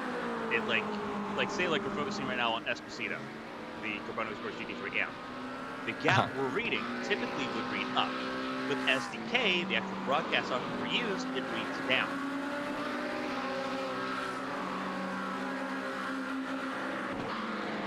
So I was looking at the leading, the Orca car that's leading the class, and I was reading it the way I would ATVO, which is up. Because 5 point, right. No, they read the same way. There's, look, the gap is next to Carbono, at like 0.3 of a second, and I'm not talking about. I'm looking at. I'm talking about. So what's on the broadcast, like what's on the screen, and what's on my timing overlay aren't the same. Okay. Oh, I see what you're talking about. Okay. So, because I'm not looking at the screen, I'm looking at the actual timing screen. I understand. So the gap between Carbono and Orca is next to Orca, not Carbono. Correct. Right. Okay. Which is That's weird. It is But very it's a annoying. gap. Can you change that to gap to car in front? Would that make it? Is that an option? I Is do that not have something the you can ability to do? that Oh, that seems a shame. now. See, I can change it. I can make it to where like it shows like gap intervals on the actual screen, but it won't change the timing. The timing screen. Like, the timing Oh, okay. board. That makes sense. I don't like that. I think that's really weird because I feel like the It's convention extremely is it's gap to the car ahead, always. But I guess that, yeah, fair, that tracks. 0.4 of a second is what the gap sits at for now, though, as it keeps going up and down as these two cars blast their way around the circuit. If Orca Performance Blue lose this position, it's not enough to turn over the championship to Eagle Speed Academy Esports G. Killian Clay still a position behind both of these cars. So Orca Performance would still be outscoring Eagle Speed by a good, where's the maths on that? A good 5 points. So it's not really an issue for them to hold on to that race lead right now, because they should be able to pull it back again once their ringer gets in towards the end of the race. That, of course, being a driver whose name I thought would come to my head as soon as I started saying it, but Fisher's name didn't come to me until just then. We got there. A little bit of an issue for the connection loss racing car. They've been in pit lane now for a minute and 21 seconds and counting. I don't see what's happened to them that's caused this issue. But they've been up pit lane twice within laps ago. I haven't seen a penalty come through for them at all. It could be a case of a little bit of, oh, actually, Bart Matthias got out of that car. This car is a lap that, sorry. This car is one that was about 3 laps down on the overall race lead. And I'm wondering if they just kind of decided to give it up, pack in, and retire from the race. They've been pretty much rolling around on their own all race, not really on the same competitiveness as the rest of the field. So, I mean, I'm a big believer in, if you don't find it fun, don't do it anymore. And I think that's what Mattia and crew. We'll see if anything's popped up in any of the in the Discord server at all for any sort of explanation. But Bart Mattia and co finding themselves out of the race, parked, and doesn't look like they're going to rejoin. It looks like official retirement there.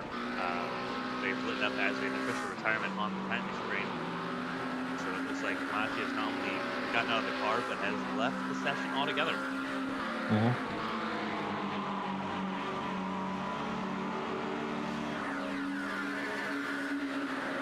So that'll promote Old Firm Racing up to P6 now. So they'll be scoring 21 points, making it even more difficult for the likes of Writer Engineering and Fury Simsport to take that championship lead. Of course, they are both hoping and praying and begging that something will happen to the Old Firm Racing car, as it looks like Orca Performance just managed to get alongside. Sorry, no, not even that. Carbono Esports have managed to make the move. Orca Performance defending to the outside, but not able to stop the Carbono Esports car from getting through. So there's a change of lead for the first time in a while on track in GT3 AM, as Marvin Pappenhagen loses the position to Sergio Exposito down into turn 1 behind Jakob Bugler, who's kind of holding these two up a bit. Yeah, so this is one of those situations. Orca obviously been strong in the AM class all season long, but here in Daytona, a track that just about everyone can drive blindfolded at this point. A lot more competitive there. Obviously, 2 McLarens going at it with Carbono and Orca, and then you have the Acura in place with Eagle Speed Academy in third, a little bit further back, 26.5 seconds further back. These 2 McLarens do get out a little bit, but not being too awful aggressive in that major, or at least not yet. Still a lot of racing to go. The sun fully up in the morning here in Daytona. Not very often I get a race that's like track time matches real life time very often. It's kind of nice. Oh, is it actually 20 to 9 in the morning over there? Well, it's 11:30 here, so we're still a little bit further ahead. Like it's synced up pretty nice. I mean, that's a little bit disappointed. I expected it to be exactly the same, but I guess the same rough time of day, right? Yeah, I mean, the amount of light's the same. That's what I was trying to get up here.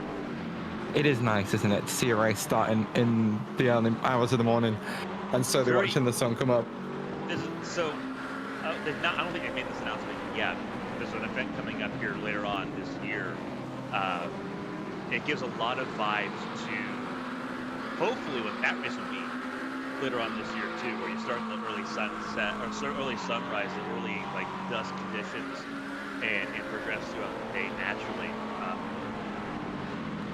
Actually, I think most 12-hour races all do that. Sebring doesn't do it. Sebring's day tonight. Yeah. Yeah, Sebring doesn't do it that early, but they still start pretty early.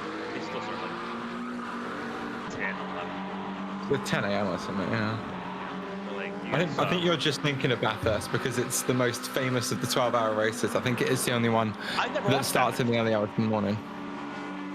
I never watched it. Because wait, at all? No. I've watched. I'm surprised by this. I've watched the 1000, like the supercars race, but I've never watched the 12-hour. Ever. Yeah, but the 1K is only a 6-hour race. I say only, but it's certainly long for supercars. But you've never seen the Bathurst 12. It's one of the best endurance races of the year. I'm going to get a lot of flack with this one. So hot take number 1 of the day. Any race that has GT3 as the top class outside of the Nürburgring, I have never cared to watch. Which I'd understand if it was the likes of Spa, where GT3 is the only class, but it's still a multi-class race at Bathurst. It doesn't matter. Not ignoring the cups, like the gold, bronze, silver, whatever cups in GT3. But there are like GT4s and cup cars running around usually. Like I have a GT4 in iRacing. Yeah, but it's traffic. But yeah, I don't. That's not why I watch. That's genuinely not why I watch. In like the Nürburgring 24, I love it. Like the thrill of the Nürburgring, the aura, the mythos of the Nürburgring is untouchable. Ooh, bold statement. It genuinely is. Like, it is the most dangerous track on the planet. Even to this day, it is arguably the most difficult. No, it's not. No, it isn't. Okay, it's the most difficult for four-wheel cars. There you go. Good caveat. No one cares about the Snaefell Mountain course. I mean, people definitely care about it. I just don't care to hear about it. Nobody in our audience cares about it. That's again a bold statement. We could have some absolute motorsport heads that are just like, yeah, give me any sort of motorsport. 2-4 wheels, don't care. I love it. I'm sure there's people out there like that. I'm sure there is. There's not one. But like, the Nürburgring is the most dangerous car racing circuit. Since I want to be pedantic. It is the most difficult by far. Any track that I think once you get beyond Spa length becomes very difficult to actually do. Thank you for including the law in that. We would have had a fight if you didn't. The law is difficult because not because it's hard to remember, but because you spend half the lap looking at nothing. It's like Thunderbolt or Thunderhill. For those that don't know, Thunderhill is a track that has a 24-hour race in the U.S. and it's in the middle of nowhere. Good self-censorship. No, but Le Mans, you've got like the little village that you're blasting through. Oh, it's a big slide for Sergio Exposito. We're just watching him on the rear end of Jakob Bugler like the last couple of laps as he's just got the lead from Orca Performance Racing Blue. But one mistake down at turn 6 lets Marvin Pappenhagen glide back through and puts Orca Performance Blue 2 seconds up the road. As Exposito now has Ishmael Jimenez and Tom Cicchetto, who are fighting for the lead in GT3, right on his tail, and having some slipstream to pull him along is really going to help Jimenez. Yeah, This is big now because Sachetto was really reeling in Jimenez at the top of the board. Reeled him in by about 4/10 the last lap. So Jimenez really not having the pace to really keep that Corvette at bay. As a Corvette fan, love it, fantastic. Don't know anyone on that RPM team, but it's a Corvette, so automatic yay. But this is going to be a slugfest now because now they are in drafting range, and we know what it's like when you're in drafting range. Once you're in there, unless you make a mistake, it's very hard to get out of it. So Tom Sachetto pulling to the outside on the tri-oval, side by side for the race lead, for the championship lead with Ishmael Jimenez. Of course, Sachetto isn't racing that Mustang for the championship lead. He is racing the negative delta by Simgear car that is 28 seconds behind him. Just maintains a nose alongside the Ford through turns 2 and 3, and it's an aggressive defense to the inside from Jimenez. Fast Repair Motorsport doing great work to try and hang on to this spot, but Sachetto still finds himself deep within the slipstream as they make their way through the kink at turn 5. That Corvette is so much better balanced on the brakes in the mid corner. Maybe he just needs to find a way to throw it up the inside and make that move stick, but that Mustang is so strong on the flat out sections. Very interesting. Obviously, front engine versus mid engine cars, both of them V8s. Corvette turbocharged. I don't believe the Mustang is.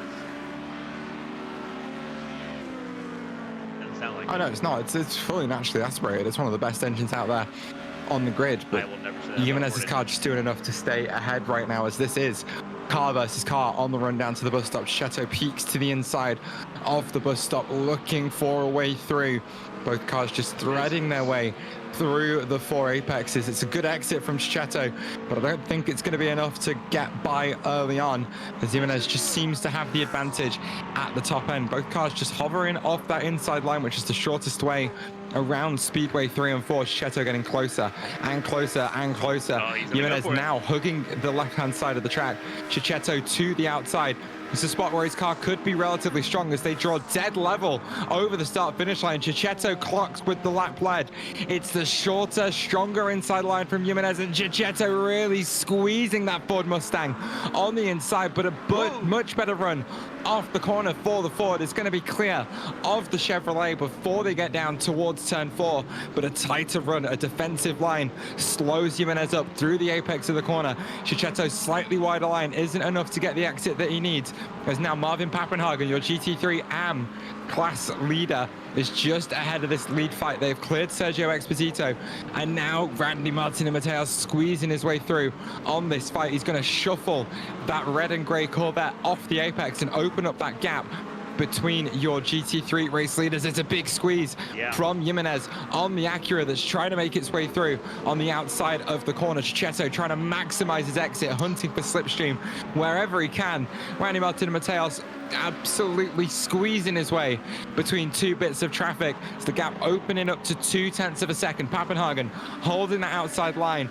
All he's thinking about is that defense from Sergio Exposito, as Sachetto just at the moment cannot seem to find a way through. Battles for the lead in both GT3 classes and the same piece of real estate here. And this was the concern I had when Sachetto got to Jimenez. You're not fast on the street. You don't have the top end speed. That's not how you're fastest. Now you have to deal with the dirty air of that Ford Mustang, that giant Ford Mustang, and all the weight behind it in the part of the racetrack that you are the fastest. That's the infield section. That's the horseshoes, where he's the fastest right now. Staying lockstep, nose to tail, did not go for it there. Sachetto peeks to the outside into turn number 1. Jimenez pretty well covered off, and here comes more GTP traffic around both of the lead battles in GT3. Having to serpentine to the S's here.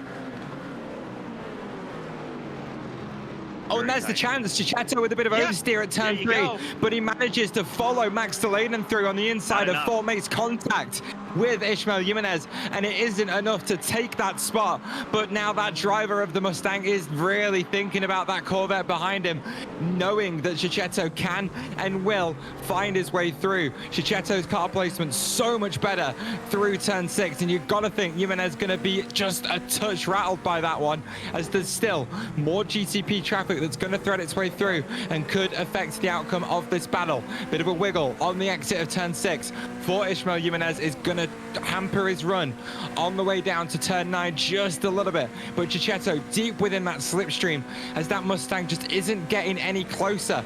Does Chichetto want to take the lead, or is he just focusing on a little bit of fuel save right now? He's not fuel saving. He's maxing out every single gear he's in right now. He actually missed the shift coming on to the oval once again. He struggled getting out of second gear into third. Really good bus stop there, but again, struggling to just try to make up inroads here. Riding on board with Chichetto.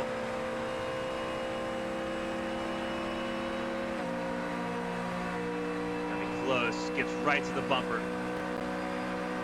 He knows the outside lane's not going to help him turn 1. Lifts off a little bit, trying to prepare for turn number 1. Jimenez has gone deep. Jimenez has gone deep. Chichetto is scraping the wall on entry, but Jimenez has gone deep. Somehow Jimenez held on. Chichetto not happy. He saw a flash of the lights. Oh, Jimenez is rattled. That was an opportunity you had to pounce on there. He let off a little bit too much into 1. It gave up way too much time. Couldn't capitalize completely. On the 102, when he did drive wide, we saw the esports approved line used so much in qualifying. That was not it by Jimenez. Wrong part of the track to go wide on in turn 1. And they'll try again here. And now Chichetto has to hope that he can apply the pressure again and force Jimenez, the lesser experienced driver, to make another mistake.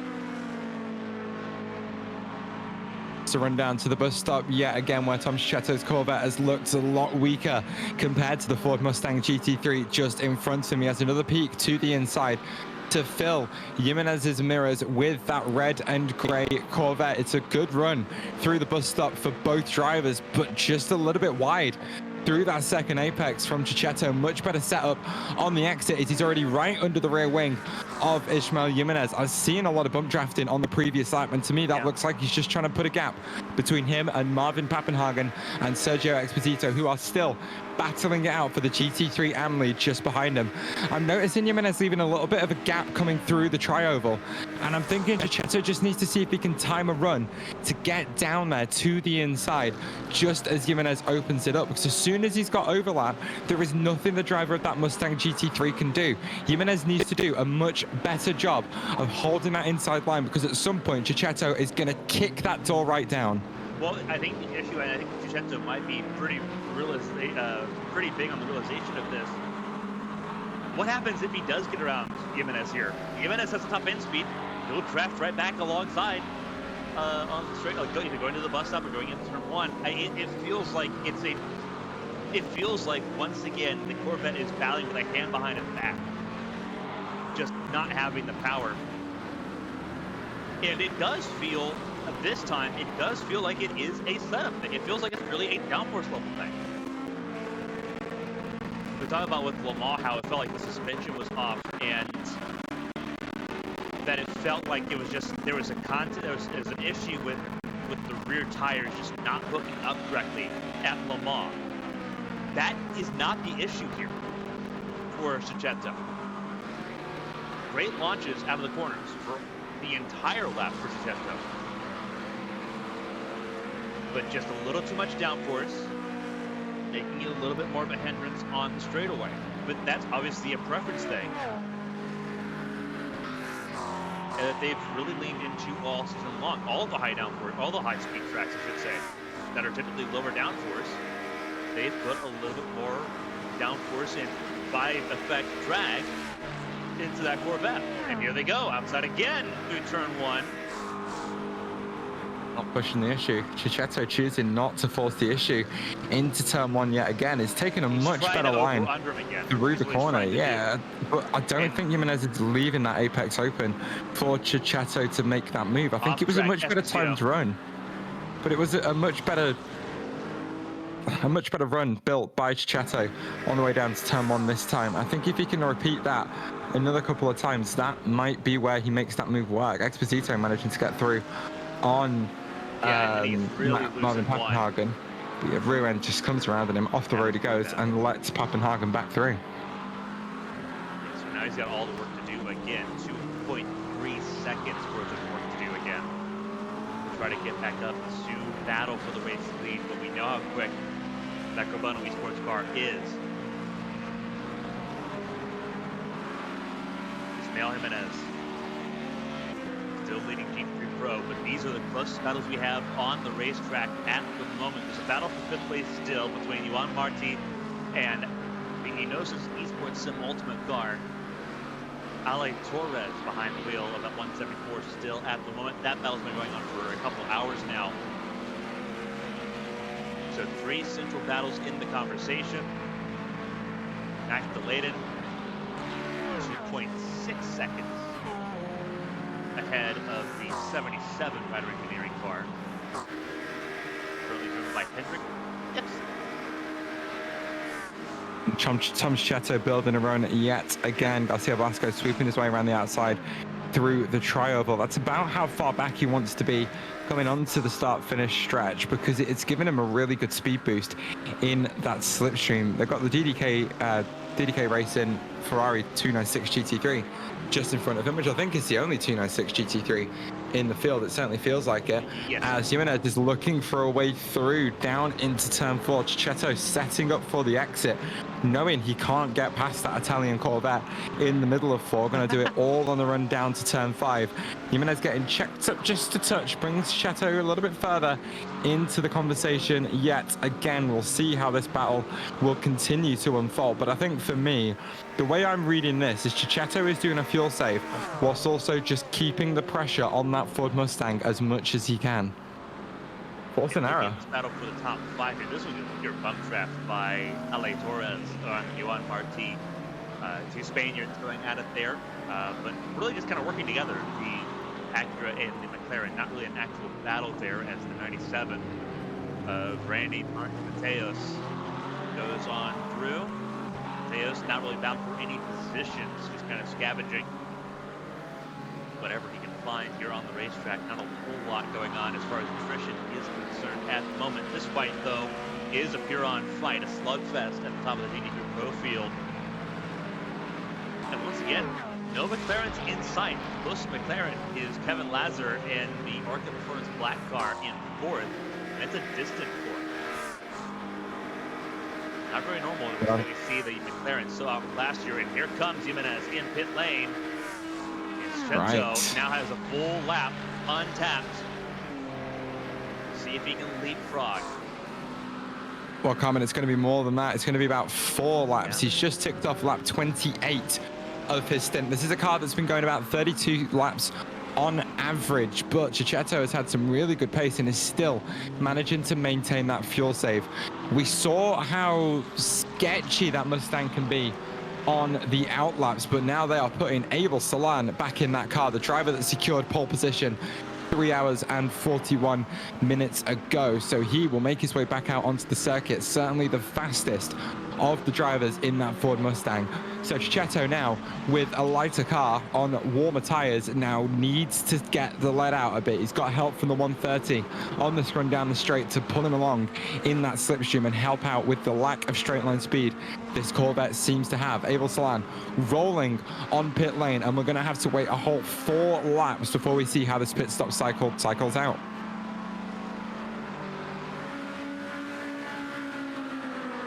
The pit stops getting ready to begin in full for the GT3 field.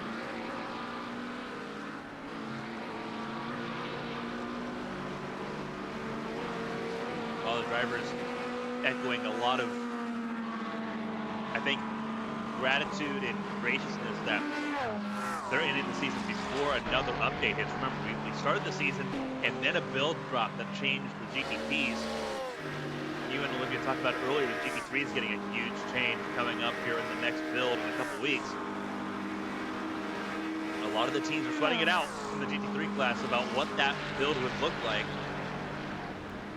We see the 12 hours here in Daytona ending up season 7.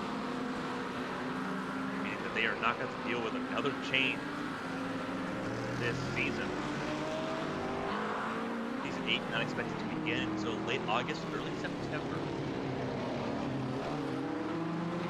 We've got a little bit of time to get everything situated. By that time, we'll have to deal with season 4 build. Didn't even think about that. It's relatively soon, isn't it? September. It's not far away at all. I think there's a Green Day song. I don't know. I usually sleep through it, to be honest. Giusetto last time around, 44.5, 144.5, I should say. His personal best, a 144.3. So right now, still chipping away. He is the fastest GT3 car in the field, bar none. Christian Nobev, a 145.2 last time around, so almost a full second slower. Is the native Delta car to the RPM Racing car, which is music to RPM Racing's ear, the Corvette's ear. But it's all for naught if they still get leapfrogged by the Ford Mustang on the pit stops here. About 3 laps until the 110 has to come down pit lane. Let's see where they cycle out compared to Abel Salon and Fast Car Motorsport GT3.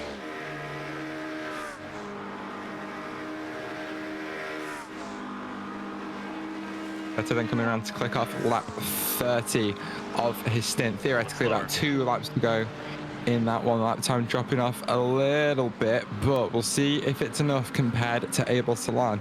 Remember that gap being less than a second, way less than half a second before Salon came down pit lane. A couple of tenths in Tom Chetto's favor on this flying lap. At the end of this flying lap, for Abel Salon will do it, and that RPM Racing Corvette will find itself in the net lead of this race after they take their pit stop in a couple of laps time. Through the bus stop comes Abel Salon. It's very clumsy and very wide on exit, scrubbing off a lot of speed at that third apex to make sure he doesn't grab the slowdown across that 4th and final curb. It's a big blast through turn 12 on that run down towards the start finish line. And like we say, remember, a couple of attempts in Tom Chetto's favor does it and puts the RPM Racing car in the net lead of GT3 Pro. It's going to be a tough task because Abel Salon, we know, is absolutely rapid as he sets his first flying lap, 45.509, which is just about a second slower than Tom Chetto's previous lap time. So Salon really needs to get his finger out now and get a shift on. Otherwise, he's going to watch the lead of this race very quickly slip away. Obviously, the driver change happened here for the Fast Car Motorsport car, getting Salon back in that 102. That's something to keep an eye on as well, if Giusetto's going to stay in that Corvette at the lead of the field or not. We know how good Salon has been, the pace he's had in that Mustang. We also know how good Tom Giusetto is in the Corvette there at the top of the board. So that's something to keep an eye on here. Giusetto leads by 30 seconds, almost on the nose over Christian Nobev in the native Delta Mississippi here, Mercedes. McLaren temporarily on the podium in Pro with Kevin Lazar with the work of Performance Racing Black. From Machine, and you have Juan Marti and Ale Torres, top 5. Ahead of Salon and Fairley, Roman Farr, Raul Monraba, Davo Ramos in the Optimus Racing team. McLaren in 10th. You have a little bit of a battle going on in the GT3 AM category once again for the race lead. It is Papenhagen versus Esposito. Two McLarens once again, nose to tail, less than a second apart. You get to see all the roar build up here that you would imagine from up to 33 cars throughout this race, some more than others.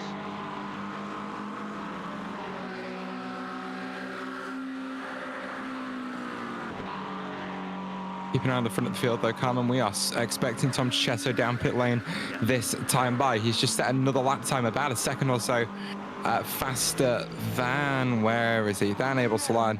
144.7 plays 145.1. So lap times are getting closer and closer together, but still in the favor of the Corvette crew, as Cicetto should and does pull off down pit lane. He needs this to be absolutely perfect. No speeding into the box, nice and clean, and see where he comes out relative to that Ford Mustang. We'll keep you updated on what's happening with Cicetto. You'll keep your eyes on this Ford Mustang GT3 as Abel Salan makes his way onto the banking, chasing down that gap to now Jaakko Mikkola. So honestly one of the slower drivers in RPM racing. It's going to make it difficult for them to hang on to the lead here. Salan continues his march towards the end of the lap. It's been up on the jacks, fresh set of tires for RPM Racing, and down off the jacks. They are just waiting for that fuel now. Looking at a 1 minute 12 second or so pit lane traversal time from speed limiter to the green cones. 45 seconds that car's been stationed in the pit lane for now, and should get rolling relatively soon as the speed for that Ford Mustang builds and builds and builds. This is for the championship. Mikkola rolling off of pit lane, out of his pit box, but that Mustang GT3 is coming with some speed. He's past the traditional pit exits, pit lane speed limit end point as Mikkola makes his way through turn one on the much short line. There's Salan in the background, and Jaakko Mikkola comes out 1.7 seconds ahead, but cold tires and a slightly heavier fuel load. He's now going to work all four corners, all four of those Michelin medium compound tires to hold on to that spot. It's Abel Salan, one of the fastest drivers in that team, against Jaakko Mikkola, who can't seem to keep it as fast as Tom Cicetto.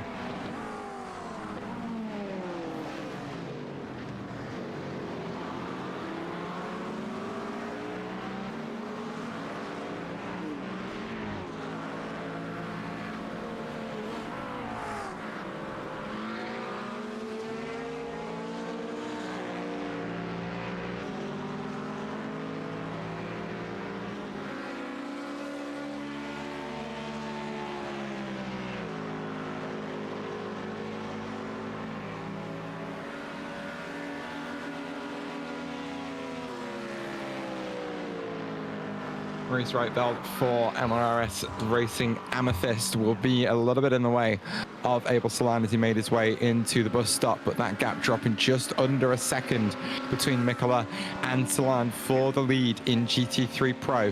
Remember, as it stands, the RPM Racing crew are in championship position and are scoring enough over Valkyrie, X-Type Green, and Negative Delta by SimGear to jump both of them and take that championship crown. But Abel Salan has something to say about that. Fast Repair Motorsport have a race that they want to win. They do not care about what the drivers and the teams fighting for the championship want from them. All the Mustang crew want to do is win this race, win the finale, win at Daytona. And right now, the car that stands in the way of them is your current live championship leader, Jaakko Mikkola, still on board that car, trying to deal with a little bit of traffic as Danny Rodriguez has made his way back out onto the circuit on some very, very cold tires. We'll see how this one shakes out as Nicholas Gesner is going to squeeze his way through on all three of these cars and checking up in the middle of five.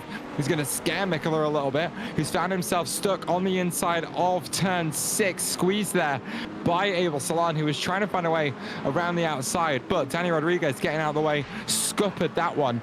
That Mustang could be so much harder on the brakes than the Corvette in front, but it is the mid-apex speed and just the overall corner handling where the Corvette has the advantage. But we are now back on that big flat-out section with a Mustang that has much better top-end speed. You will watch it build and build and build in that slipstream. Hendrik Ibsen sliding around the outside as Mikkola is going to have to do one heck of a defensive job. Salan looks to the inside, doesn't have much overlap yet, but there's enough there to scare Mikkola as he's going to lift out and let Abel Salan back through, and that's going to take RPM Racing out of championship position, as for now they are happy to sit behind that Ford Mustang. I think the objective right now for Mikkola is just stay in range, stay in touch of that Mustang, stay in range of Abel Salan. You can't win the race on hour 4. You definitely lose it, but you definitely can't win it on hour 4. You got to just stay with him here and give your aces in the hole a chance to fire on later on in this race when you need to. You've got safety in numbers right now over your championship competitors. Hold on to that advantage while you got it.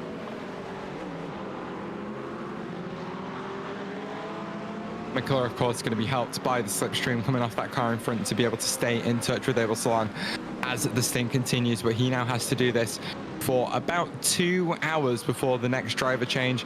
So we expect possibly the final double stint for the GT3s to occur this time by. Track temp creeping up to 29 degrees Celsius, meaning tire wear's gone up, tire temperature has gone up. Lap times have started to go up as well. The speed very much dropping as grip starts to fall away from the entire field. But this is such a tricky position for Mikola to be in because he knows he doesn't quite have the pace to beat Abel Salon. And Salon and that Mustang having that slight advantage on the straights just means they are much better protected from the Corvette behind, as they don't close up as aggressively as other GT3s might.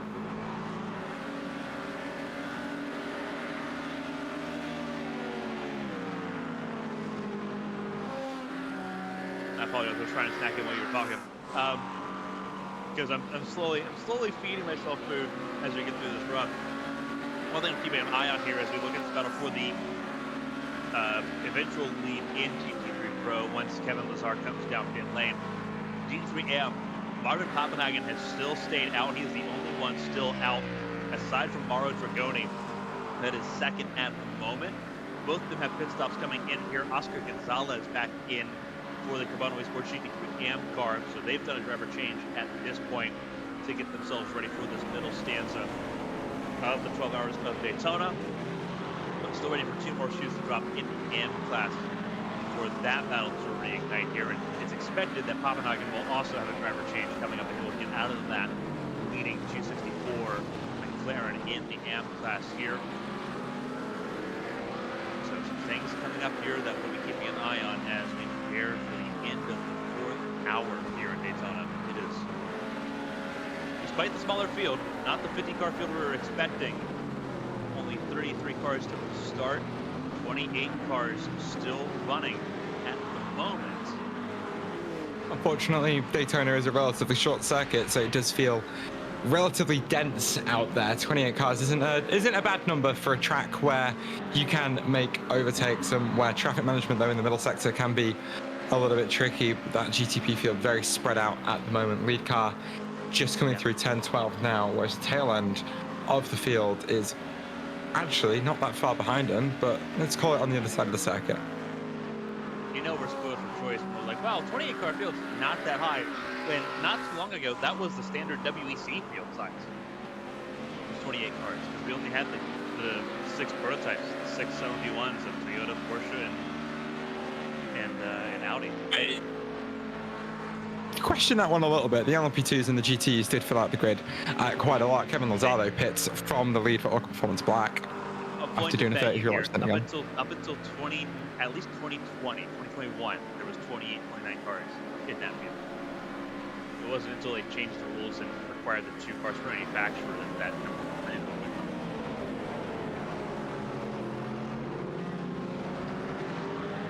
I'm not sure how aggressively to fight you on that one, because the 2 cars per manufacturer thing was only introduced this year, which is why Lamborghini pulled out.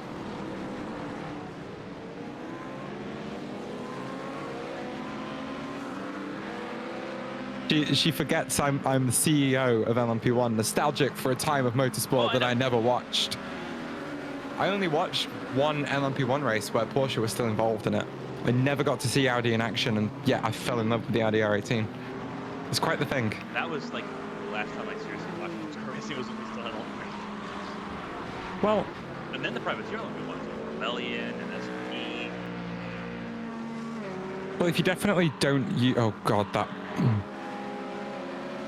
You know, I was giving a friend of mine some flack the other day when she was talking about Fernando Alonso's her favorite driver, and I was giving her a little bit of flack because she was like, "Oh, Fernando Alonso's the best. He won them all," and I looked at the races that he won, and I was giving her flack because at that point his only competition was the other Toyota an LMP2 Orica that was built into an LMP1 car, and an LMP2 Dallara that was built into an LMP1 car by university students. And it was just good fun to, it's good fun winding people up about drivers they like and putting asterisks next to all their greatest wins. But apparently, since Fernando Alonso last won a race, Jupiter has completed an orbit of the sun. Yes, I did see that. And that doesn't happen very often.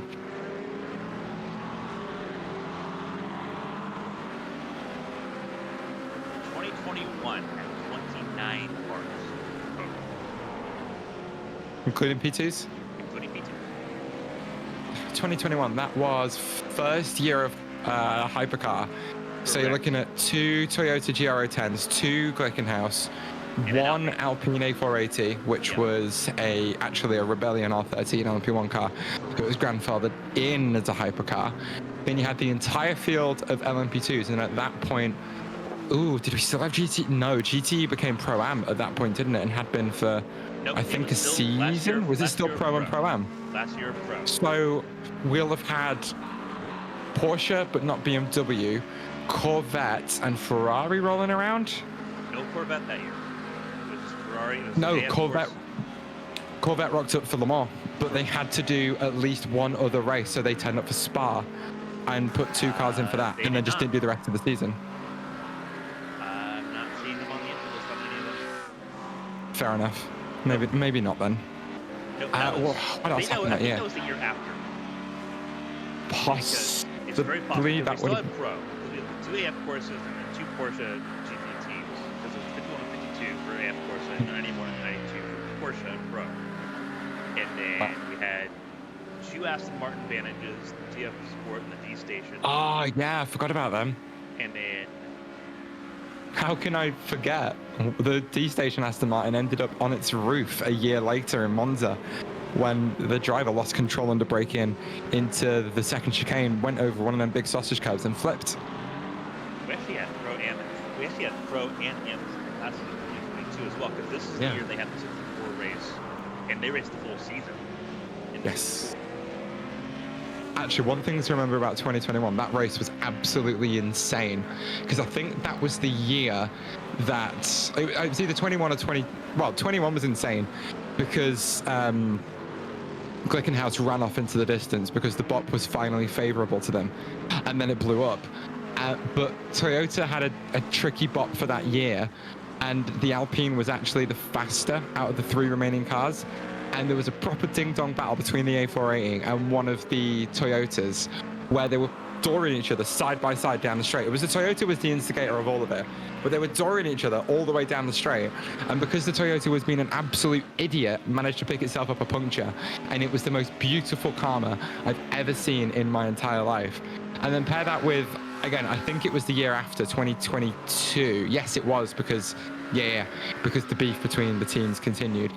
You had Porsche and Ferrari that were absolutely giving each other the beans at Monza, pushing each other through Curva Grande into the chicanes, trying to force each other to outbrake themselves, door banging all over the place. And it was absolutely wonderful chaos until they both took each other out at Bahrain, and the Ferrari in 10th wrecks the Porsche at one point, wasn't penalized and won the GTE championship.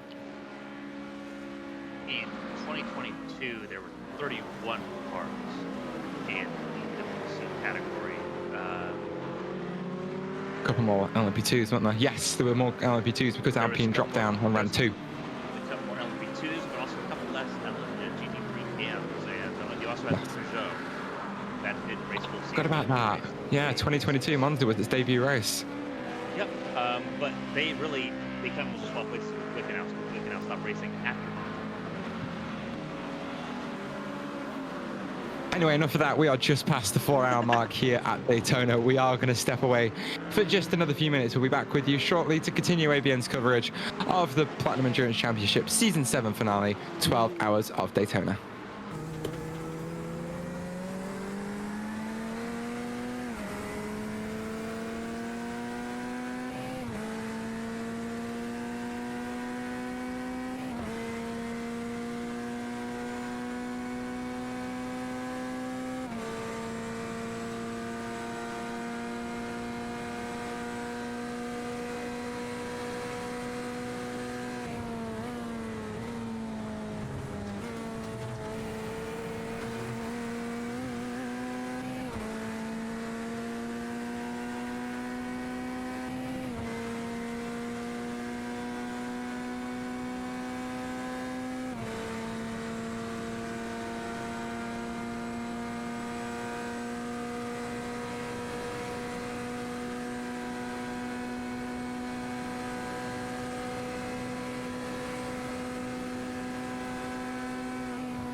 Well, whilst you were away, you'll have seen Abel Salan pull over to the side of the road and let Yako Mikola come through. Both of the cars are starting to pull a gap on negative delta by sim gear. So it looks like Salan just comfortable to let Mikola lead for now and punch that hole in the air so that there's a chance the Fast Repair Motorsport can find their way back onto what could currently be the leading strategy, because RPM Racing have been gaining a lot of time in the pit stop cycle due to being able to run lighter at a later stage of the stint than the car that's currently behind them. So it's a smart move from Fast Repair Motorsport to let that Corvette go in front, because their fuel save now can be so much more aggressive.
Just following that lead fight in GT3M as well after a mistake earlier put Carbonaro Esports off the road and back behind Orca Performance Racing Blue. Dorian Kuna currently on board the McLaren in second place.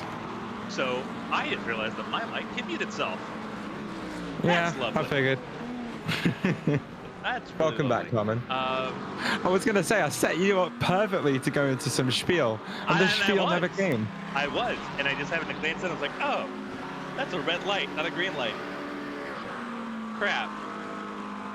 So, anyway, you were saying. No, I was kind of just running through the running order because obviously there's been a couple changes. Feels like Kai has fallen to 6th behind Beniato Tano for that battle for the top 5 in GT Pro. So they swap positions here. A small mistake by the Kai has given that position up, and they're now struggling to get that position back here in that fight. Also a battle for the 9th place spot in GT Pro between Yasiel Hernandez and Danny Rodriguez. It is the I have to look at that flag because it's either Costa Rica or Cuba. It is Cuba. I've never seen a Cuban flag in the series before. So Cuban flag of Yasiel Hernandez and then Daniel Rodriguez, the Iberian Oscars Racing team, sitting in 10th place right now as things sit. But they're battling for position right now for 9th place in the class. And obviously we're watching right now the battle for the lead in GT3 that you mentioned between Porter Performance Racing Blue and Carbonaro Esports GT3 that's been going on now for over 2 hours and 31 minutes. It's an oddly specific amount of time there, Carmen. Where'd you pull that one from? So, I have a side system where I can track certain battles on my timing sheet. So, for example, I can track the RPM Fast Repair battle, which is not nearly as long as I thought it was. It's less than 2 hours in total time, because it measures it based off of proximity. So right now, obviously they're within a second of each other, so they're battling. This battle's been going on for now 2 hours and 36 minutes, and this is time that they have spent within 5 seconds of each other, not including pit stop laps. Wow. That's a handy little tool, to be fair. Yes. Now, the downside is that I can only track 3 of them at a time. So if this was a stock car race, it'd be useless. But since it's endurance and we are pretty spread out as far as how things go generally, things are pretty controlled here. And there's also a way I can kind of just swap back and forth. Like I can let the computer actually swap between those. Like say all the slots for being tracked here. Like we had all 3 battles lined up, ready to go. I can just have it flop between the 3 of them on like a timed interval. It's pretty handy.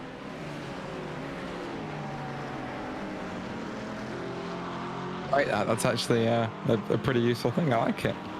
Thank you for sharing, Carmen. It's very helpful, especially when especially for these longer races, especially where like we're already in hour 5 and we are kind of grasping for straws on what to talk about, because it is rough. Like I'm sitting here, I'm just like, okay, nothing has significantly changed. NNX qualifying is under red flag of a nasty crash. That's awesome. F1 qualifying is done, so I'm sad. So my Well, Carmen, there's a sports car race with cars within a second of each other happening. I can only say the same thing about the Corvette and the Mustang for so long until I turn blue. Also, I don't know a whole lot about these cars either. Like it's not the IndyCar.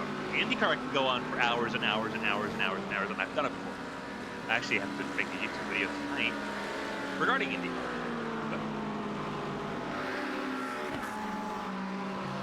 But this is like, okay, it's GT3. They all have ABS. They all have traction control. They're all fuel saving.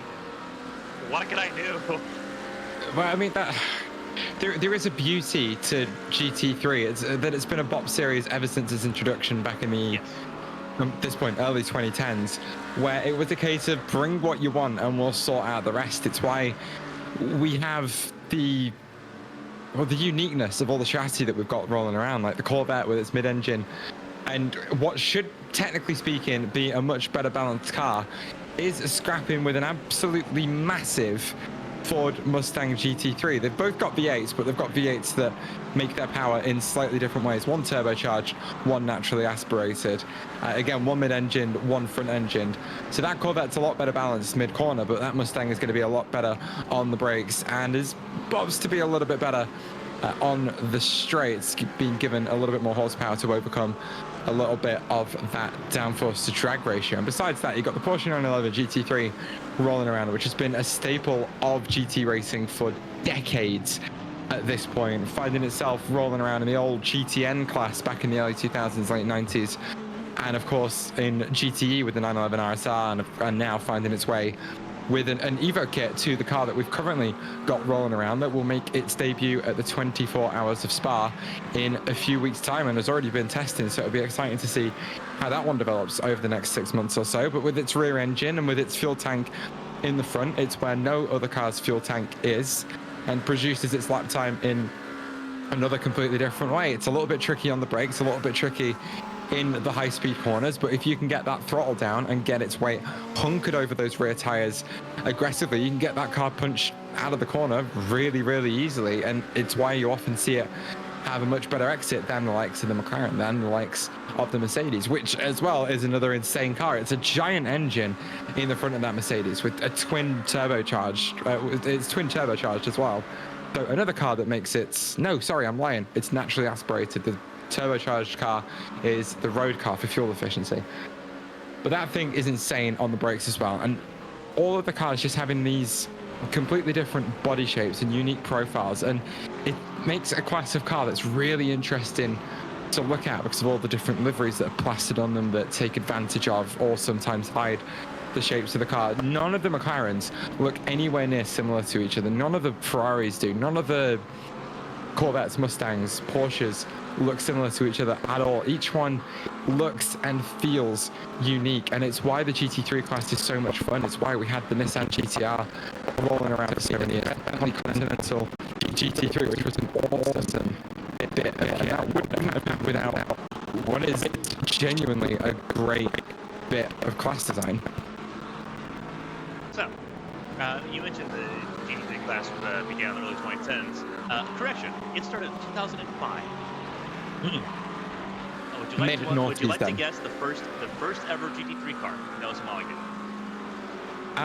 Was it? It was the Porsche, wasn't it? No, not even close. Porsche was 7. Ferrari 360. Ferrari was 9.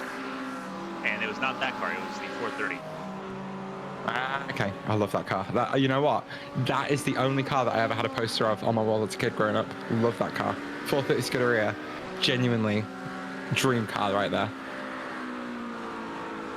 All right, so you guessed Porsche and you guessed Ferrari. Both of them not even top 5. Okay. Let's narrow it down. Was it a European car? Yes. British? No. Britain's top 3, but not number. Okay. German? No. Well, the first German car is Porsche in 7th. Okay. It's not going to be something Spanish because they didn't build anything sporty. Not that wasn't front engine touring car. It's not Spanish. It can't be Spanish. There's no Spanish GT3 cars that have ever been made. Technically, there is, because in its right technicality, it's the British-Spanish joint sports car Ascari. Okay, fair enough. KC1R. That was the 6th GT3 ever modeled. So we're talking something French. Incorrect. Oh, was it the Spiker? It was Is the is Maserati Spiker Coupe old Grand enough? Sport Spiker. Yeah. No, That's it's cool. the Maserati. So you're talking about the Dutch car. Dutch. Yeah. No, it's the Maserati Coupe Grand Sport Light Spider is what it was. Okay. Yeah, makes sense. The first two, because they were homologated on the same day. Maserati, the Coupe Grand Sport Spider, and then the Dodge Viper. Oh, I love that thing. And then the But the Aston thing Martin is- DBRS9 was the third. The Dodge Viper isn't American. It looks American, but it's not. Because that car was built by Arca, so it's French. Whatever. Either way, it was number one. Love that. Aston Martin was third with ProDrive. ProDrive developed that car. The DBR S9, Lamborghini Gallardo, Great car. LP520, Great car. developed by Ryder Engineering. Fitting. Yeah, that right engineering. And then the Corvette Z06R GT3 by Callaway. And like, Top let's highlight that for a second. That's that goes to show just how important sim racing is to real racing companies. Ryder Engineering have been around for decades in terms of being a real life race car manufacturer, and they kept a Lamborghini Gallardo GT3 running in the GT World Challenge Europe for it must have been until about 2020 or something, because it appeared in ACC, Assetto Corsa Competizione, which meant it was an official car that was rolling around in GT World Challenge Europe. Its homologation ended. December 31st, 2019 was when its homologation ended. Yes, and they didn't re-homologate it, which is absolutely fine. But it just goes to show how important sim racing is for these companies, that they bugger about building actual race cars, and then they're like, you know what, let's actually invest in a sim racing team. And now here they are, under controversial circumstances, leading the 12 hours of Daytona with another car about 10 seconds or so off the podium. But it's good to see real life companies investing in our hobby, our little niche, something that wasn't really known about, thought about big in any way, shape or form until 2020, when everything went into lockdown and real race car drivers had to find a way to get their frustrations out. And so Ryder Engineering, obviously not plugging anything super important here, but they still are active with the KTM Crossbow, the GT4. But they have a pretty interesting list. So obviously they worked a lot with Lamborghini. They set up the Diablo GTR in 2000. Then obviously the first Murcielago in 2003. They whole line of Gallardos from 2006 all the way through 2019. The Sereni Primero GT3 in 2012 was also because they own Sereni. So that was a Ryder production. And then obviously they moved to the Crossbow in 2015. Is what they worked on there.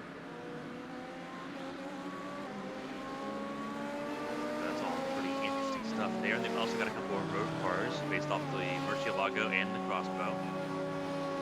I assume there have been tuned up versions of those cars rather than 110%. Yeah. Because they put an Audi RS3 engine in the crossbow, 500 horsepower. So it's got That's some actually get up and pretty go. insane, to be fair. Um, That's what I love about those little blocks, though. That pretty much that Germany produces, because one of those sorts of things is being made by Ford as well. The little 1.5 liter 3-cylinder things, the sort of engine that's in the front of my car actually, is capable of about 500 horsepower. So it's got a timing chain. It's not a wet belt, so it's not going to disintegrate on me. But yeah, it's the sort of engine that when you tune it up and build it up properly, reinforce a couple of bits, can produce 500 horsepower. Now, I wouldn't want to put that through the front wheels of my Ford Fiesta, but in a car that's rear-wheel drive where you need an engine with tight packaging, that is the sort of engine that you go for, because it's got a nice little efficient turbo. Well, you'll probably swap out the turbocharger for something bigger, but its footprint is so small, and all you need to do is beef up the power of the intercooler a little bit, throttle bodies, intakes, again, turbocharger, and you've got one heck of a weapon on your hands. Yeah, I'm just kind of looking through, because the early years of GT3 are what I really loved. As far as, because that's when I actually paid attention to sports cars on like a full-time basis. Because obviously we talked about, you have the Maserati, the Dodge, the Aston Martin, the Lamborghini, the Corvette. You have the Ascari in certain places. Porsche is everywhere. It always is everywhere. I think Cyberpunk, I now think Porsche's cool. And up until Cyberpunk, I did not. So marketing works, everyone. Just letting you know that. One of the more obscure cars is Venturi. They had a GT3 car based off of the Atlantic. Ah. It's called GT3 Heritage. I didn't know that. That's pretty cool. I believe that is the only car produced from Monaco that's been homologated for GT3. Because Venturi is a Monegasque company. They are, yeah. I forgot about that. Love me some Venturi. So Ford had two at the same time. The Mustang FR500C, which a lot of Irish drivers will remember, for better or for worse. It was the 500 FRS, wasn't it? So the FR500C was the first version of it in 2007. The 500S came after. Where's that thing gone? It doesn't seem to be in iRacing anymore.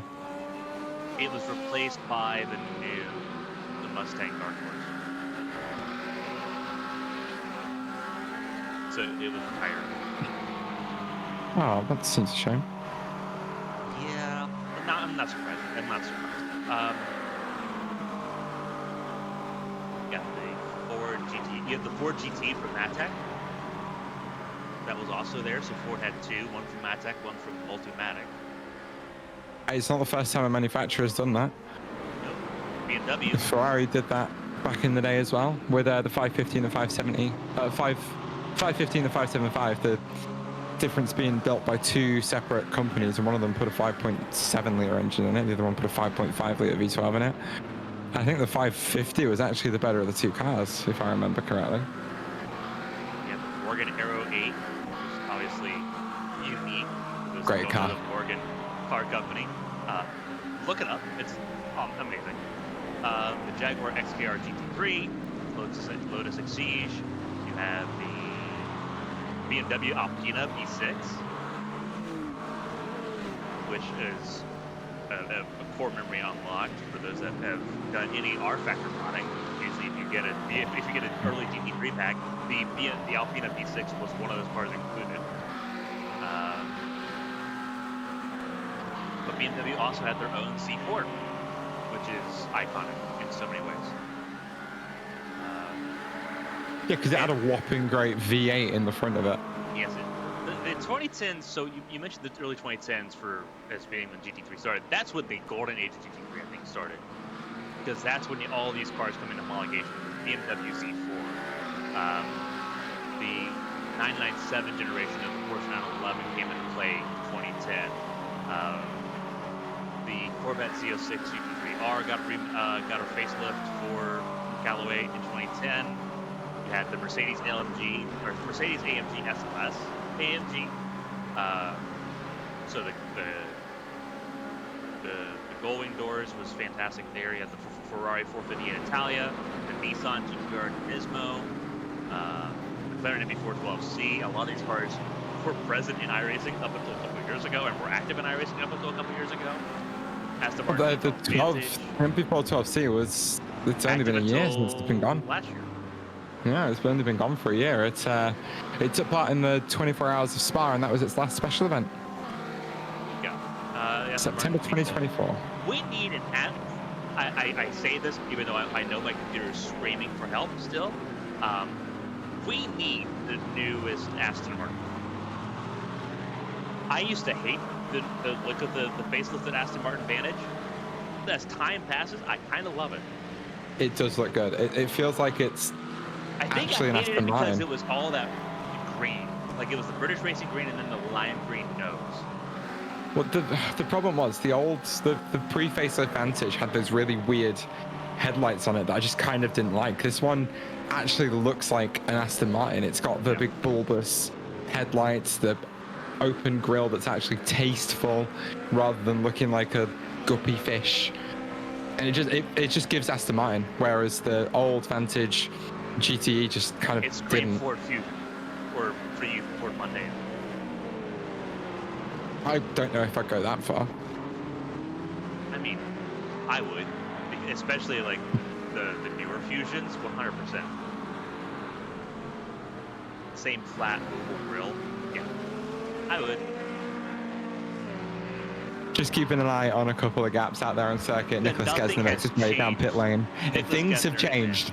Bear with, things have changed. Nicholas Gesner comes down pit lane only 22 seconds or so ahead of Alberto Garcia Blasco, who has started to just chip away at that gap a little bit. Wesley Caspers, though, getting back on board for Reiter Engineering, so maybe it is time for that car to go zoom for a couple of hours. Garcia Blasco will inherit the lead on that 29 stint run as the sister Reiter Engineering car comes down pit lane as well, about 30 seconds off the back of Fury Simsport after having to take a drive-through for a dive bomb with loss of control that was handed to them a few laps ago. So the pit stop cycle starting to kick off in GTP yet again. Jack James back on board the 77. So we are about to see a flurry of pit stops and a flurry of driver changes in GTP. Fury Simsport's Max Sladen currently pretty solidly up there in P3 as it stands under no pressure from behind and putting no pressure on the car in front. Randy Martin and Mateus and Old Firm Racing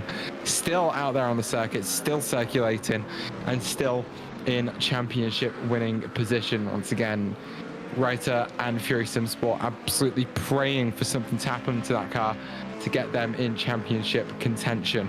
A little bit further down the order, we already know that Abel Salon and Jaakko Mikkola have been nose to tail for a very long time, but they have switched orders now. Mikkola behind the Ford Mustang GT3 in front. Salon being happy with the fuel number he's here, expecting that car to go probably 32 laps in this stint, which will match the distance that Mikkola will go this time by. There was a three-way scrap for P4 in GT3 with All Performance Black. Thorsten Seifert leading that one by 4/10 over Benyat Artano, and he's being chased down by Go Esports Kiko Lassalle. So that's actually been a change of position there, as it was the Acura that was hunting down the fourth place McLaren, but it is now the Enosis car that's doing all that work. Mass Devils Esports have had a driver change in their fight with Octopus Racing Team as Yasiel Hernandez has jumped on board that car with Danny Rodriguez still on board the number 124. They got on board a couple of stints ago, not quite time for them to get out yet. But at the front of GT3 AM, Oscar Gonzalez for Carbano Esports still leads the way by 5 seconds over Dorian Kunar. So Kunar just not quite having the pace to keep up with your GT3 AM race leader, but of course they are waiting for their ringer to get back in the car and hunt that gap back down. So a lot of work strategically to do for Orca Performance Racing Blue if they want to go ahead and get that car back in the lead and not in P2. I found some words that rhymed. It worked in my head. Proud of you. I'm proud of me too. All right. So, kind of getting back on top of quiz here. Take a guess how many total GT3 cars have been homologated. Is it 3 digits? No.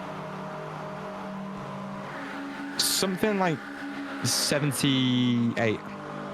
You're a bit hot. 67. Wrong again. 69. 58. Okay, I think that's a few less than I actually expected, to be honest. So here's the little asterisk.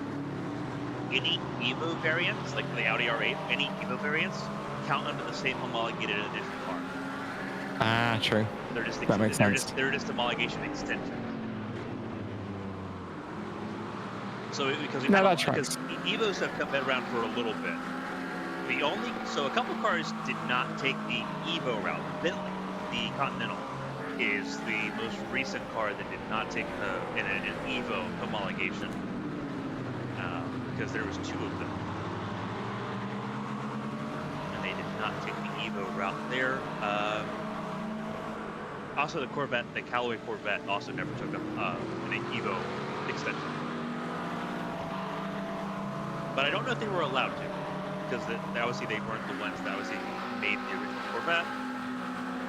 I don't know if they were allowed to do the Evo variant like the actual factory productions normally can, because Pratt & Miller's a GM thing. Spotter Corsa's Lamborghini. Multimatic's owned by Ford. So here's my hot take of the day, because I haven't had one yet. Go ahead.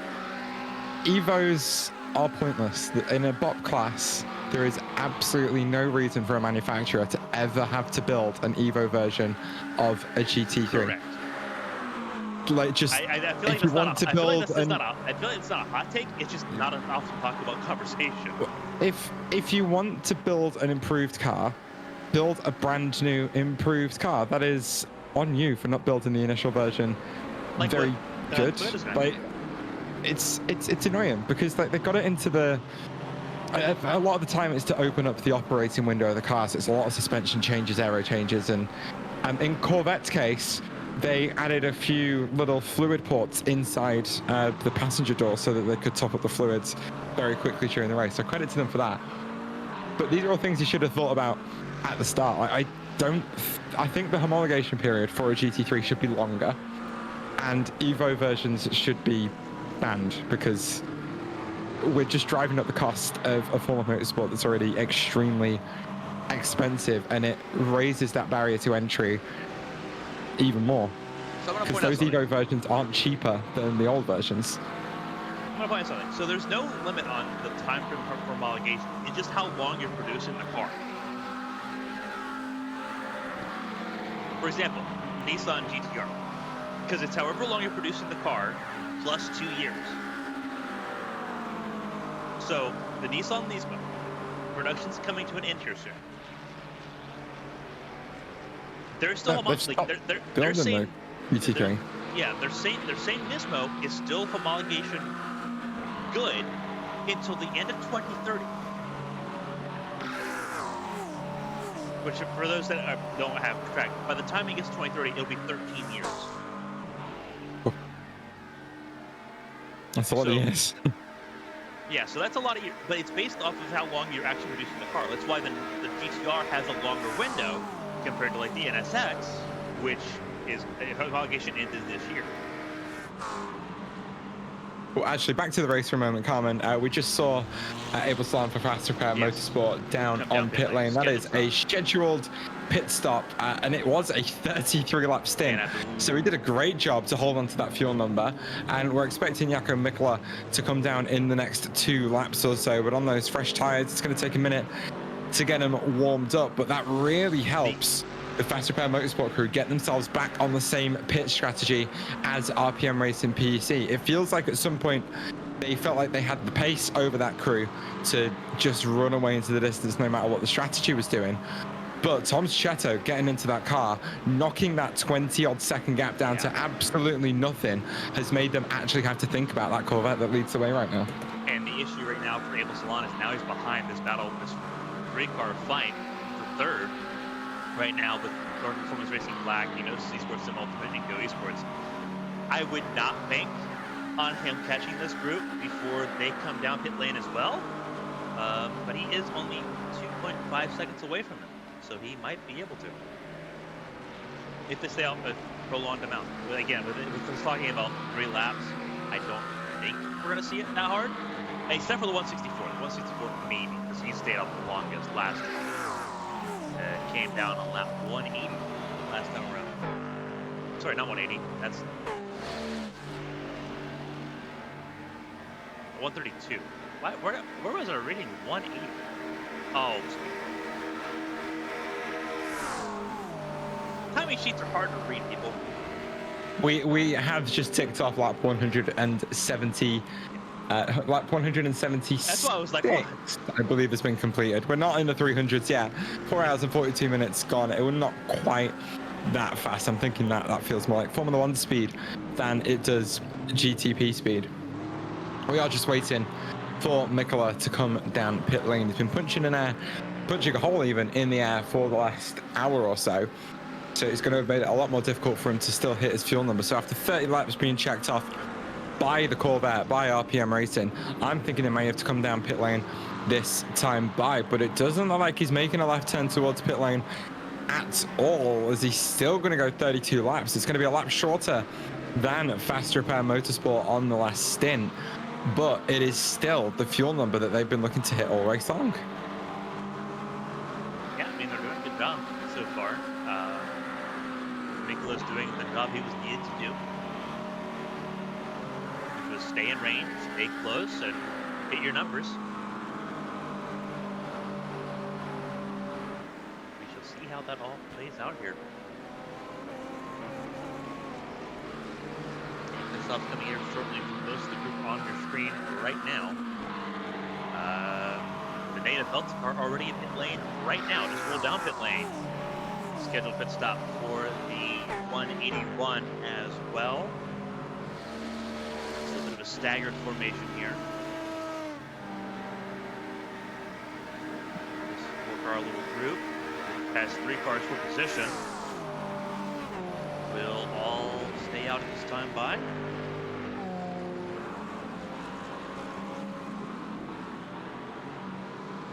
Expect the Acura, which is 3rd in line, will be the first one of this group to come down pit lane. They'll come down with the race leader when they come down pit lane.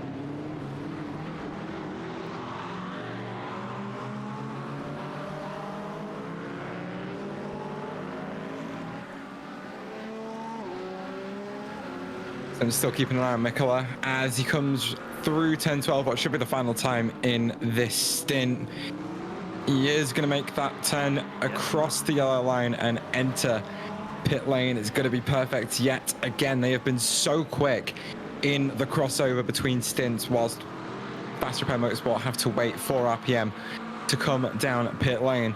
Once again, it's going to be a really tight little battle between both of these as Mikola comes to a stop in his box. It's going to be a double stint on these tires, actually, which should be the last one that the GT3 team here need to do. But where is Abel Salan is the question. Coming through turn 8 is the answer, making his way down towards the bus stop, chasing the group of cars that you can currently see on your screen. They haven't pitted yet, so they're technically all for position. But Salan just threading his way through the bus stop and running out of that corner as quickly as he can, trying to close the gap down to Jaakko Mikola, who has been down pit lane for about 50 seconds, so has 20 more seconds down pit road as he's getting rolling now. And where is the 164? Just trying to see him on my track map. Coming through turn 1 right now. There he is, about 3 seconds back on Jaakko Mikola as he makes his way through pit lane exit off the limiter, and it's a huge time gain yet again as he comes out at exactly the same distance from the Ford Mustang as he did on the final stint. So Abel Salan not doing enough after he hit his fuel number to run off into the distance and take advantage of his extra speed as Jaakko Mikola still comes out in the net lead of this race. What a final few laps in that stint from Mikola. What a strategy from RPM Racing so far. They are putting themselves absolutely in the hot seat for this one. Absolutely, yeah, they are. Jorge Correa held up the 102 for Abel Salan just a little bit on that exit. Came out with the race, with the Corvette for RPM Racing. Came down pit lane at the same time as well, a lap down. coming out of pit lane, just a bit untimely for the Ford trying to get up to the Corvette. So the Corvette now gets to sit front and center, knowing that the 164 and the 134 are also not far away from coming down pit lane. And they've got a 1.5 second advantage right now on the Ford going through the bus stop.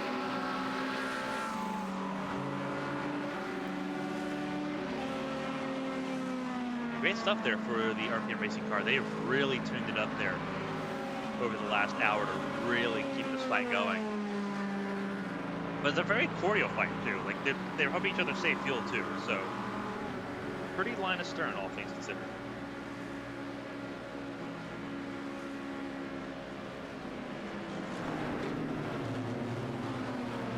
Oh, Benyat Tartano has actually made the move on Thorsten Seifert down into turn 1. It was a very aggressive bit of driving to pull to the inside relatively late, as there wasn't much of a fight put up by Thorsten Seifert, maybe doing a little bit of fuel saving as well, which you've seen on a couple of occasions, but you are seeing live pictures of this fight right now. We'll see how Seifert responds coming down into turn 6.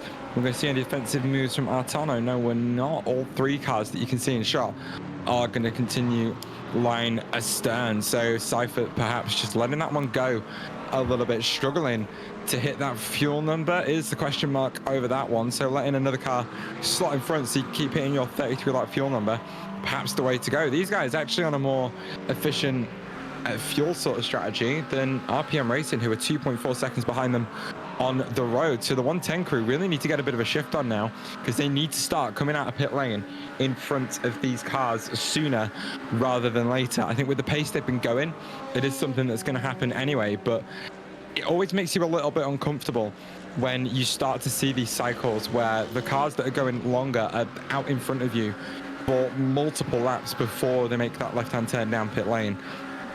And it makes you want to push a little bit more, but the thing is, as long as you're getting closer in every pit stop cycle, you don't need to worry, because as long as you're still all maintaining the same pace relative to each other, you will get to jump them. Lawrence de Villiger will make a turn down pit lane, and Benyat Artano will do exactly the same, only managing 32 laps on this stint. It'll let Jakob Mikola slip through, as Thorsten Seifert will stay out in front and will click off a lap pad. Seifert back out front. A couple laps left before Seifert comes down pit lane. We got a couple laps longer, as is per normal for the Orca Racing Performance car.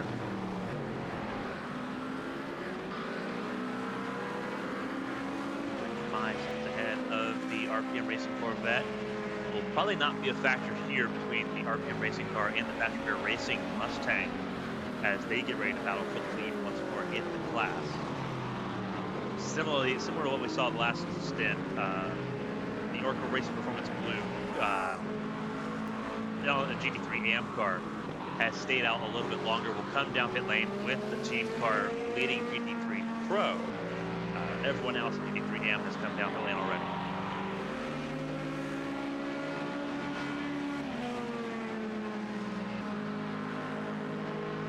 It's pretty chill at the moment.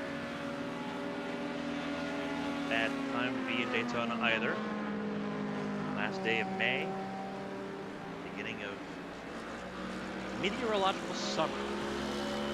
That's a term I didn't think I'd say on a esports broadcast. That is, yeah, that is a that's a $5 word right there, Carmen.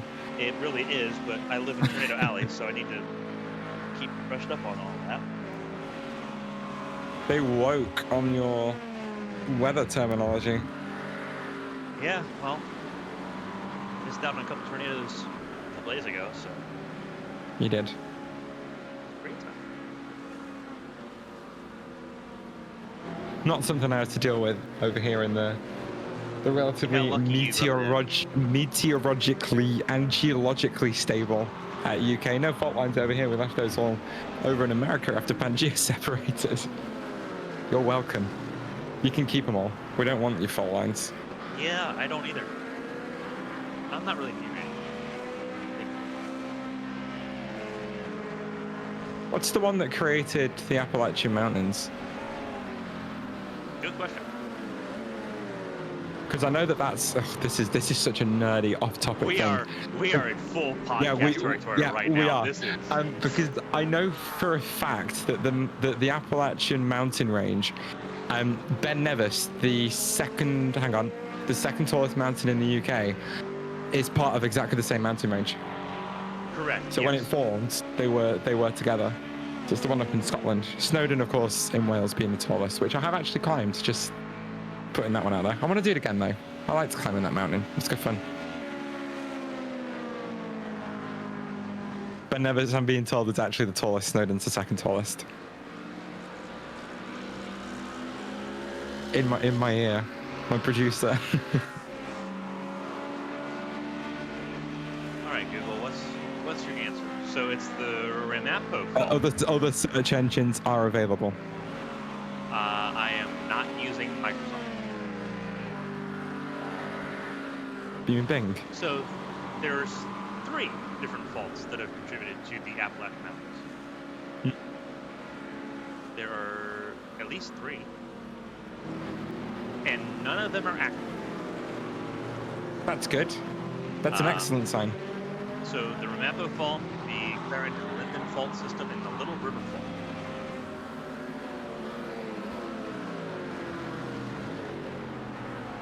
And they are inactive. They're all inactive. There's also the New York-Alabama alignment, which is also inactive, and it's a good thing because it's an older version of the San Andreas Fault.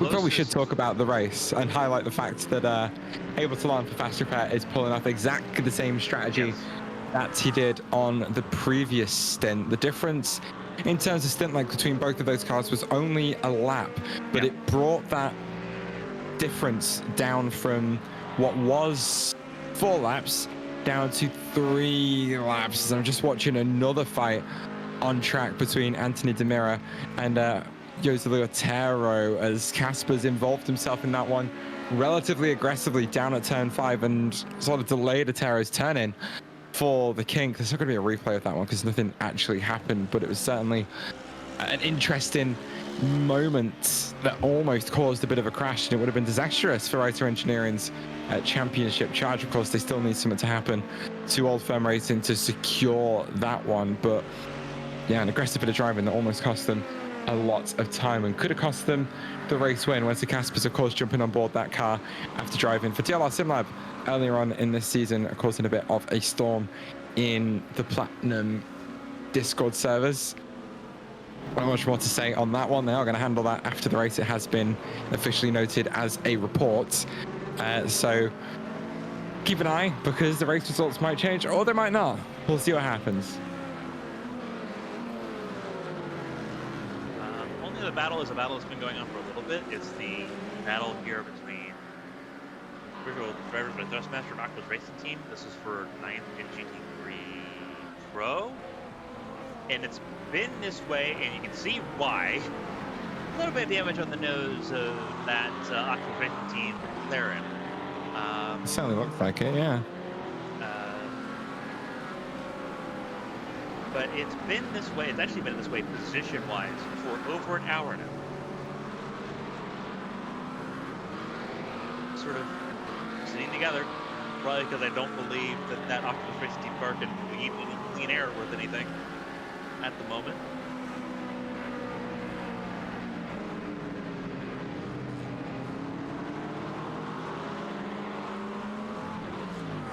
That is the only other relevant battle at the moment, until more cars come down pit lane, including the leading GT3 AM car. We're kind of stuck in formation once again. And speaking of double, down pit lane they are. It's almost, yeah, that is looking, I was looking at the stint lane to see when they were coming down pit lane.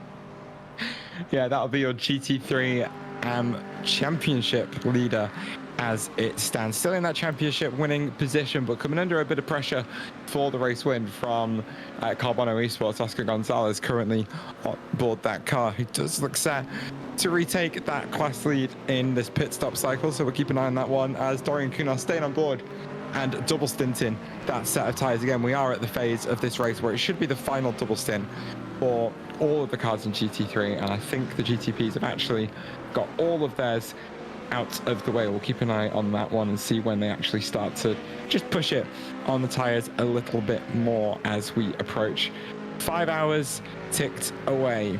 The battle for the lead of GT3 Pro does continue, but Oscar Gonzalez has just slipped through on Dorian Cunard in the pit stop cycle in GT3 AM. It's going to be a pretty big gap between Orca Performance Racing Blue and Carbono Esports.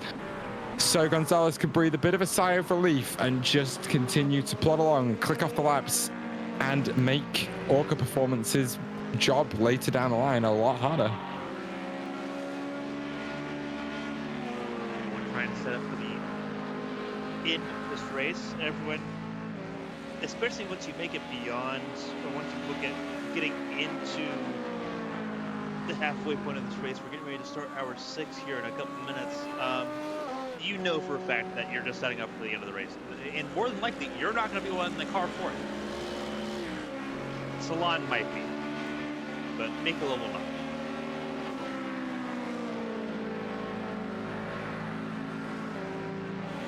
I'm very happy that the GT3 is giving us something to focus on so we can sporadically see a sprinkle of GTPs as they go on by.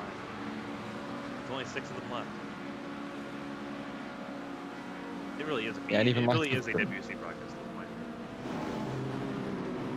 Yeah, there's 6 of them left out there on track, 2 of them left on the lead lap. It's a 27.5-second gap between XPD Racing and Writer Engineering. Fair play to XPD, though, for keeping themselves in touch with the race leader. It's putting a bit of pressure on Writer Engineering that they need to keep it clean for the entire race, because one mistake is going to drop them off the lead lap. Well, depending on what the mistake is, they might lose the spot to XPD Racing. If it's a big one, they'll find themselves off the lead lap. But they're doing a great job to give themselves at least a margin to make small errors, as they are just the class of the field at the moment, fastest cars out there on circuit. But again, it's really good to see that we've got a couple of cars that are still competitive in terms of comparable pace, because it looks like Alberto Garcia Blasco is just digging right now and extracting as much pace out of that car as he can, and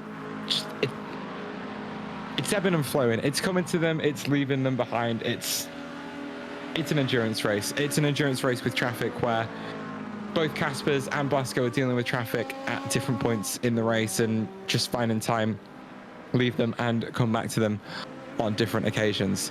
But as the strategy continues to unwind in GT3 Pro, with Abel Salan just hanging off the back of Jaco Mikola, saving fuel to extend his fuel stint and get that team back on the same strategy as RPM Racing, we are going to step away for a few minutes, and we'll be back with you very shortly to continue ABN's coverage of the 12 hours of Daytona.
The battles in GT3 at the front of the field still remain close. Abel Solano still using those drafting tactics off the back of Jaakko Mikkola to try and force the fast repair motorsport team back onto the same strategy as RPM Racing. Negative Delta by Simgear currently sat down in P3, 35 seconds off that battle, but 28 seconds ahead of the fight for P4 in class. Orca Performance Racing Black still leading the way there by about 0.4 of a second over Enosis Esports Sim Ultimate. Benyat Altano losing that position in the pit stop cycle, but now again another pair of cars where one is using the other as a little bit of a draft partner to try and save a little bit of fuel. We've also seen a drive-through penalty come through for the number 124. That will be the Octopus Racing Team car with Jose Luatero on board at the moment. Sorry, stop and go 10-second for causing a collision. So they will find themselves down pit lane for an extended period and lose even more time relative to the spot they were in. So still things happening out there on circuit. A lot of strategy starting to unfold as these teams are still looking to set themselves up for the final hour of this race. And that's the difficulty of a 12-hour race this long here at Daytona, is for everyone, it's a lot of hurry up and wait as you're hitting your fuel number, maintaining your strategy, and really working it all out for the final 60 minutes. Obviously, still a lot of work to go in this race. Everyone pretty well, other than a couple of cars that have shuffled backwards a little bit, having mistakes and some penalties here, everyone largely locked into where they're at the moment until they make a mistake here. Battle for the race lead of GP Pro still between the RPM Racing Corvette and the Fast Repair Motorsport Mustang. Obviously, there's still no detail there. Orca Performance Racing Team Black and the Enosis Esports and Ultimate cars, they're still pretty well entangled together at this point. Kiko Lakai for Go Esports also not far away, but 3 seconds of drift. Not where you want to be for that Acura. They need help to get back up in that group, but they're still not far away either. Importantly, the battle that we were seeing in the AM class for GP3 no longer effective. Oscar Gonzalez on his own out in front ahead of the Orca Racing Performance Blue car. Dorian Cunar sitting in second, and it is a pretty distant gap. It is about 21 seconds, if I'm not, sorry, 16 seconds, I was reading that wrong. All the way to second place there, so a little bit of a gap. But even spacing between the top three in the 3 AM class, so anything happens to one of those 3 cars, it could really shake up that GT3 AM class in the final half of this race. Certainly could, but Carbano seeming to be the class of the field at the moment. Oscar Gonzalez, the fastest driver out there on track in class. Orca Performance Racing Blue have really been the guys that have been at the front of that class all season long, but seemingly just don't really have the pace here at Daytona. I think a couple of new faces holding back their outright pace as they're just sort of waiting for their absolute ringer to get back in the car. But as it stands, they're giving themselves quite the margin to have to try and close down, because Maximilian Fischer can only do so much. And with the way that gap is just extending lap after lap after lap after lap, it just means he's going to have to push harder and harder. And Daytona isn't really a track that opens itself to that. It really isn't. And that's what makes Daytona so difficult, because they're so, like, obviously, if you know how to make up time, you can make up time in boatloads. But there's so few areas to actually gain that time. We're looking at one of them right now, a bus stop, a spot where you can really gain time if you hammer out your entries and get a lot of room on the exit. But then you have to kind of come down to the braking zones. Braking zone for turn 1, braking zone for the horseshoes. There's only really 4 opportunities to really make up a lot of time as far as what you can control in the car. If you have too much downforce, you're going to lose time naturally on the straights. If you have too little downforce, you're going to lose a lot of time on the infield section. So those 4 opportunities are going to be so crucial to all the drivers trying to maximize or help themselves out here. You're seeing that right now, nose to tail for the 4th and 5th spots in GP3 Pro, as you'll also see at the front of the field in GP3 Pro as well, with the Corvette leading still.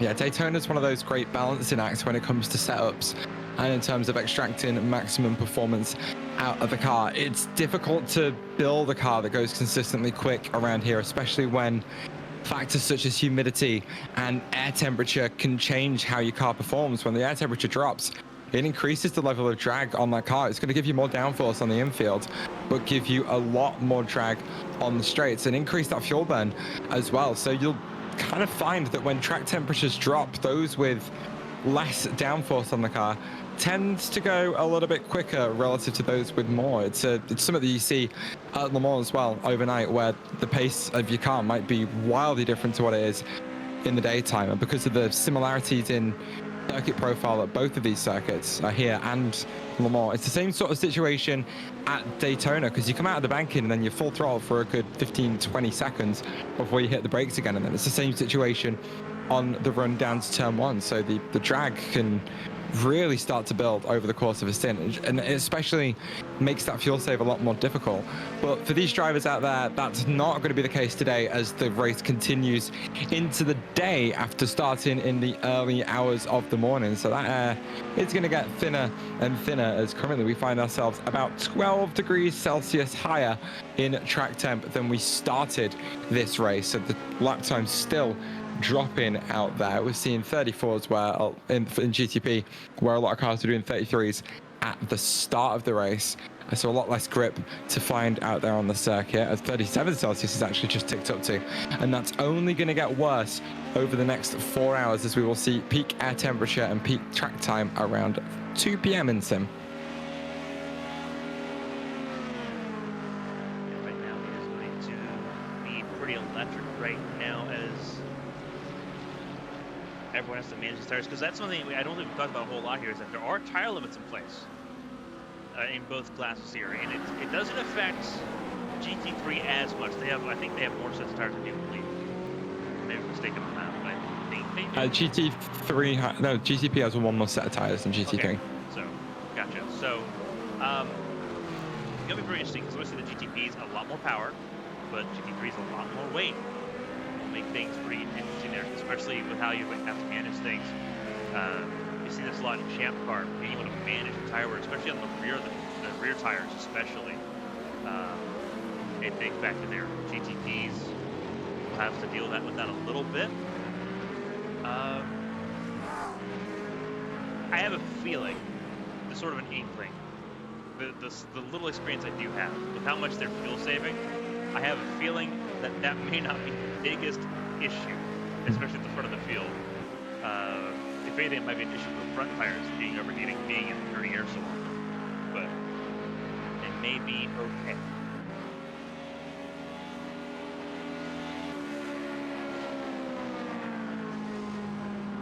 Aurora Sapphire down pit lane on their expected pit stop strategy, just making their way down through the inside of turn one on that pit lane exit on the speed limiter.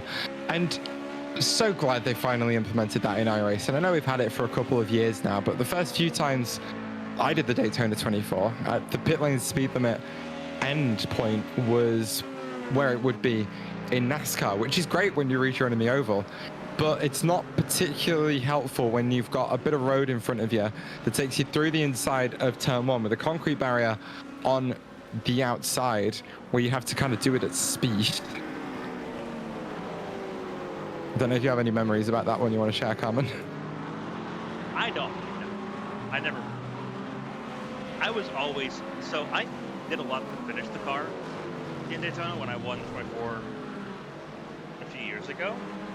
I didn't qualify the car. I didn't open the car at all.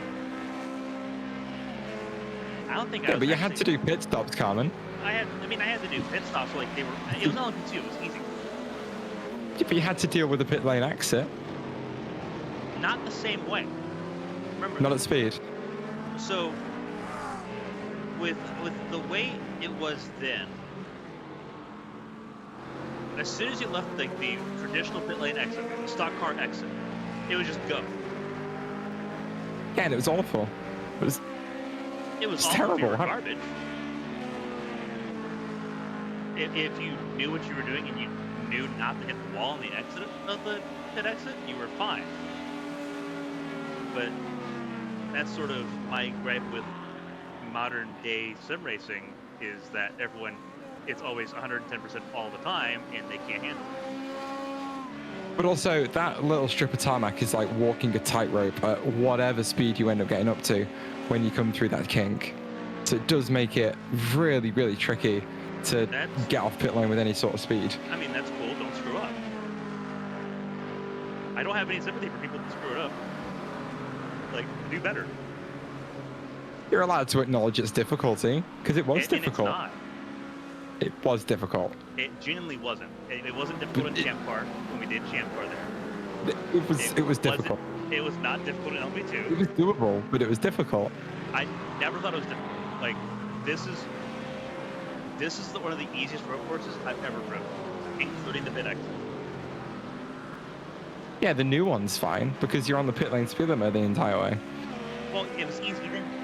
I prefer it. I prefer the old version, where you had to actually, like, where that was where you gained most of the time with the exit. Like, I prefer the old version. I genuinely do. That is a hot take. I don't like the hand-holding. Either do good or find something else to do.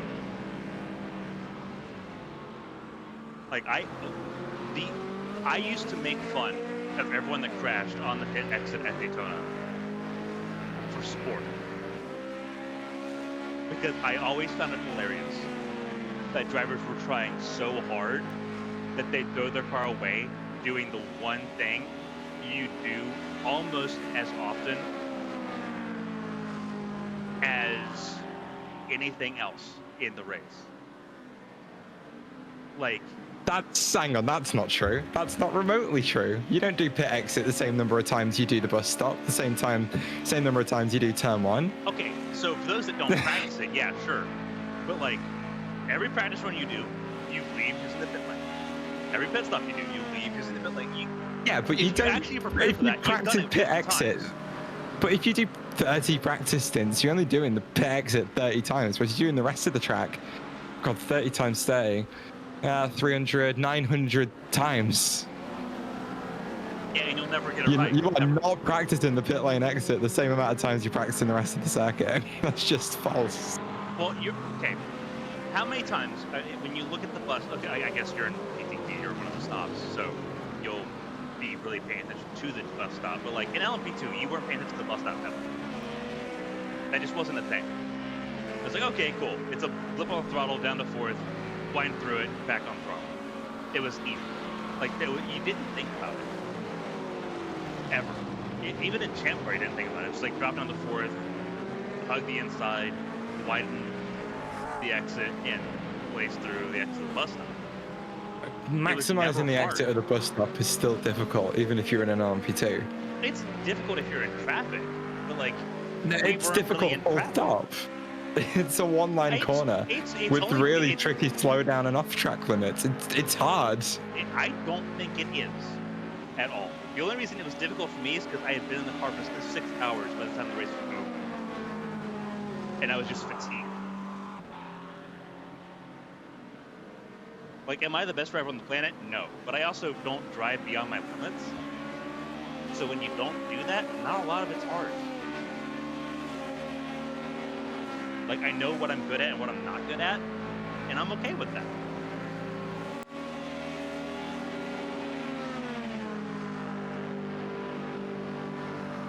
So yeah, that is one of the hottest takes I've ever heard you have in your entire life. That I don't think it's driving hard. race cars is easy. Try better. Like, no, those who think it's hard are pushing the limits. Those who think it's easy aren't driving as fast as they can. And that's fine. I drive comfortably. So it's easy for you because you're not pushing, but for the rest of us who are pushing, it's difficult. And I laugh at everyone that does it and fails. Yeah. Sure, okay. Rafael Munoz coming out of pit lane just in front of this lead fight in GT3 Pro on cold tyres and almost getting overtaken by Jaakko Mikkola on some very warm Michelin rubber as he's losing a bit of time relative to Julien Harmond, who's just coming through the back of this fight right now. Look how slow that car is off corner exit. Just the power that Mikkola can get down out of turn 6. is absolutely insane compared to Munoz, who is just struggling.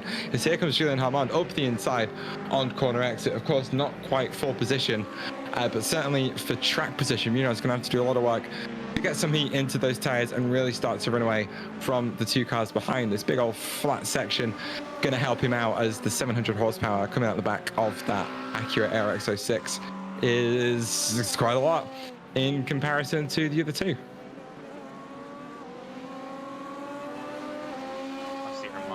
Sticking it out at the moment, not even really fighting for anything, just making sure they score points. That has always been the magic number. Olivia covered earlier. Commentator taking the checkered flag, gets to finish 85% of the race leader's amount. Right now, they're pretty safely in that range. They are only, I think, looking at it, they're only 6 laps down.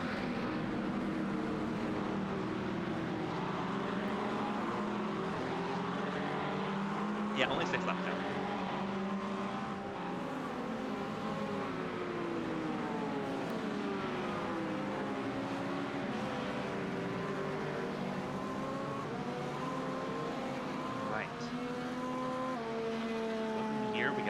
And Salmon.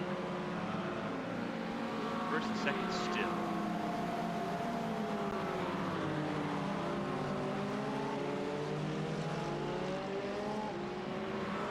Kind of browsing through to see what's going on here in the field at the moment. Nothing's really changed dramatically. There's this battle, I guess, for the 10th and 11th spot at the moment. This is a battle that's kind of been on and off here. Maxime Chassé and Gislo Otero, Virtual Master, my Thrustmaster, and the Racing Team. They are 10th and 11th at the moment.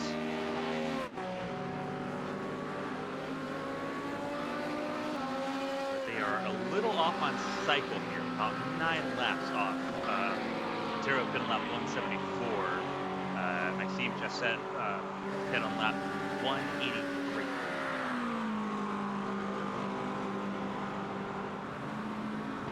So 9 laps different there, so they'll fluctuate here as this race goes along.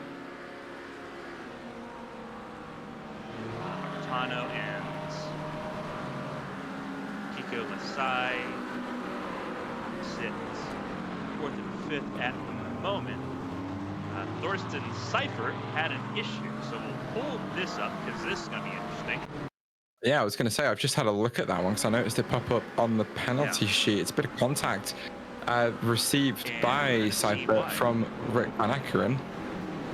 Yeah, I think this is, yeah, there it is. That was slightly the wrong part of the track, but it looks like a little bit of miscommunication of speed through the middle of turn 1. Van Ackeren pushing the limits on the outside and just catching the left rear corner of Seifert's car, pitching him into a spin and just letting the Inosis Esports car run off into the distance a little bit. Yeah, the Lone Ferrari finding a little more trouble here around the halfway point. That was the All Cup Performance Black. I'm talking about the Lone Ferrari and the LMP. Oh, giving themselves a little bit of trouble. Well, they've given themselves a little bit of trouble because they get themselves a penalty.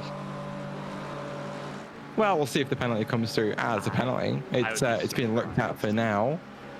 It'd be pretty safe to assume, but we'll wait for the stewards to decide on that one. They are currently deliberating, and actually, their verdict is stop and hold 10. Yep, that's in line with what I was imagining would come out for something like that, because we've seen that happen for less. But then we've also seen more not get called at all. So. Something, judging the outcome, something. There's something we don't do around these parts. Something, consistency, something, yeah. Or, am I watching IndyCar? What? I was watching qualifying. Great. We have hope. It wasn't an Alex Palou. Palou was last in the Fast Six. Great. Yeah, but that's even then. It's nothing's guaranteed because it's not because the top 2 are choke artists. Yeah, exactly. We'll see what happens with Lil Dave. I think he'll be alright, but I just don't trust Colton Herta to bring it home. Yeah, I like I think I've seen this one before. Colton Herta leads a race at a street circuit and gives it away. Nashville, I miss you.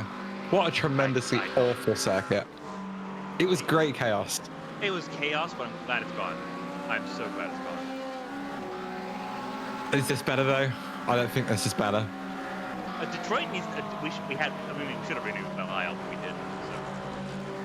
Well, that's Penske's fault because they own Belle Isle. Well, they own the event. Well, yeah, they own the event, yeah, but like Chevrolet wanted it around the convention center, which I get it because Chevrolet is the one that puts the money behind it, and then they've never won it since it moved to their headquarters. They've never won. It's always been a Honda. I think that's the best part is that it is an Acura Honda front row lockout in IMSA as well, so they're not even looking quick in sports cars. They topped from the top practice.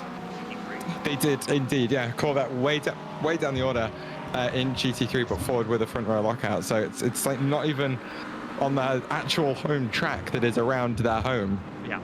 They can actually pull off a pole position in either of the classes, as two rival manufacturers took the whole front row in both classes. It's absolutely hilarious. It's brilliant. But no, as far as tracks go, yeah, Nashville not great. Detroit not. Imagine. I don't know how long you followed IndyCar. I followed IndyCar since 2004. So I've seen a lot of bad racetracks. And I had this conversation with somebody else in one of the APN communities. If you had told me after San Jose and after Houston and after Baltimore that we would have two tracks that overlap the same time period that were worse than all of them, I wouldn't have believed it. But here we are. We had Nashville. Nashville's gone now because they're doing construction on the new Tennessee Titans Stadium, and I hope it stays gone. Bring it back. Bring it back. No. Bring it back. It wouldn't be the same anyway. It wouldn't be able to be the same. Because part of what they use for that racetrack is now stadium. Which part of that track being the entire pit complex.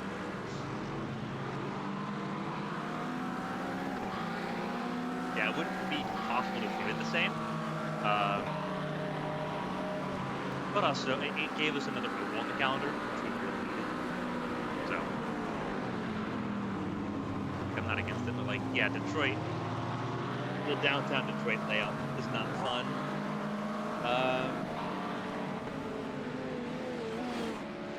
Goodness gracious. So that, we are sitting at this point right now where we are kind of, right now we're back where we were. We have three battles that are not really battles because they're saving fuel on each other. And this is the part of sports car racing where I feel like if it wasn't for the fact that we only have 6 GTPs left, I feel like there'd be a lot more going on. Just because...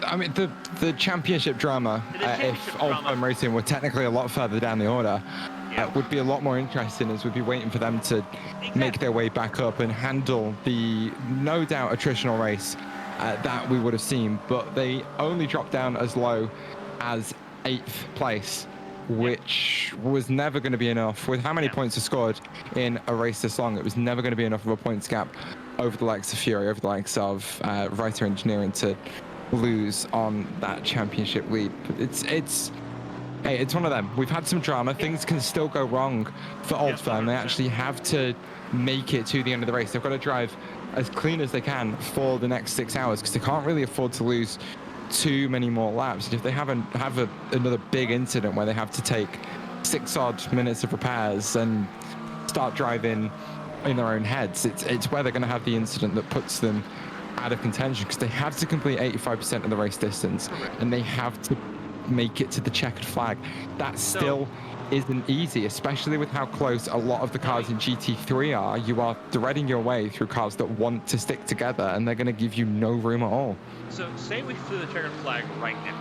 Like say it came to an end right now. Lap 210. The amount of laps that Old Firm Racing would need to complete, which they've already crushed it, would be 178. So that they've got a pretty decent margin right now. I mean, almost double it. They've got about 40 laps they can play with. Which again, obviously, you don't want to do that. That's playing with fire that even I wouldn't touch. But they know for a fact that they're not racing for position. They're racing to secure a championship, which is a lot more important. So they're going to do things a little bit differently. What I'm meaning to say is none of the GTPs are really pushing the envelope, and obviously none of the GT3s are either, because everyone's hitting a fuel number, but also they know roughly what the position is that they're looking at. Obviously, when everything gets ready to set off, and this is sort of what makes it interesting, the two big battles here between the 102 and the 110, the Ford and the Mustang and the Corvette that we've been following most of the race, and then the Acura and the McLaren battle, the Go Esports and No Esports Ultimate battle. When those actually kick off in the final 40 minutes, those will be electric to follow. But it's just getting there. It's just waiting for it to get to that point where they can actually go all out, which is where things get so arduous in this way, because the GTPs, they're just off cruising. Like we have the intervals on the screen right now for those watching around the world at home. It's not close. The top four, you've got 30 seconds between first and second. Rafael Ruiz Munoz right now sitting in second. Kind of just picking up where Alberto Garcia Blasco left off. Hasn't really lost anything, which is great. But they also haven't really gained on Wesley Caspers as well. Fury Simsport, they're punching up. Without looking in my record book, I think this could be the first podium they get in PEC. I'd have to look back. They may have gotten one other. I just don't remember. I don't think they have. It's not as this current iteration of the team. But again, could be wrong. Right now, they're sitting ahead of Jack James. Jack James, a couple of issues for the 77 car, but them 25 seconds behind the Fury Simsport car. Fury Simsport 31 already a lap down to the top two. And then it's a further 2 laps to MRRS Sapphire, and then obviously Old Firm Racing we talked about being 6 laps down total on the GTP field. No one's in the same zip code right now. So it largely is going to be coming down to what happens here in GT3 Pro. We've had a driver change. Which has, Summit's kicked off there. 34 laps for Fast Repair Motorsport on that last stint. So their fuel save on RPM Racing was absolutely mega. As actually, in all of that, Jaakko Mikkola has clicked off lap 32 and hasn't yet come down pit lane. So RPM Racing doing the same fuel save, well, probably not the same fuel save, but doing a much more aggressive fuel save on the last stint, slowing down the pace of both them and Fast Repair Motorsport, so they can still do 33 laps on this tank of fuel. But now getting in the car is a driver that Olivia would be very excited to see out there on track. Diana Perez, a very, very quick driver who could make the difference between Fast Repair Motorsport making that fuel number while still being quick. We'll see how this all cycles out, but she's going to cross the line about a minute, 60 seconds behind Jaakko Mikkola, who should be coming down pit lane this time by, as he is just exiting turn 8. Yeah, I mentioned Diana Perez in the car, I believe for the first time today. Was not in qualifying. Did not really do any official practice in the session today. Well, I can tell you exactly where she was. She was with Liv taking part in the Red Bull Rocks the Rig recruitment race. There you go. So they've been battling side by side on track already today, and apparently Liv managed to hold her off for a while. So yeah. Yeah, so Perez in the car for the first time today. And battling, trying to keep Ford Mustang on a 2 for Motorsport in that battle for the race lead. Nicola in pit lane now. See if there's a driver change here, and it is. Chicheto back in the car. Here we go. That's a call. So That's a great call. Interesting. Obviously, right now, riding over with Perez into the bus stop. But I will never call it a La Mancha game, probably ever. I appreciate the symbolism behind it, because I know that there's also It's fine, Carmen. You don't have to. NASCAR isn't going to come and take you away, I promise. I may worry about that. IndyCar's the one I'm worried about. But importantly, Perez coming through turn 12 now, closing in on Tom Chicheto. The revs build. Chicheto is going to pull away. 10 seconds is what the gap was when he started to make those moves, but it is counting down very, very quickly as Diana Perez coming through turn 1. Tom Chicheto on a much shorter run. We've seen 1.7 seconds every time the other pair of drivers exited pit lane off the speed limiter, ticking down 7, 6, 5, 4, 3 tenths of a second. But Tom Chicheto has to get those tires into a window. Diana Perez on a much warmer set of Michelin dry weather tires, and she's going to have the advantage of the slipstream of a car that's much faster on the straights, and it's going to give Tom Chicheto a lot of work to do. But a brilliant pair of stints, not only from Solan on the previous stint, but from Nicola as well, to hit the fuel numbers they needed to. And for Nicola to have those in laps, it has put Chicheto in a position that all he needs to do is defend his spot from a very fast Diana Perez. RPM Racing still in championship position. Yeah, big time stuff here. Now, this is, again, you've gotten back to the bump of the Corvette. If you're Diana Perez, you know what the conversation has been, and that is safe fuel. How much do you want to lead? Obviously, first time in the car for Perez, to try to get everything up to speed here. We know how good Perez is. For those that aren't familiar, 7,000 I rating. Only driver with more I rating in the pro class at the moment on track is Chopin in 5th. So we know how good Perez is. That is well and truly clear. In fact, actually Perez, third highest I rating on track total, including the GTPs. So Perez, and I know I rating's not a great denominator of overall skill. But once it takes a lot to get up to 7,000. It took me a lot just to get to 1,300. So, and only people ahead of Perez, I-rating wise, is Chopin and then Wesley Caspers, who's leading the race overall for Rider Engineering. So, I do wonder if Perez is going to go for the lead at some point, or if the conversation, as it was for Solan in the last stint, which is just sit behind the Corvette and save as much food as you can. Both work. It's just a matter of what one you want to do. I would imagine Perez will sit behind the car. I imagine that's going to be the same case as what Solan was doing previous stint, because they want to get back on exactly the same fuel strategy as RPM Racing, and they only need to do a couple more stints where they go a lap longer. Chicheto knows that, Perez knows that, and they're both going to be working to try, and Chicheto is going to be working to keep them a lap behind on the fuel stint, but he's going to have to do it against a car that I think ultimately has the pace over here, especially with the driver on board right now and the drivers that are inside that car.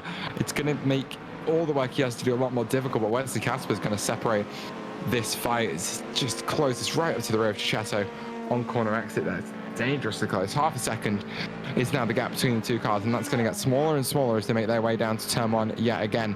Quick correction, Liv didn't beat Diana Perez in that race earlier on. She did actually end up losing it on the line, which is very unfortunate. Not a bad person to lose out to be fair. Like, still honorable to even have the ability to have that fight. I would have been smoked. I just wouldn't. I would have been foolish. they still haven't moved. That's fine. There's a lot more talent in the broadcast booth that makes up for that. Watch. A little bit.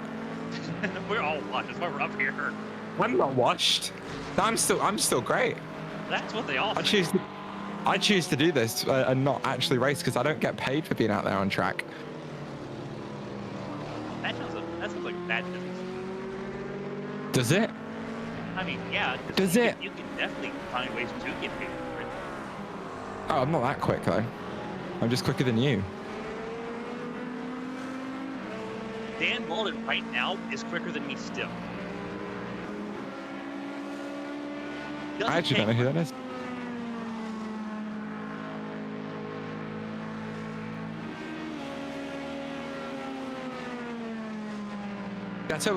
Actually looking really strong in that middle sector. Managed to pull a bit of gap on Diana Perez. As just So I've not raced GT3s on any massive way.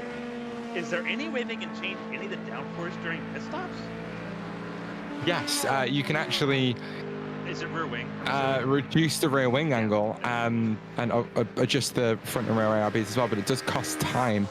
It expends about 3 seconds in the pit stops to change the rear wing angle, which is weird because you should be able to do it during fuel, during the fueling. But Chichetto looking like he's matching Diana Perez a lot more consistently on the straights. It seems like they're tuned out a little bit of the downforce because the reason why I'm saying that is because their top end, their actual like speed trap measurement is a lot better now. And I don't know if this is because like it's hotter, which I mean doesn't make a lot of sense, but like it's iRacing, so it does. No, it does. If the air temperature drops up, the air density drops. So you've got. God, this is getting really sciencey. When the air density drops, all the little the air is just like little, it's basically little balls that are. The hotter it gets, the less far away from each other. The warmer it is, the further away those little air particles are from each other. So there's a lot less of them hitting your rear wing. Every one of those little particles hits your rear wing is drag that pulls you back to it. Air temperature go up, density of air drops, less particles hit wing, car go faster on straight. That's it. It's part of what makes Mexico City so fast for F1. It's because the air is less dense in general. Because in that case for the altitude, but also the insane thing about Mexico is the fact that they've run the radiators all the way open, stick Monaco aero packages on it, and still hit 360 kilometers an hour. Like they are running the draggiest configurations on those cars it is possible to run, and they are still struggling for cornering speed and downforce. The thing is, everything we say about Mexico City, they used to say about Interlagos back in the day, but that was only 700 meters elevation compared to 3,000 for the Mexico City race. And of course, we have Mexico City coming to iRacing in the next few months, which is really exciting. But for me, the thing that I want them to get absolutely dead right is the air pressure at 3,000 meters, because I feel like if they don't do that, they are not doing the track justice. Because I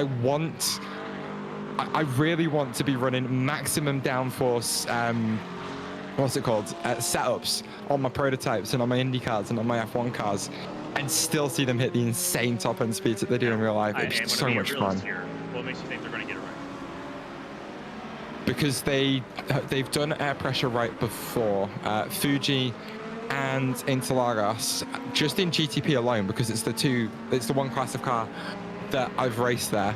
The Cadillac takes a massive performance hit at both of those circuits because it is the only car in the GTP category that doesn't have a turbocharger.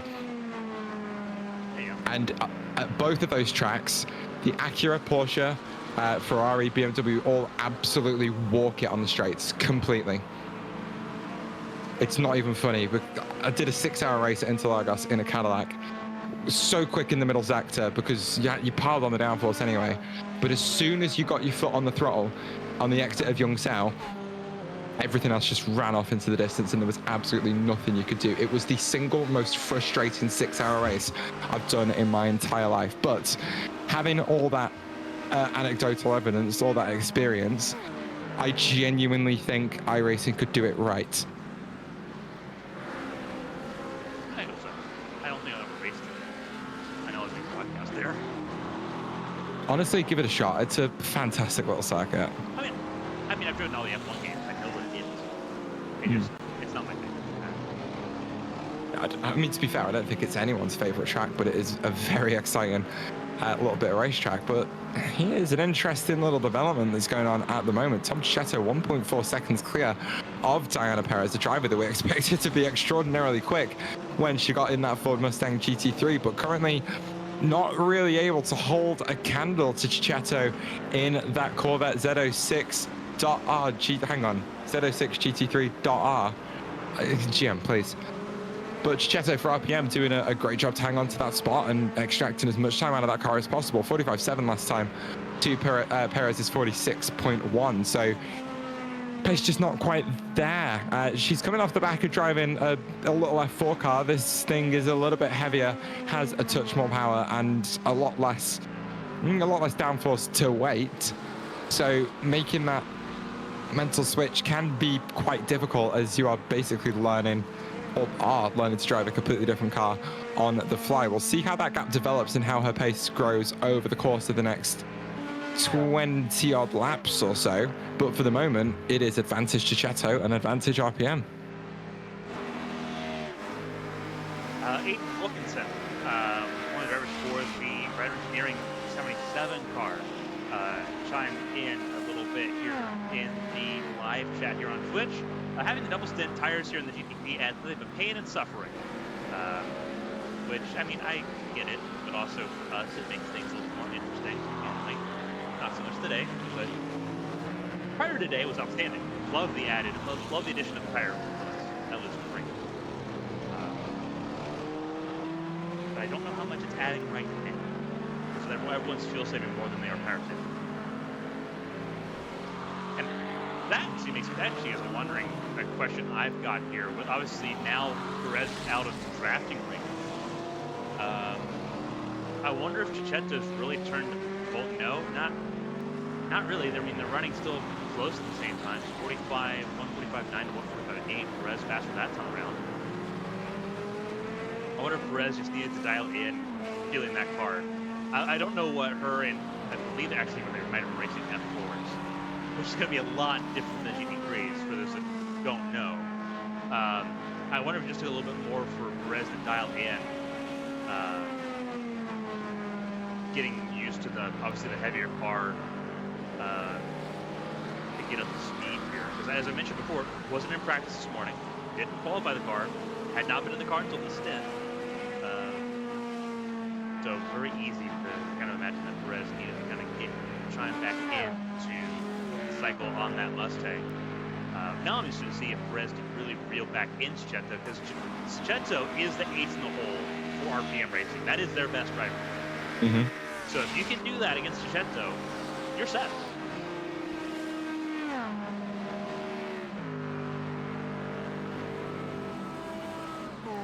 The gap, though, continues to swing in Tom Chetto's favor, answering Perez's 45.7 with a 45.3. She is outside that slipstream window.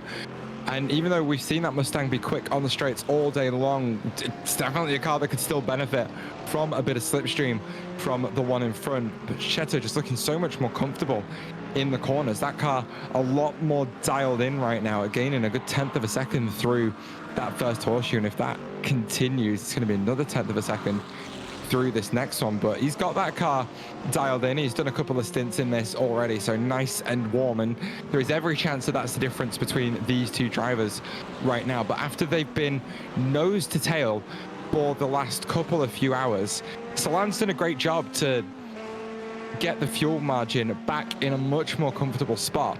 But the question right now that's rattling around my head, Carmen, is would it have been more worth him trying to extend the gap?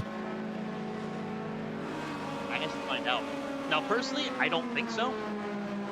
But as we went through the heated conversation earlier of how I drive and how different it is to how you drive, I don't drive that hard. Like I'm very, and I guess part of that's just sort of what I've raced, because I raced LMP2 as a spec for in iRacing, a spec car. I raced Champ Car, a spec series, where it's morally about like if you're in the range, if you're in that time zone, if you're in that space, you're in a good spot to just sort of sit and wait for the moment to come to you. It's a lot different. Obviously, you're looking at Sujeto, who's obviously not an American, driving an American car. He's European. Perez, who's from Spain. Obviously, they're going to have different methodologies to this. For me, it's very much don't focus so much on. Oh, see you later, Stefan. Yeah. Don't focus so much on. I would say hit your marks. Don't focus on adjusting the goalposts, especially for Sujeto, who's already been in this car. Obviously, it was out for a couple hours, but has spent most of his time today in the car.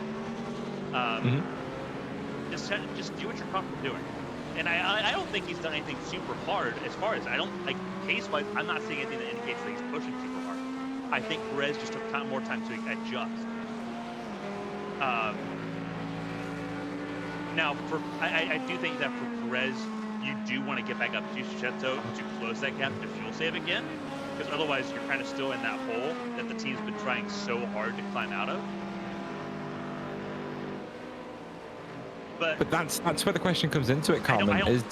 They're dragging themselves out the hole, but they're now losing tenths of a second per lap to Tom Sujeto.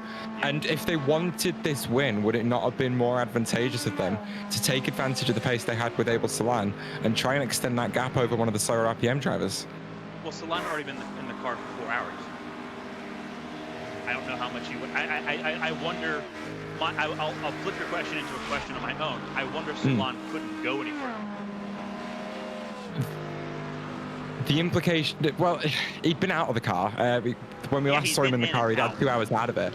But from the body language that I was seeing, that was a driver that was definitely focusing on the fuel save. For how much longer he was able to go, how much lift and coast he was doing relative to what he was doing when he was pushing earlier on, it looked to me like they made a bit of a business decision of, right, we're pulling away from negative delta by sim gear. They're not going to be a factor towards the end of this race, and we're just going to try and get out this fuel save hole. But what they've not really left margin for is a driver that might be slower than RPM racing, because again, with the way Tom Sujeto is moving away from that Ford Mustang, it might have been a better choice for them to take advantage of the pace of Salan and the pace of the car and try and run away into the distance to give themselves a margin for this. I don't know how much of that would be Salan just saying he couldn't physically do more, because, and I will say this, it may not be physical, it may be mental.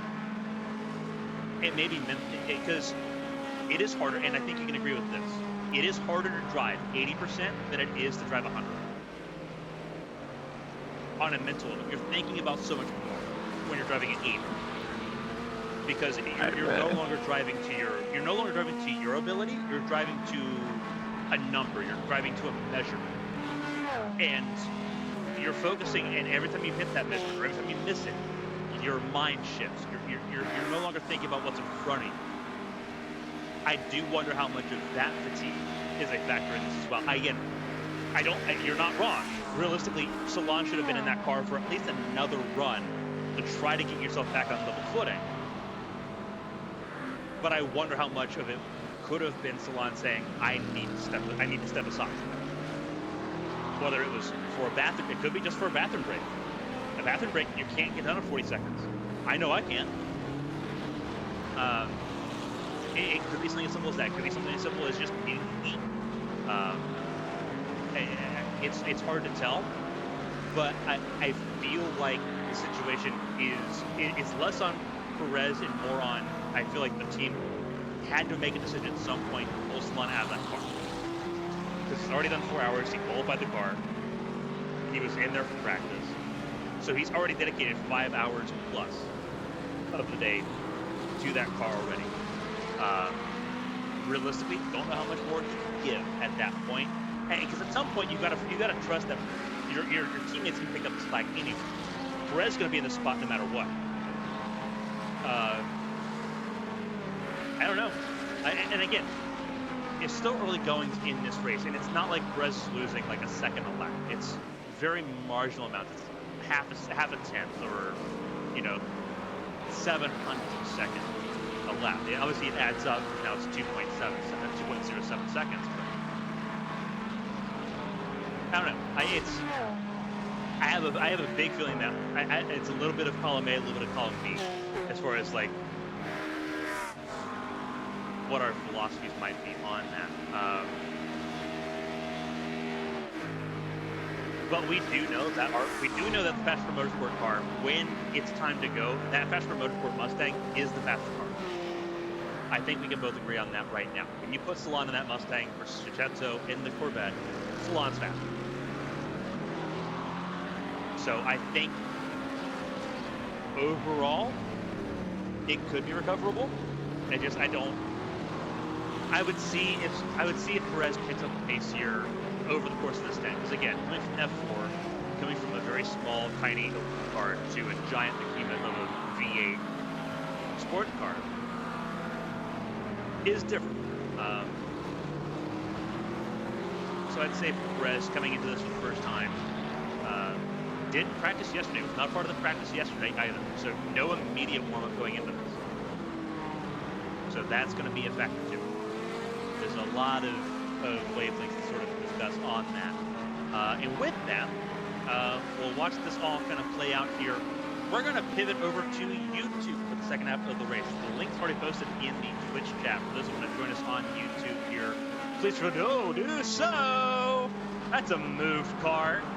Who was that got moved? Hold up. Do a little bit of that was Davo Ramos, Jack's racing team, 124, they got moved. That was a bit sketchy. The re-entry into the oval. But we're going to step aside for a quick break so we can get over to YouTube for the second half of the race here, the Arts of Daytona. When we come back... This one will be a little bit longer. It's about dinner time here in Europe. We'll take our normally scheduled dinner break around this time.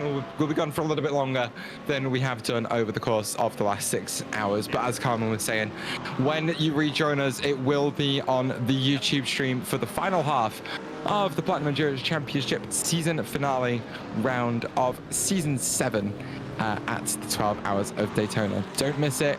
We've still got some intrigue left in this one. Absolutely. Stay tuned, everyone. We'll see you later.